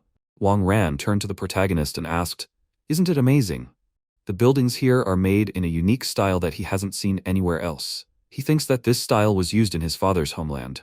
The protagonist thought that he began to speak in a more cheerful manner. Did he have to maintain a serious tone because there were many people around? The city was built by Hwangwon. It really is a heavenly place. Sindansu is a divine tree that grows on top of Mount Taebaek and towers over the entire city. According to legend, when Hwangwon first stepped on earth, this tree grew in that place. Heimosu then opened the door of the building and told him to come in. This is his home. It may be modest here, but he hopes that this will not embarrass him. Sitting down at the table, the protagonist thought that it is indeed modest here. It does not look like the home of the one who rules this city. Then he noticed the empty mug next to him. But the next moment, his companion snapped his fingers and told him not to be shy and help himself. The drink and treats appeared out of nowhere, and the protagonist looked at them in surprise. He thought that he truly lived up to the image he had imagined. It was amazing to feel such elegance in such a humble place. Then he thanked him for his kindness and mercy, and he said that he had thanked him enough. Then he called him by name. This made the protagonist freeze in place and asked how he knew. Wang-ran took a sip of his drink and told him not to worry. No one knew about him except him.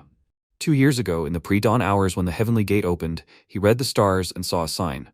That was how he knew of its existence. No name, no gender, no age, but he could be sure of one thing. The person who woke up in the direction where the star fell would be the same as him. Hanyul said that this meant he was a prince. Wang Ran confirmed this and said that he was also a monster. Monsters are anomalies that do not belong to heaven, earth, or man. In ancient times, those who are not part of the trinity of heaven, earth, and man were called monsters. And they were hunted, believing that they do not obey the laws of nature and negatively affect the general order of things. But at the same time, a monster became the protector of the most sacred place on the Korean peninsula. He asked why he was telling him this. Heimosu said that anomalies are naturally attracted to each other. Once upon a time, he met a man with the same fate and received help from him. That was when he was first told about the laws of monsters. An elder must show kindness and help his kin in order to preserve the future of all. The protagonist said that he did not know that they existed. The interlocutor said that it was because there were so few of them. He had been watching his every move, from the false accusations of Lady Yuwa to his union with Deok and his disappearance during the battle for the seven-pointed sword. For the first time in so long, he experienced pleasure that could not even be compared to Dorak. The protagonist thought with embarrassment that someone was watching over him all the time. It was both comforting and embarrassing at the same time. Perhaps because they were both monsters, he unconsciously reached for it. Then Wang Ran waved his hand, opening the chest, and said that now he should choose what he thought was right. This was his kindness to him. In one bag was the Sword of Dragon Light. In his youth, it saved Wang Ran's life many times. The protagonist examined the weapon and thought that despite all the years, the sword was still in good condition. Tierfing said that the sword was not bad, that he thought it would be an A rank. But that didn't mean he should take it. After all, he was an SSS rank. The protagonist thanked the interlocutor, then thought that if he took the sword, his eardrums would burst. But this sword, he could feel the aura. Since they were both monsters, did it have the same type of ability as him? Then he reached for the second pouch and thought, wormwood and garlic? If these two pouches were of equal value, then he would choose this. After all, he would be able to grow it in the future. His sword said that he knew he would make the right choice. The protagonist then asked how he could repay his kindness. He replied that if he met people like them in the future, he should help them. The MC thought that he was following his principles. Himosu then bid him farewell and wished for him to find what he was looking for. After a while, the protagonist walked down the street and looked around and thought that the city center was a place for the Huang clan, and therefore it was untouchable. And he was able to come here due to special circumstances. I wonder if he will ever be able to visit this place again? A celestial with the same feature as him. He can't believe that he feels so close and comfortable just because they are both monsters. The time he hid it must have been hard for him. He hopes to come back someday to talk to him again. Then Sengo came up to him and asked, the Dragon King of Paektu, right? He introduced himself and said that he was waiting for him. He was here to help him settle in. But first, he needs to check his badge. After looking at the token, he said that the token had a value of 10. He could stay here for 250 days, multiplied by the value of the token. The protagonist thought, 2,500 days, that's almost 7 years. Sungoke asked what level of residence he would like to receive. Hanyul asked in surprise, could he choose? He said, of course, but on the condition that he pay. After a while, he looked around the small room and thought that it reminded him of his previous apartment. Sungok said that the residence he just saw was the lowest class of Chongseo. It is a 6-month residence of the 5th class. There are a total of 5 ranks of residence. They are in the following order: Chongseo, Salk, Solge, Bom, Kirin. Residences of a higher rank are located in areas that promote progress in cultivation. Therefore, the higher the rank, the more expensive they are. Maryongbu is the currency of the Celestials. A certain amount of energy is transferred to the amulet and used as currency. The number ranges from 1 to 9, and the higher the number, the higher the price. The protagonist said, and going outside of Shinshi is prohibited. And in order to leave, he needs to use up all the days or just give them up. Sunok asked how he knew. The protagonist thought, why is this a sacred place? Is the only thing you need a pass to enter the city for is renting a place? The Wang clan is nothing more than a gathering of landlords. How much does he have left? He was not warned that he would need money. He shook the empty bag and thought, damn it, Jejungbi thought he had a lot of money. A few moments later, Sunok, counting the money, said that based on his funds, for the next 6 months, this bomb rank room is his private property and no one can enter here without his permission. He wishes him success in his endeavors. The protagonist thought he was broke. After a while, he took out his bags and said that he had lost everything he had. But thankfully, he could at least find a decent room. He would try to get back the money he had planted over the past 6 months. First of all, he would plant the garlic and mugwort he had received from the sun god. He opened the bag and smelled it, saying that it sounded familiar. He had bought this fertilizer to grow food during his training. It was good that he had brought it with him. During his training, he could use it for something useful. He had made the antis work with the squad while he trained. Well, now he felt alive again. It was tiring to constantly use chi water. He could finally practice the star wind breathing technique. Sitting on the floor, he said that he would begin. He thought that he was now at the pure level. Everything was the same as 3 months ago, when he was not yet the Dragon King of the Heavenly Lake. Even after absorbing the energy around the Sky Lake and drinking half of the elixir he got from Somin, why is there still no change? Or is it because he has no talent? Or has he reached the peak and even the elixir can't improve his abilities? He will practice the star wind breathing technique for now. It seems like it has been a long time. Fortunately, he does not need to be discouraged because his skills have not improved. It is quite large, although it is not tall, but it is a wide thing, his strength. After a while, he came to his territory and looked around and said that this time it is the same. He feels like he has been practicing the breathing technique for a long time. Then he called the ant to him and looked at the rings and said that 5 years have passed. Probably, only half a year has passed outside this world. He then said that this is why everyone underestimated time. He looked at the box in his assistant's hand and said that he planted it and it grew well. Should he try it? He bit into the garlic and thought, even if he ate it, he couldn't feel any increase in his abilities. Could it be that the problem was with the star wind technique? This heavenly art, although he was still learning, the first technique, the star wind technique, had reached the final stage and he had obtained the 10th star. Even if he trained more, he wouldn't be able to improve this technique. This technique was easier compared to the others, so he could easily reach mastery level 10. Was this technique originally created for the pure immortal level? Or was it an incomplete technique? Could it be that some parts of the technique were lost? What if he created a new one? In the heavenly art, there was a skill that needed to combine all kinds of attributes. But there was one energy attribute that wasn't mentioned there. The wood attribute. If he applied this attribute to the star wind technique, he thought it was worth a try. He needed to combine all the attributes into the 6 stars of the heavenly art first. But before that, he had to pay again. After all, half a year had already passed. Then he grabbed the basket and easily broke it, his ant flying back from his pressure, breaking several more baskets. The protagonist asked in surprise, "What? Is he that strong?" Then he turned his attention to the garlic with Heimosu in his hand and said that to him. The garlic looked ordinary, but maybe because of this, he was able to throw it all off at once? Can this strengthen any type of body or even give a human physique? A human physique is a physique that allows immortals to use the body of humans. If the heavenly body and the earthly body use chi as fuel, then the human body uses chi as a nutrient that can strengthen the body itself. Therefore, even if a human's physique is on par with others, his strength is still stronger compared to them. After a while, he sat on a pile of wooden dummies to test the effectiveness of garlic, and said that if he bites into this garlic, he will have a human physique for about 3 hours. He did not expect that the effectiveness of the garlic and mugwort he got from him would manifest so soon.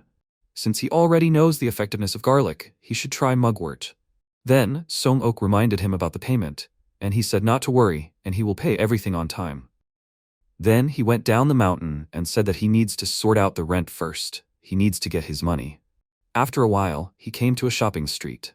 A man near one of the shops tried to haggle with a seller for an ornament, as a result of which the seller gave in and sold the ornaments at a cheap price. The man thought that he had managed to get another good item at a cheap price. People who don't have money because they are training in the city of God are such easy targets. And then he looked at the protagonist and thought that this was the first time he saw him. The people around him were sure that he needed money. Then the protagonist put his plants on the counter, and the man thought in surprise, "Medicinal ingredients? These are important things for people training, so they don't usually sell them here." Then he asked, "Is he sure he wants to sell this?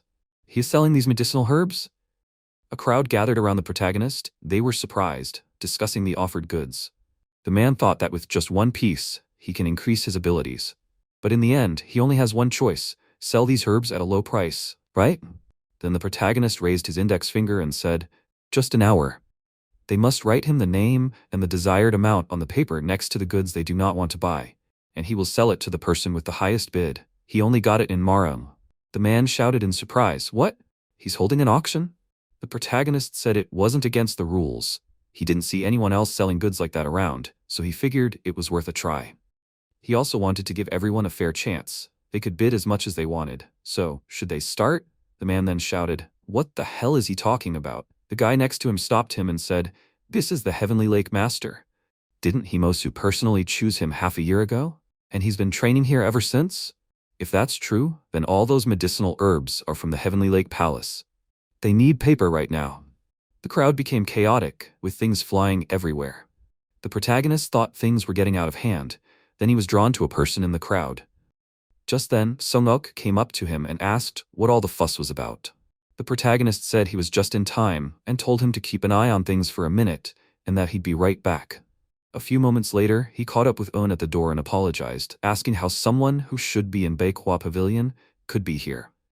Yoon repeated after him in surprise and then, clutching his head, shouted that he was tired of all this. He thinks he'll give it to him? It belongs to his family.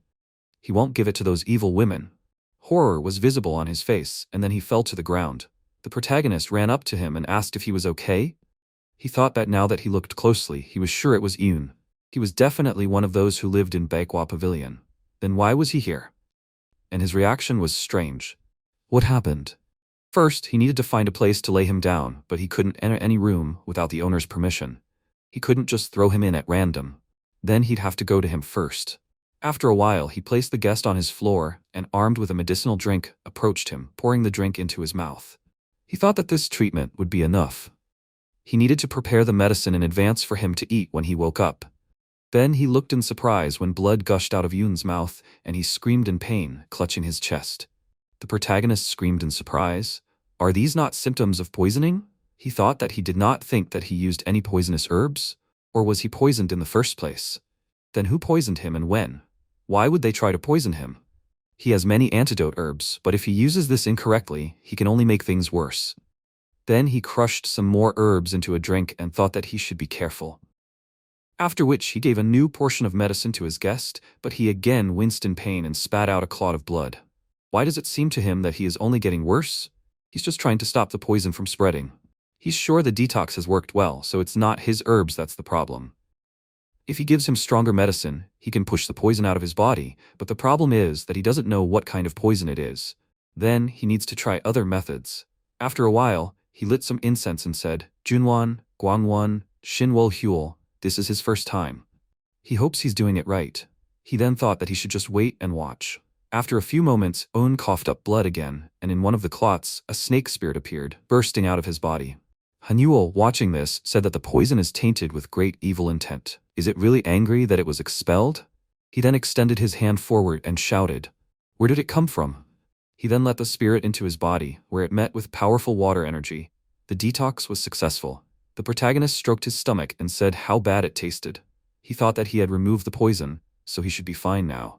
He then looked at his guest's body in surprise. Seeing the cracks on his guest's face, he thought that he was sure that he had removed the poison.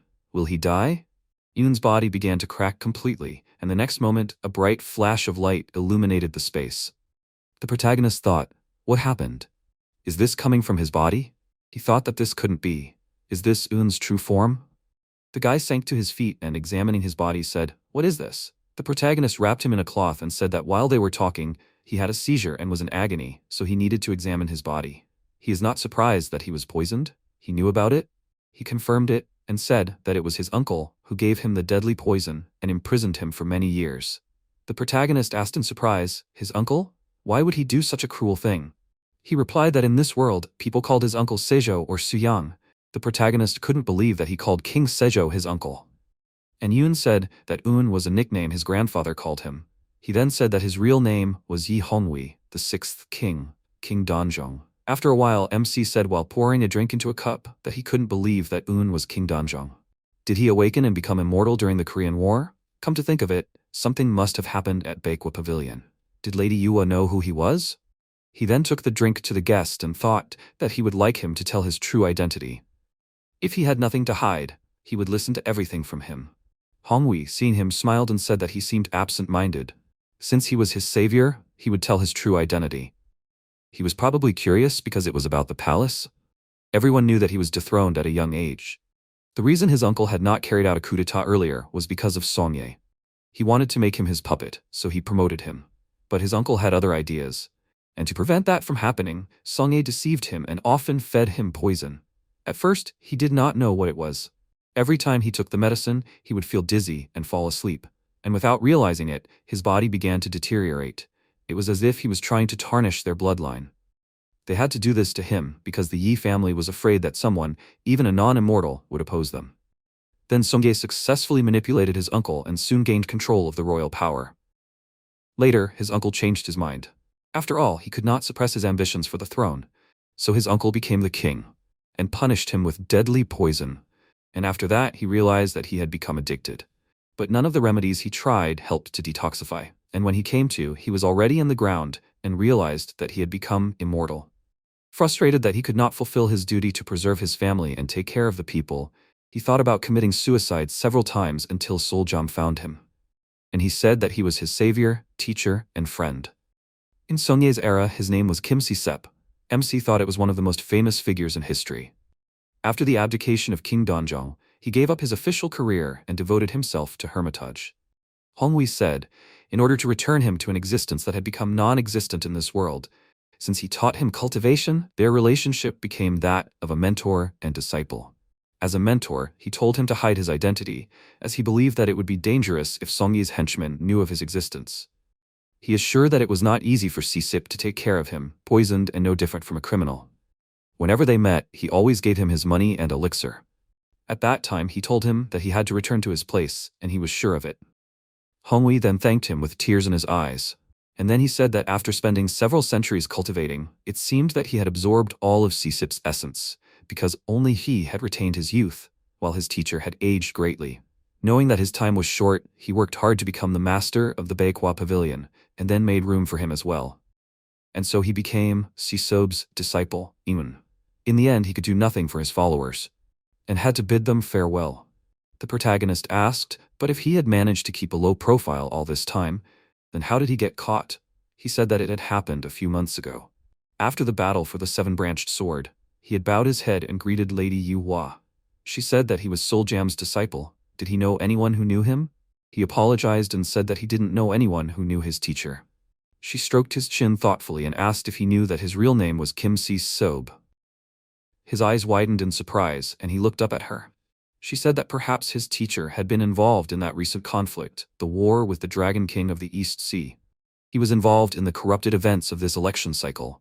Maybe he was even involved in the intrigues of Dong Hae-wong's sons. The protagonist thought, the Battle of Chiljido. He was also interested in this. Why did Dong Hae-wong's sons interfere with the election process?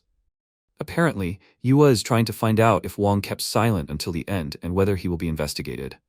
From all this, she learned that there is someone who was able to deceive him.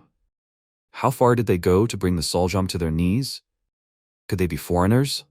Honghui said that Yua asked where she got her information from, but according to her, the one who instigated Wong is a member of an organization created by loyal servants of his grandfather and father. The protagonist was surprised. Loyal servants of the king? Ceremony. They hid the activation mechanism inside the statue of King Sejong? His companion said that he had been hiding for so long that he did not even know that there were loyal servants left. Si-sep, who had never left his wing, must have been among them. But when it was revealed that he was a loyal servant of the Yi family, it became clear to him that his identity would soon be exposed as well. When Yua said that they would investigate Si-sep's shrine, he knew for sure. This place was used as his hideout under the pretext of storing the remains of his master, so protective spells were installed on it. When he learned that it was guarded, his suspicions only grew stronger, and it became clear to him that his past would soon be exposed as well. So he gathered his strength inside the shrine and fled here to escape the attack. The protagonist thought that these must be the very things that he could not afford to give to Wakagak during the attack. Honghui then asked, is his curiosity satisfied now? He confirmed it and said that he understood that it was difficult to talk and thanked him for the information. His interlocutor said that thanks to him, he was freed from prison, but he was ashamed that this was all he could offer. He then took out a token from a bag and handed it to the protagonist. He said that he could train for at least 50 years. The protagonist thought that this was better than what he had, right? His interlocutor then asked for help and said that he would like him to hide it. If he had the strength, he could hide it well enough. It had been a long time, but there was probably still someone chasing him. If he could get out of Baihuajang, his wife would probably still be suspicious and looking for him. And he felt that his strength had weakened a little with his return. Plus, his true form had now been exposed. The MC thought that it was good that he was no longer poisoned, but it was a double-edged sword. Because of his long wandering, it seems like he is still looking for a refuge. The man who has been holding the line on the peaks for so many years is now so passive. He also understands that sometimes he needs to hide his true self. He then asked, "The shards also wear out when used, right?" He agreed with him, and then he said that he would leave half of himself. They would spend time here together. But the conditions were that he would be under his protection. He then handed him a dragon bone and said that if he wanted him to hide it, he needed to know where it was. He wondered who would have thought that the remains of making a scabbard could be used like this. Hongwei looked at the bone piece in his hands, laughed, and said that it was truly an amazing handcuff. So, he would use it in exchange for him hiding it? The protagonist said, whether it was shackles or a guard fence, it depended on his desire to be majestic. The last word was reflected in pain by his interlocutor, and, slamming his hands on the table, he shouted, "He dares to call him Majesty. Because of this royal blood he ended up in such a situation." Then the protagonist grabbed him by the collar and asked, did he ever wonder why his loyal servant defended him so stubbornly? He considered him his best friend and mentor, and everything he did was for him. He should not hide behind the impossibility. All this time he only succumbed to the influence of others and did some things personally. If he wants to live, then at least remember the friend who sacrificed himself for him. Hongwei turned away, sighing heavily, and said, "Teacher, Confucius' words are true. He really was only succumbing to influence. He can no longer waste time like this, even for his friend." He then swallowed part of the bone, thanking the protagonist, and said that now he thinks his path has become clear. After some time, they came to the estate, and the protagonist said that it was like kettlebell lifting. "This is really the best room, right?" He really tried. By the way, he came to Song Ok when the auction was already over. After looking around, he said that at the moment, they need to concentrate on training and not interfere with each other. Hongwei agreed with him. And the protagonist thought, this is the kind of environment where everyone can help. For some reason, he is sad. He almost forced him to be his subject. They will spend 25 years of training together. Hongwei looked at the clothes offered to him and thought, until he learns to trust. Then he looked at the table and asked, "Food?" Then he saw the disappearing silhouette of the protagonist and thought that he brings food every day and disappears. Like a sorcerer? In 2 months. In the house, 8 years. The protagonist sat on the floor and studied the papers, scratching his head. He said that he only had a combination of magic and wind left, but he can't destroy it. How can it be that nothing has happened in 4 years? He will have to turn to magic again. The 4th stage is coming soon. Suddenly Turfing asked why he was so worried. He was sitting on the table and looking at the phone screen. The protagonist looked at him and asked, "This monkey hero is apparently a monk?" Sword confirmed this and said that he did not want to kill, but he liked being strong to become invincible. It seems that his achievements are not very impressive. The more he hurries, the further he moves away. He must learn to see more around him. MC sighed and said that his precious preparations are over. He must prepare a new one. Then he walked to the exit and said that he will be back soon. Then he looked at Yoon in surprise, who approached him and said that they have not seen each other for a long time. The protagonist thought that they hadn't seen each other for about 4 years, but he had been looking after him secretly. And he had grown so much in all that time. He had become more advanced. How much had he grown? Yoon said that he had achieved complete bone transformation just last night. It was all thanks to Confucius's favor. Confucius had given him a place to practice. If it weren't for the constant dosage, he wouldn't be where he is now, neither alive nor dead. The protagonist asked, "Was it just that?" He said excitedly, "No, not really," although he didn't trust Confucius at first. If it weren't for what he told him, he would have continued to live in hiding. He promises to remain loyal to Confucius, who had bestowed his favor on him. The protagonist then turned around and told him to take the sweet medicine while he could. Then, Yoon noticed the manuscripts in the protagonist's hands, and he said that he was working on a method that he was currently developing, but it didn't work yet. He always kept it with him so that he could write down any solutions as soon as they came to him. Yoon asked if he could take a look. The protagonist remembered Tirfing's words about looking at his surroundings and handed over the manuscripts, saying okay. Yoon, starting to read, said in surprise that it was a fusion of 2 methods. Fusion of different methods is not an easy task. It is rare to get it right. He congratulates him on his great achievement. The protagonist thought in surprise, Did he get it right away? He felt like he was presenting his dissertation to a professor. He then awkwardly scratched the back of his head and said that he was not even halfway there. His interlocutor said that he was not even halfway there. He has everything he needs. MC said, place and connect two different things. Can't he see that it's not finished yet? He said that he wanted to put his hand to the final stage of his great work. He then spread the sheets of paper on the floor and said that he hoped that his recklessness would not become a threat to Confucius. After that, he began to write down the text, and several natural elements swirled around him, after which he handed over the manuscripts, and the protagonist smiled and said that it was finally finished. After some time, knocked on the door and desperately asked Confucius to come out. He needed to deliver an invitation to a meeting at the main palace of the Huanung clan. Then the door suddenly opened, and a strong gust of air blew out of the room. Songok shielded his face from the wind, and then looked up at the sky. He stretched out his hand and felt the rain. At this time, several disciples were walking around the grounds. One of them said that it was raining in Shinshi. Could someone so fierce that he could break through the protection of the gods have come? His companion said that he didn't feel any magic, it was just rain. The boy said that it might be a dragon since it had to do with the weather. He heard that the Confucius of heaven and earth was here, but had he accomplished anything? His companion said that it was a pit anyway. He said that if you think about it, Shintoists also managed to achieve the state of Zen, right? Soman said that wasn't true, and without the support of her teacher, she would never have done it. The boy said that no matter how humble she was, she deserved the title of Taebakshen. Isn't the fact that she was chosen by her teacher proof of the superiority of a believer's natural qualities? It was made possible by the defeat of the king of Han by the new god Tao. The most outstanding of the disciples of the masters of the 8 palaces received the name of the stars. Except for the king of green tea and his disciple. The boy asked, isn't that an honor? Soman thought that, first of all, King Han Kang was not really her achievement, only a facade, compared to him. At this moment, the mentor came to them and said that they had been waiting for a long time, they should go inside. Then they walked into the arena, and the guy said that he thought this was an overview of the East Sea. His comrade agreed with him and said that since most of the factions that would participate in the extermination were training in Sinshi, this is where it was opened. The guy thought that he could see that there was no one higher than their 7 stars. Then they were told to sit down, and Hedamyung came out to the arena and told his colleague that this was a volunteer contribution. She said that this was inconvenient. Why did he want to walk around in this? She then suggested that they assume that everyone was present and get down to business. The Dragon King of the East Sea was so ruthless that the dragon palaces of the West and South Seas decided to destroy the East Sea. Both sides suffered losses. At the previous leadership meeting, it was decided that the disciples would join forces to conquer the East Sea. For his efforts, he was awarded the Eastern Dragon Palace. The most advantageous positions for raising the stakes were occupied by those with a lot of money.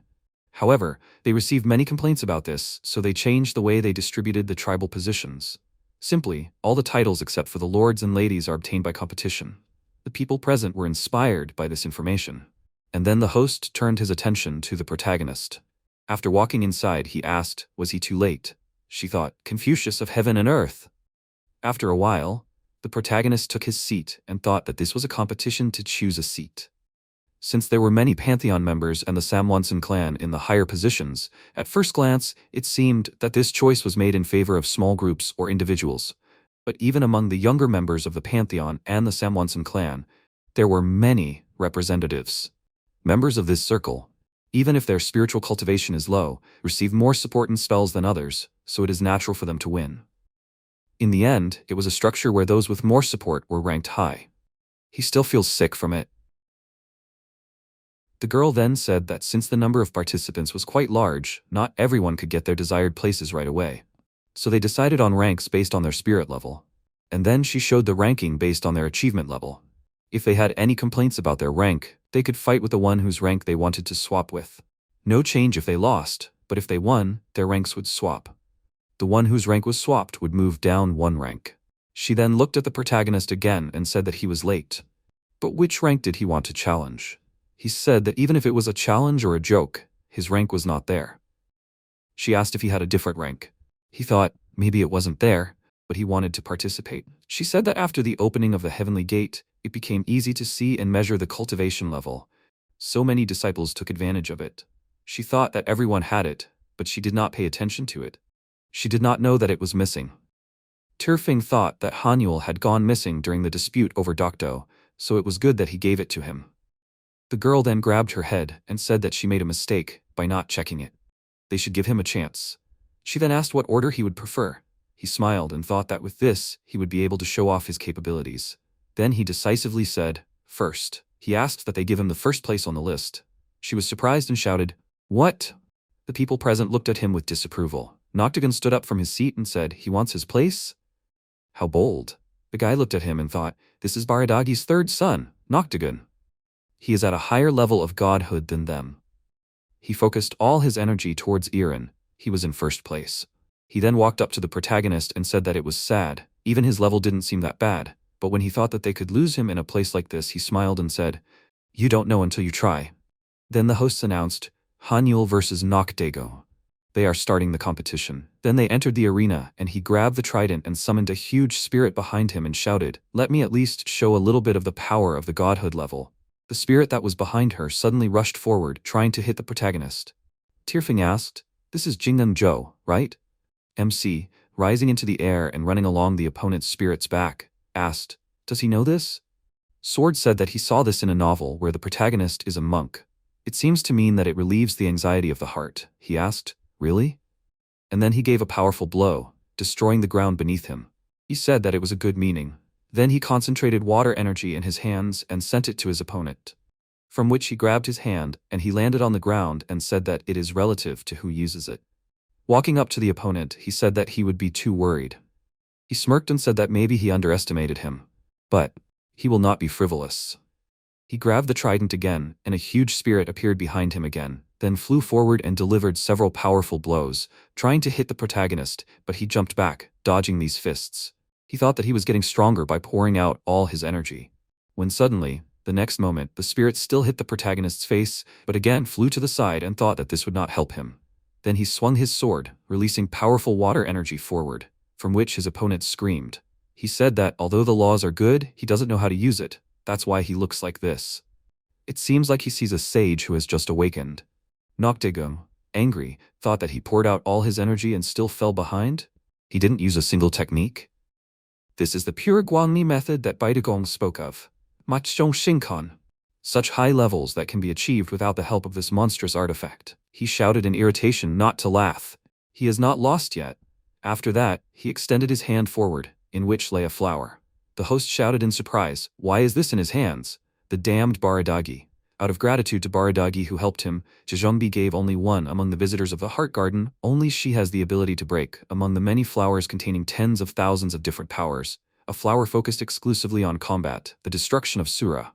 After which he clenched his fist with a flower, his body was covered by a red aura, and he said that he cannot lose. At this moment, his spirit appeared behind the protagonist. Turning around, he said in surprise, "Damn." A huge fist hit his body, and flying back, he thought, "Have the giant wounds all healed?" The fists tried to hit him again and again, but he jumped back in different directions and thought that the speed was not as fast as before. Looking at how down Nanja insulted Baradeg, it was like the spell that Baradeg used. After jumping a few more times, he landed and thought that this magic caster was as capable as the incarnation of a god. But how is that? The host shouted anxiously, "Be careful, this flower can bring great power." He thought, a flower? It means that if you pick one petal, it is the end of an army, if two, the end of a country, if three, the end of the world. A flower is the death of the world. How strong must he be to have the right to pick such a powerful flower? Then the opponent came up behind him, but MC managed to put his sword in front of him, and swinging it, thought, when did he appear behind him? Dodging the attacks and moving back, he thought that he could fall behind. He then concentrated the water energy in his hand and sent it forward, then jumped into the air. He looked in surprise as the spirit extended his hand, rewarding his opponent. He then jumped forward and punched the protagonist in the face. He thought he had even stopped Makan Songan. Just a moment ago, he couldn't believe that this was the man who always lost to him. Now, this should be enough. Tirfing was calling him at this moment, telling him to pull him out. Hanyul smiled and said that he only read novels. He didn't see him learning the spell. Then, plant petals were added to his water attacks. He said that he would show him something cooler than just destruction, so he should pay attention. He then swung his sword, sending out a fusion of two energies. He shouted that he should give up, and just give up. He gathered energy in his hand and swung his fist and ran forward when he said in surprise, "How is this?" Liana grabbed his hand and he shouted that he thought he would hit him easily. Then he swung his weapon again and the spirit appeared in front of him, protecting him from falling. Noctagon rose up on the spirit's destroyed body, and the protagonist said that she used the giant to soften the blow. Unfortunately, the effect of this flower has now ended. Now did he understand? This is the limit of his magic. After which he swung his sword again, directing the fusion of energy forward and hit his opponent accurately. He shouted indignantly and he said that this is the last time. A few moments later, he lay bare-chested and breathing heavily. Seeing the attack approaching him again, he said, "Not this." Powerful energy flew in all directions. Those present were surprised. Is this the power of the incarnation of God? Did he destroy everything? Is this even higher than the sentient stage? Tirfing asked. Is this something he developed? If he made him laugh, he would laugh all day. The protagonist said that his voice was the only thing he could hear. This sword, united with the power of the dragon created by its horns, he decided to use his form this time. He is more comfortable with the combined methods of swords and magic. The host smiled and said that he did not have to worry. This was definitely the success of her training. Then she asked in surprise, "What is this? A petal?" And several petals scattered across the arena, and she said that it was impossible. They bloomed. The protagonist thought that it seemed to be blooming in the Garden of Power. Apparently, his spell affected the garden. Suddenly, a seal fell in front of him. Picking it up, he said that perhaps this was something that the Moon Prince was holding. At that moment, Haidongmyeon approached him and asked, "Is he going to go with him to the Chamber of Mirrors?" The protagonist thought that he knew that this was the practical administrator of Shinshi, and such a person would invite him to Bongbung Wanwung. Then they walked into the temple. Walking along the corridor, the protagonist thought, why was he invited here? Is it related to the blooming of flowers in Shinshi? Looking around, he thought that the ceiling was very high. Is it because of the painting? Then he noticed that the painting was moving, and he thought that it was Sanhaegyeon. He put his hands on the wall. According to the books found in Baekdugo, the beings of Sanhaegyeon came from the distant space in ancient times to rule this world. But the sages who saw the way closed the heavenly gate to stop them.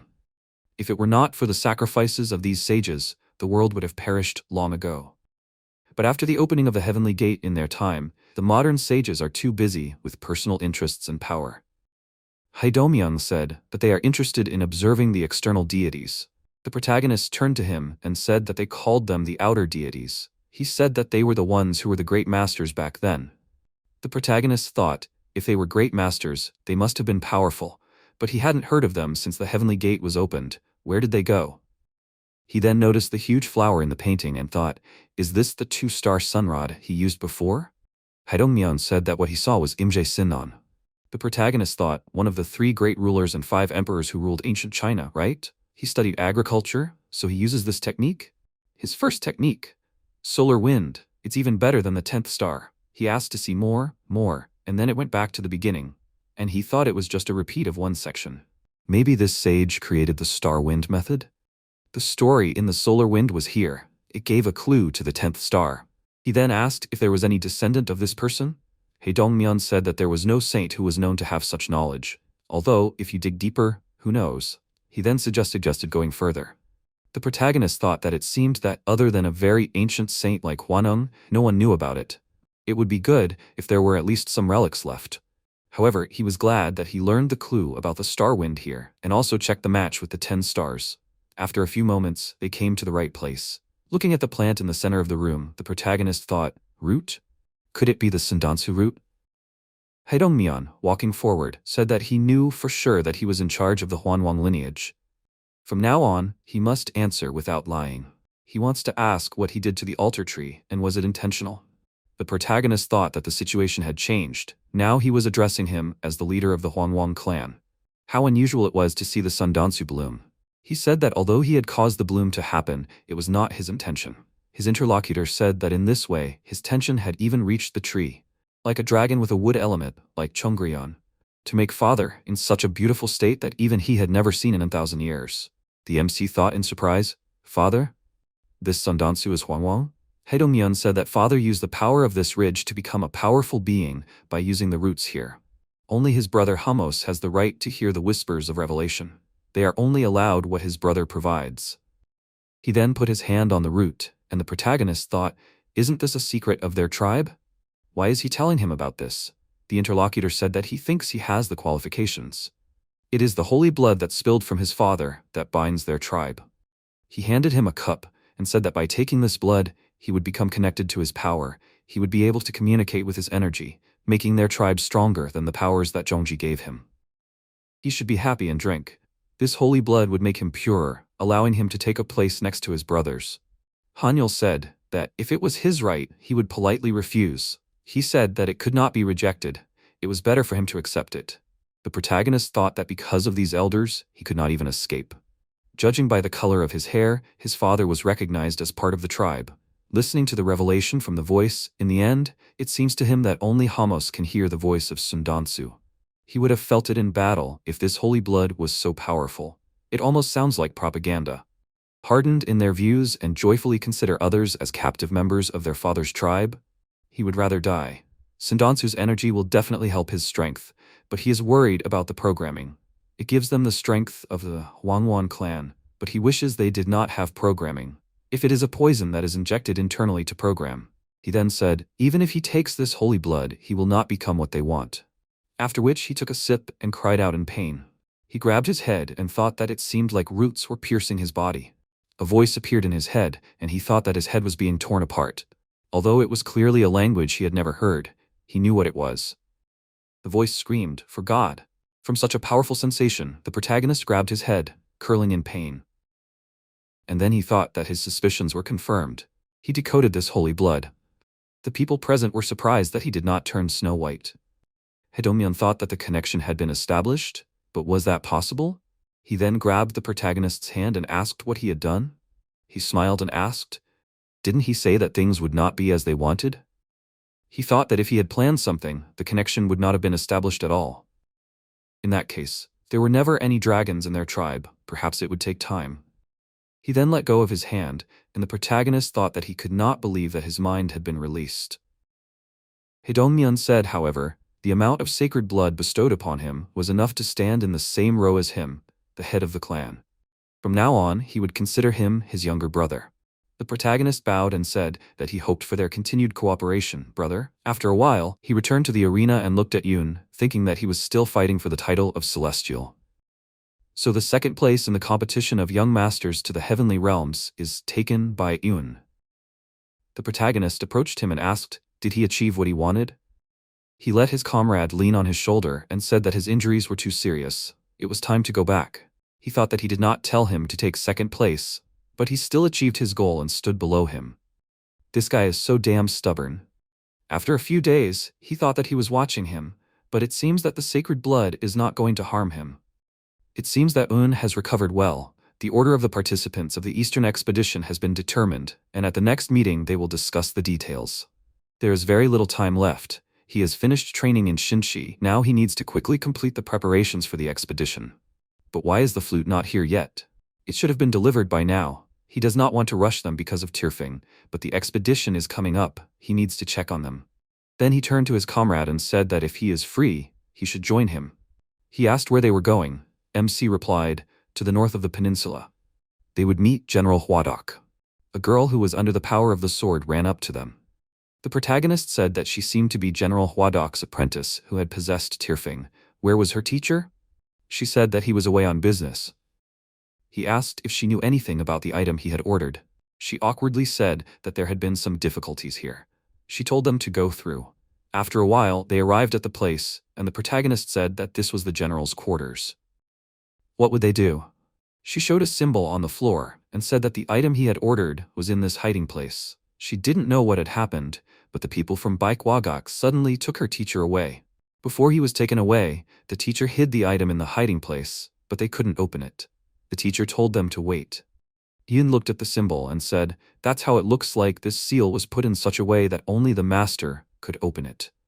The protagonist was surprised, and he said that most of the students and servants here have fire chi.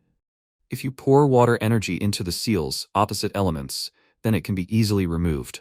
The protagonist asked, can he remove the seal right now?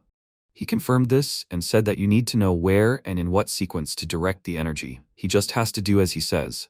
Then they decided to try, and the girl thought that even her teacher's students could not remove it. The master figured it out with one look. She looked at him with a loving look and thought about how he looks without a mask.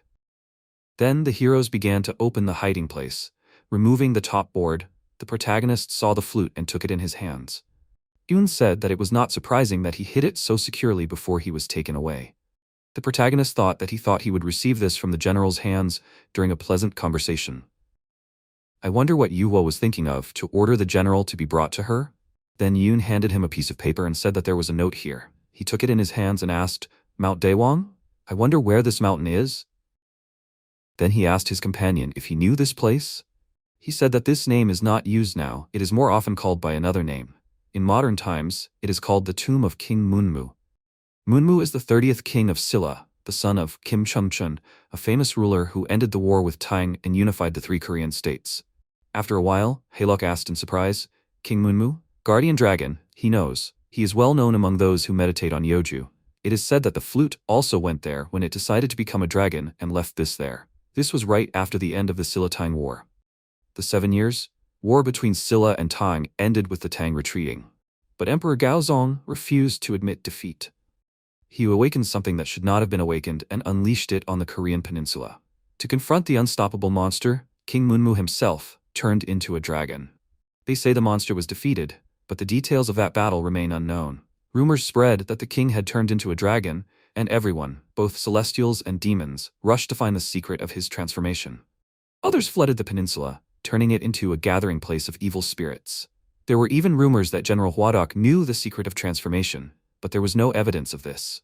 The protagonist thought, does the general know the secret of turning into a dragon? Is that why Yuhua ordered him to be brought, to create a dragon that will obey her? At this time, in the dungeon, Yuhua asked the general, is he ready to talk? Coming closer, she said that he still does not want to talk. Should she bring his family? Maybe he'll talk then? Hwadok turned away and said he didn't know anything. Yuhua thought that she didn't want to involve his family and make things worse. She needed him to talk quickly and quietly. Then she smiled and said that they said that hands are the master's main tool, right? Then she ordered his hands to be cut off. The general shouted in fear for them to stop. The protagonist thought that Yuhua had tried to strengthen Baekwagak's position before, so most likely, if she created a dragon, they would definitely announce to everyone that the position of the next lord of the Eastern Sea belongs to them. The general apparently held on and left him a note because he hoped for his help. Whether this secret exists or not, in view of their past deeds, he cannot allow them to seize power over the Eastern Sea. But if he goes against Baekwagak, he will incur the wrath of the entire celestial world. However, the connections should help to settle the conflict. The problem is that he knows nothing about the transformation of King Munmu, and Baekwagak can squeeze the information out of him by force. If only he could find out something about this secret. He grabbed his head and the boys looked at him in surprise. Then he thought, right, he has someone who always knows the answers. He returned to his peach tree and, smiling, inhaled the wonderful aroma. He said that the tree ate all the spirits he fed it, and the fruits ripened. He took a peach in his hands and asked, what revelations will it bring him? Then he bit into the fruit, the medicine was taken, the properties of the elixir, a peach from the peninsula. The protagonist said, this feeling. The energy of metal is formed in the phalanges of the fingers, first water, and now metal. But this is too little. Maybe each peach bestows one of the 5 elements? After some time, he sat near the tree trunk with a full belly and finished the last peaches. Now he was just the one who ate a delicious peach. The first peach gave him water chi, a liver immune to poison, and horns like a dragon. This one was too weak compared to it. Exactly. Guanak said that the more a peach tree from the peninsula grows, the stronger the effect of its fruit. But his tree had long since stopped growing. Was it really too cramped here? Of course, it creates a protective barrier, but it would be difficult to bear. If only the space could be expanded. Then he remembered the bracelet and said, he has this. An artifact that controls space. He completely forgot about it. He wonders if it's activated by chi? And then the bracelet in his hands began to glow and rose into the air, covered in a powerful aura. The protagonist said that the space for the peach tree to grow was over. Now they needed to find suitable soil. A few days later, the protagonist took a small handful of soil and said that Kuun would not advise anything bad. The Naju Plain is one of the main granaries of the Korean peninsula, a fertile land that has fed countless generations of Koreans. It's good that his comrade understands this. He began to dig a hole and said, I wonder if his tree will like this soil? Then he suddenly felt something shake on the side, and the next moment a 7-pointed sword burst out. He shouted, is this really Chiljito's response? He grabbed the sword by the hilt, and Tirfing shouted indignantly, he had another sword, and he didn't tell him anything? The protagonist thought that the swords met for the first time. Then he told him to calm down. This is not meant for fighting. Tirfing shouted, how can he calm down? They are going to move him. Then he asked, what is this saying? Judging by the sword's speech, it is still a little baby. The protagonist asked, does she understand him? The sword said that it says that it is glad to return home. Very glad. The protagonist thought, home? What home? Exactly. Chiljido was forged in Baekje, and Naju is the former lands of Baekje. The protagonist thought that he felt a surge of strength again. Then he swung the sword and, finding himself in a different place, asked in surprise, where are they? Tirfing said that the seven-pointed sword says that this is Wariasong. Wariasong. During the reign of Garo, the 21st Wang of Baekje, the state fell under the onslaught of Goguryeo. The city was wiped off the face of the earth, and to this day no one knows where it was. As he walked forward he said, who would have thought that they would find Virasan in Naju? Come to think of it, the time he swung his sword following the response, he met spirits related to Chiljido. Could this sword respond to hidden places that hold memories of the past? Suddenly, everything around him began to shake. Looking around, the protagonist shouted that there was an incredible concentration of metal energy here. But there were no people here who lived here? Then he saw crowds of skeletons starting to surround him. He asked, could this be the army guarding this place? How many were there? Noticing the crests in their hands, he thought, the army of Kilji? If he was not mistaken, this was the title of Wang. Could these be members of the royal family or his personal guard? One of the skeletons stepped forward and, pointing a sword at him, told him to introduce himself. He held the sword out in front of him and said that he was the owner of this sword, when suddenly the sword flew forward from his hands, and he indignantly shouted, where? Tirfing said that she thinks that he considers himself its owner. Bastard. Then he raised his hands, and the sword said that besides him, he has no one, right? Then the protagonist took off his mask and introduced himself. The skeleton shouted for him to stop, and he said that he was not listening to him. Apparently, it will have to be done differently. After that, he ate a clove of garlic and received a temporary boost. Grabbing the hilt of the sword, he jumped forward and shouted that they will begin. Swinging the sword, he again called upon the fusion of water and earth elements, directing it at the skeletons, breaking them into individual bones. He said, things are bad, the roots are weak, the place is cursed, and the energy of metal suppresses the energy of wood. Then he looked at the destroyed skeletons, when the next moment the bones began to reunite, resurrecting the skeletons. He said, if they come back to life, it will not be easy to get out of here. This is a real immortal army. Tirfing said that they resembled Draugr.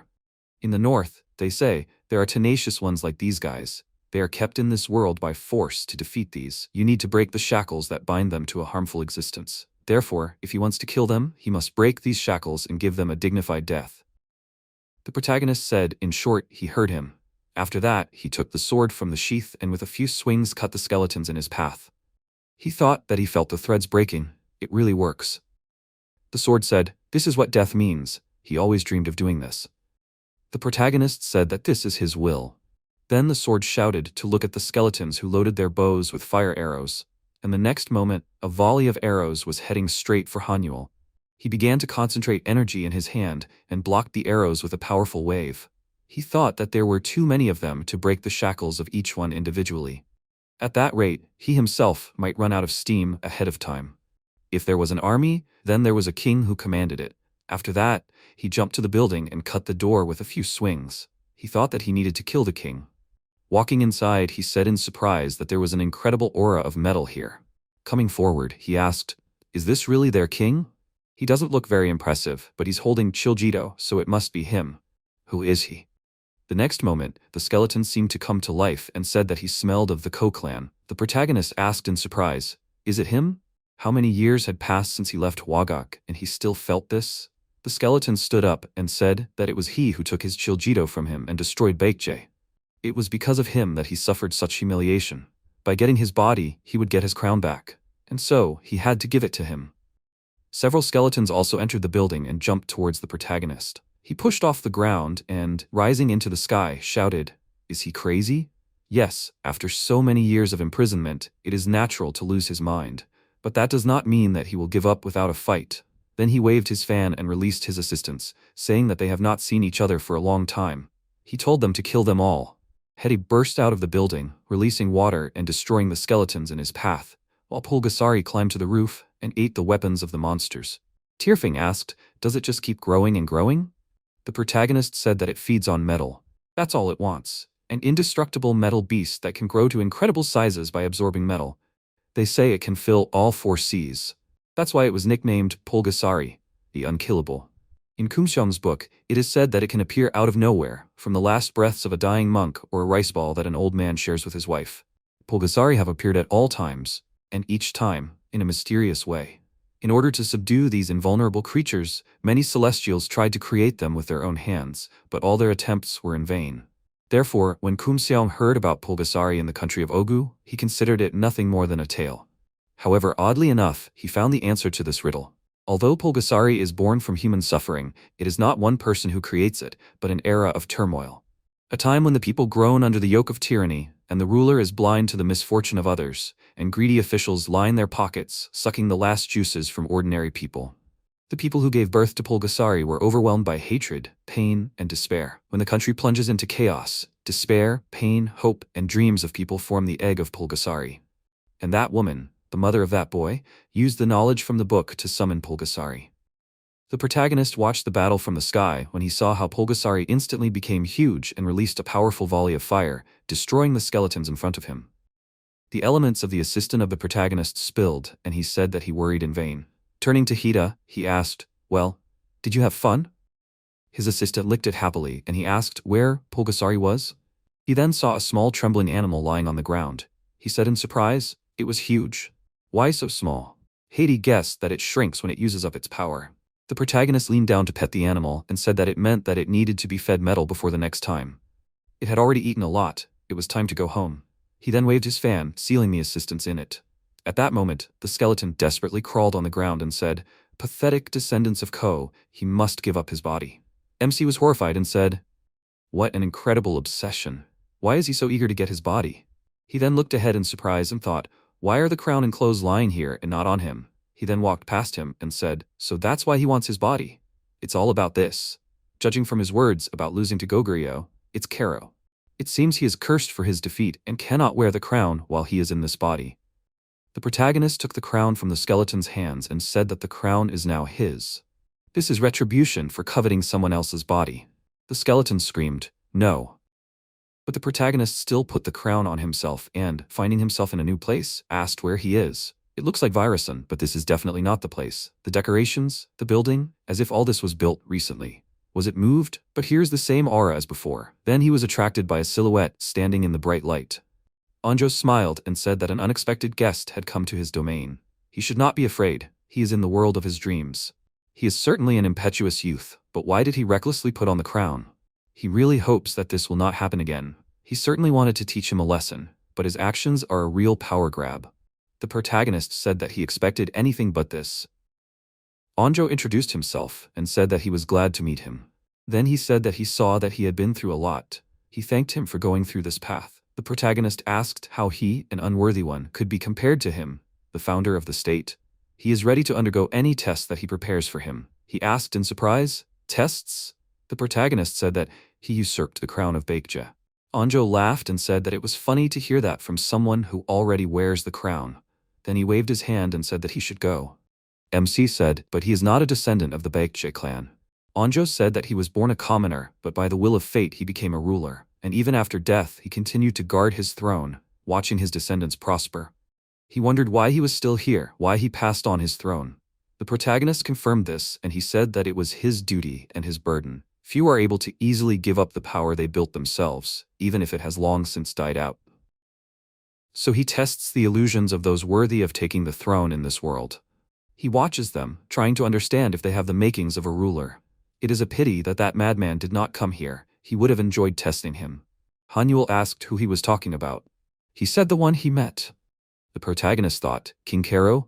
He said that he was never able to wear the crown, so he decided to one day take over someone else's body and wear it. He learned death magic and stayed in this world. His obsession with the throne turned him into a monster.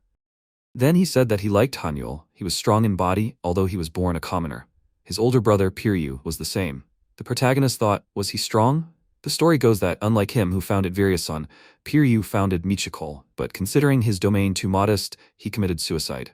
Anjo said that initially it was his brother who was supposed to lay the foundation of Viryasan. He was awarded the throne, but his strength attracted the attention of the Celestials, and then he played out this performance, which he knows about. After his death, he was able to rule in peace. Fortunately, the Celestials were only interested in his strength and not in what surrounded it. If he were alive, they would have ruled here together. They say that the forces have their own laws. He will repay him for his brother. He must follow him. The protagonist asked in surprise, "What?" Anjo walked forward and turned around and said that the next time he decided to take someone else's throne, he should use the Imperial Seal. He has this, right? The protagonist rummaged through his bag and took out the seal, asking if this was really it. Anjo said that instead of putting on the crown himself, it would be much more effective to use the Imperial Seal. He asked if this was really it. He thought that this belonged to Noctagon, the son of Paritagon. Could this be the seal of the state of Ogu? It would come in handy when Lady Town decided to take revenge. Anjo said that they had come. The protagonist did not understand why they had come to the throne. He told him to get up. The protagonist thought that he was planning this. Anjo spread his arms out to the sides and said that he named him his heir, Anjo's descendant. That was all he could do for him. Now he had to go. The protagonist then closed his eyes, and a few moments later he was in another place. Looking around, he thought, did he come back? The skeleton desperately asked him to stop, but the protagonist said that it had disappeared without even rotting. Tirefing said that he was holding on only by the power of desire, and he had destroyed everything. Then he saw Chiljito behind the pillar, and his sword said that she was shaking. He should have thought of this earlier. He had to melt her. The protagonist thought that now that he had inherited the throne of Baekji, they needed to visit all the places where the sword would respond. Leaning over the sword, he told it not to worry. If it continued to obediently show him the way, he would not melt it. He thought that the problem was that if the sword shone in front of people, they would not be able to hide. They needed to figure out how to get around it. In the meantime, they would do what was right in front of their noses. Taking the sword in his hands and holding it above himself, he shouted for them to listen to him. From this day on, Park Hunyul would be the ruler of Wyrieasong. Give him honor. The skeletons present began waving their arms joyfully.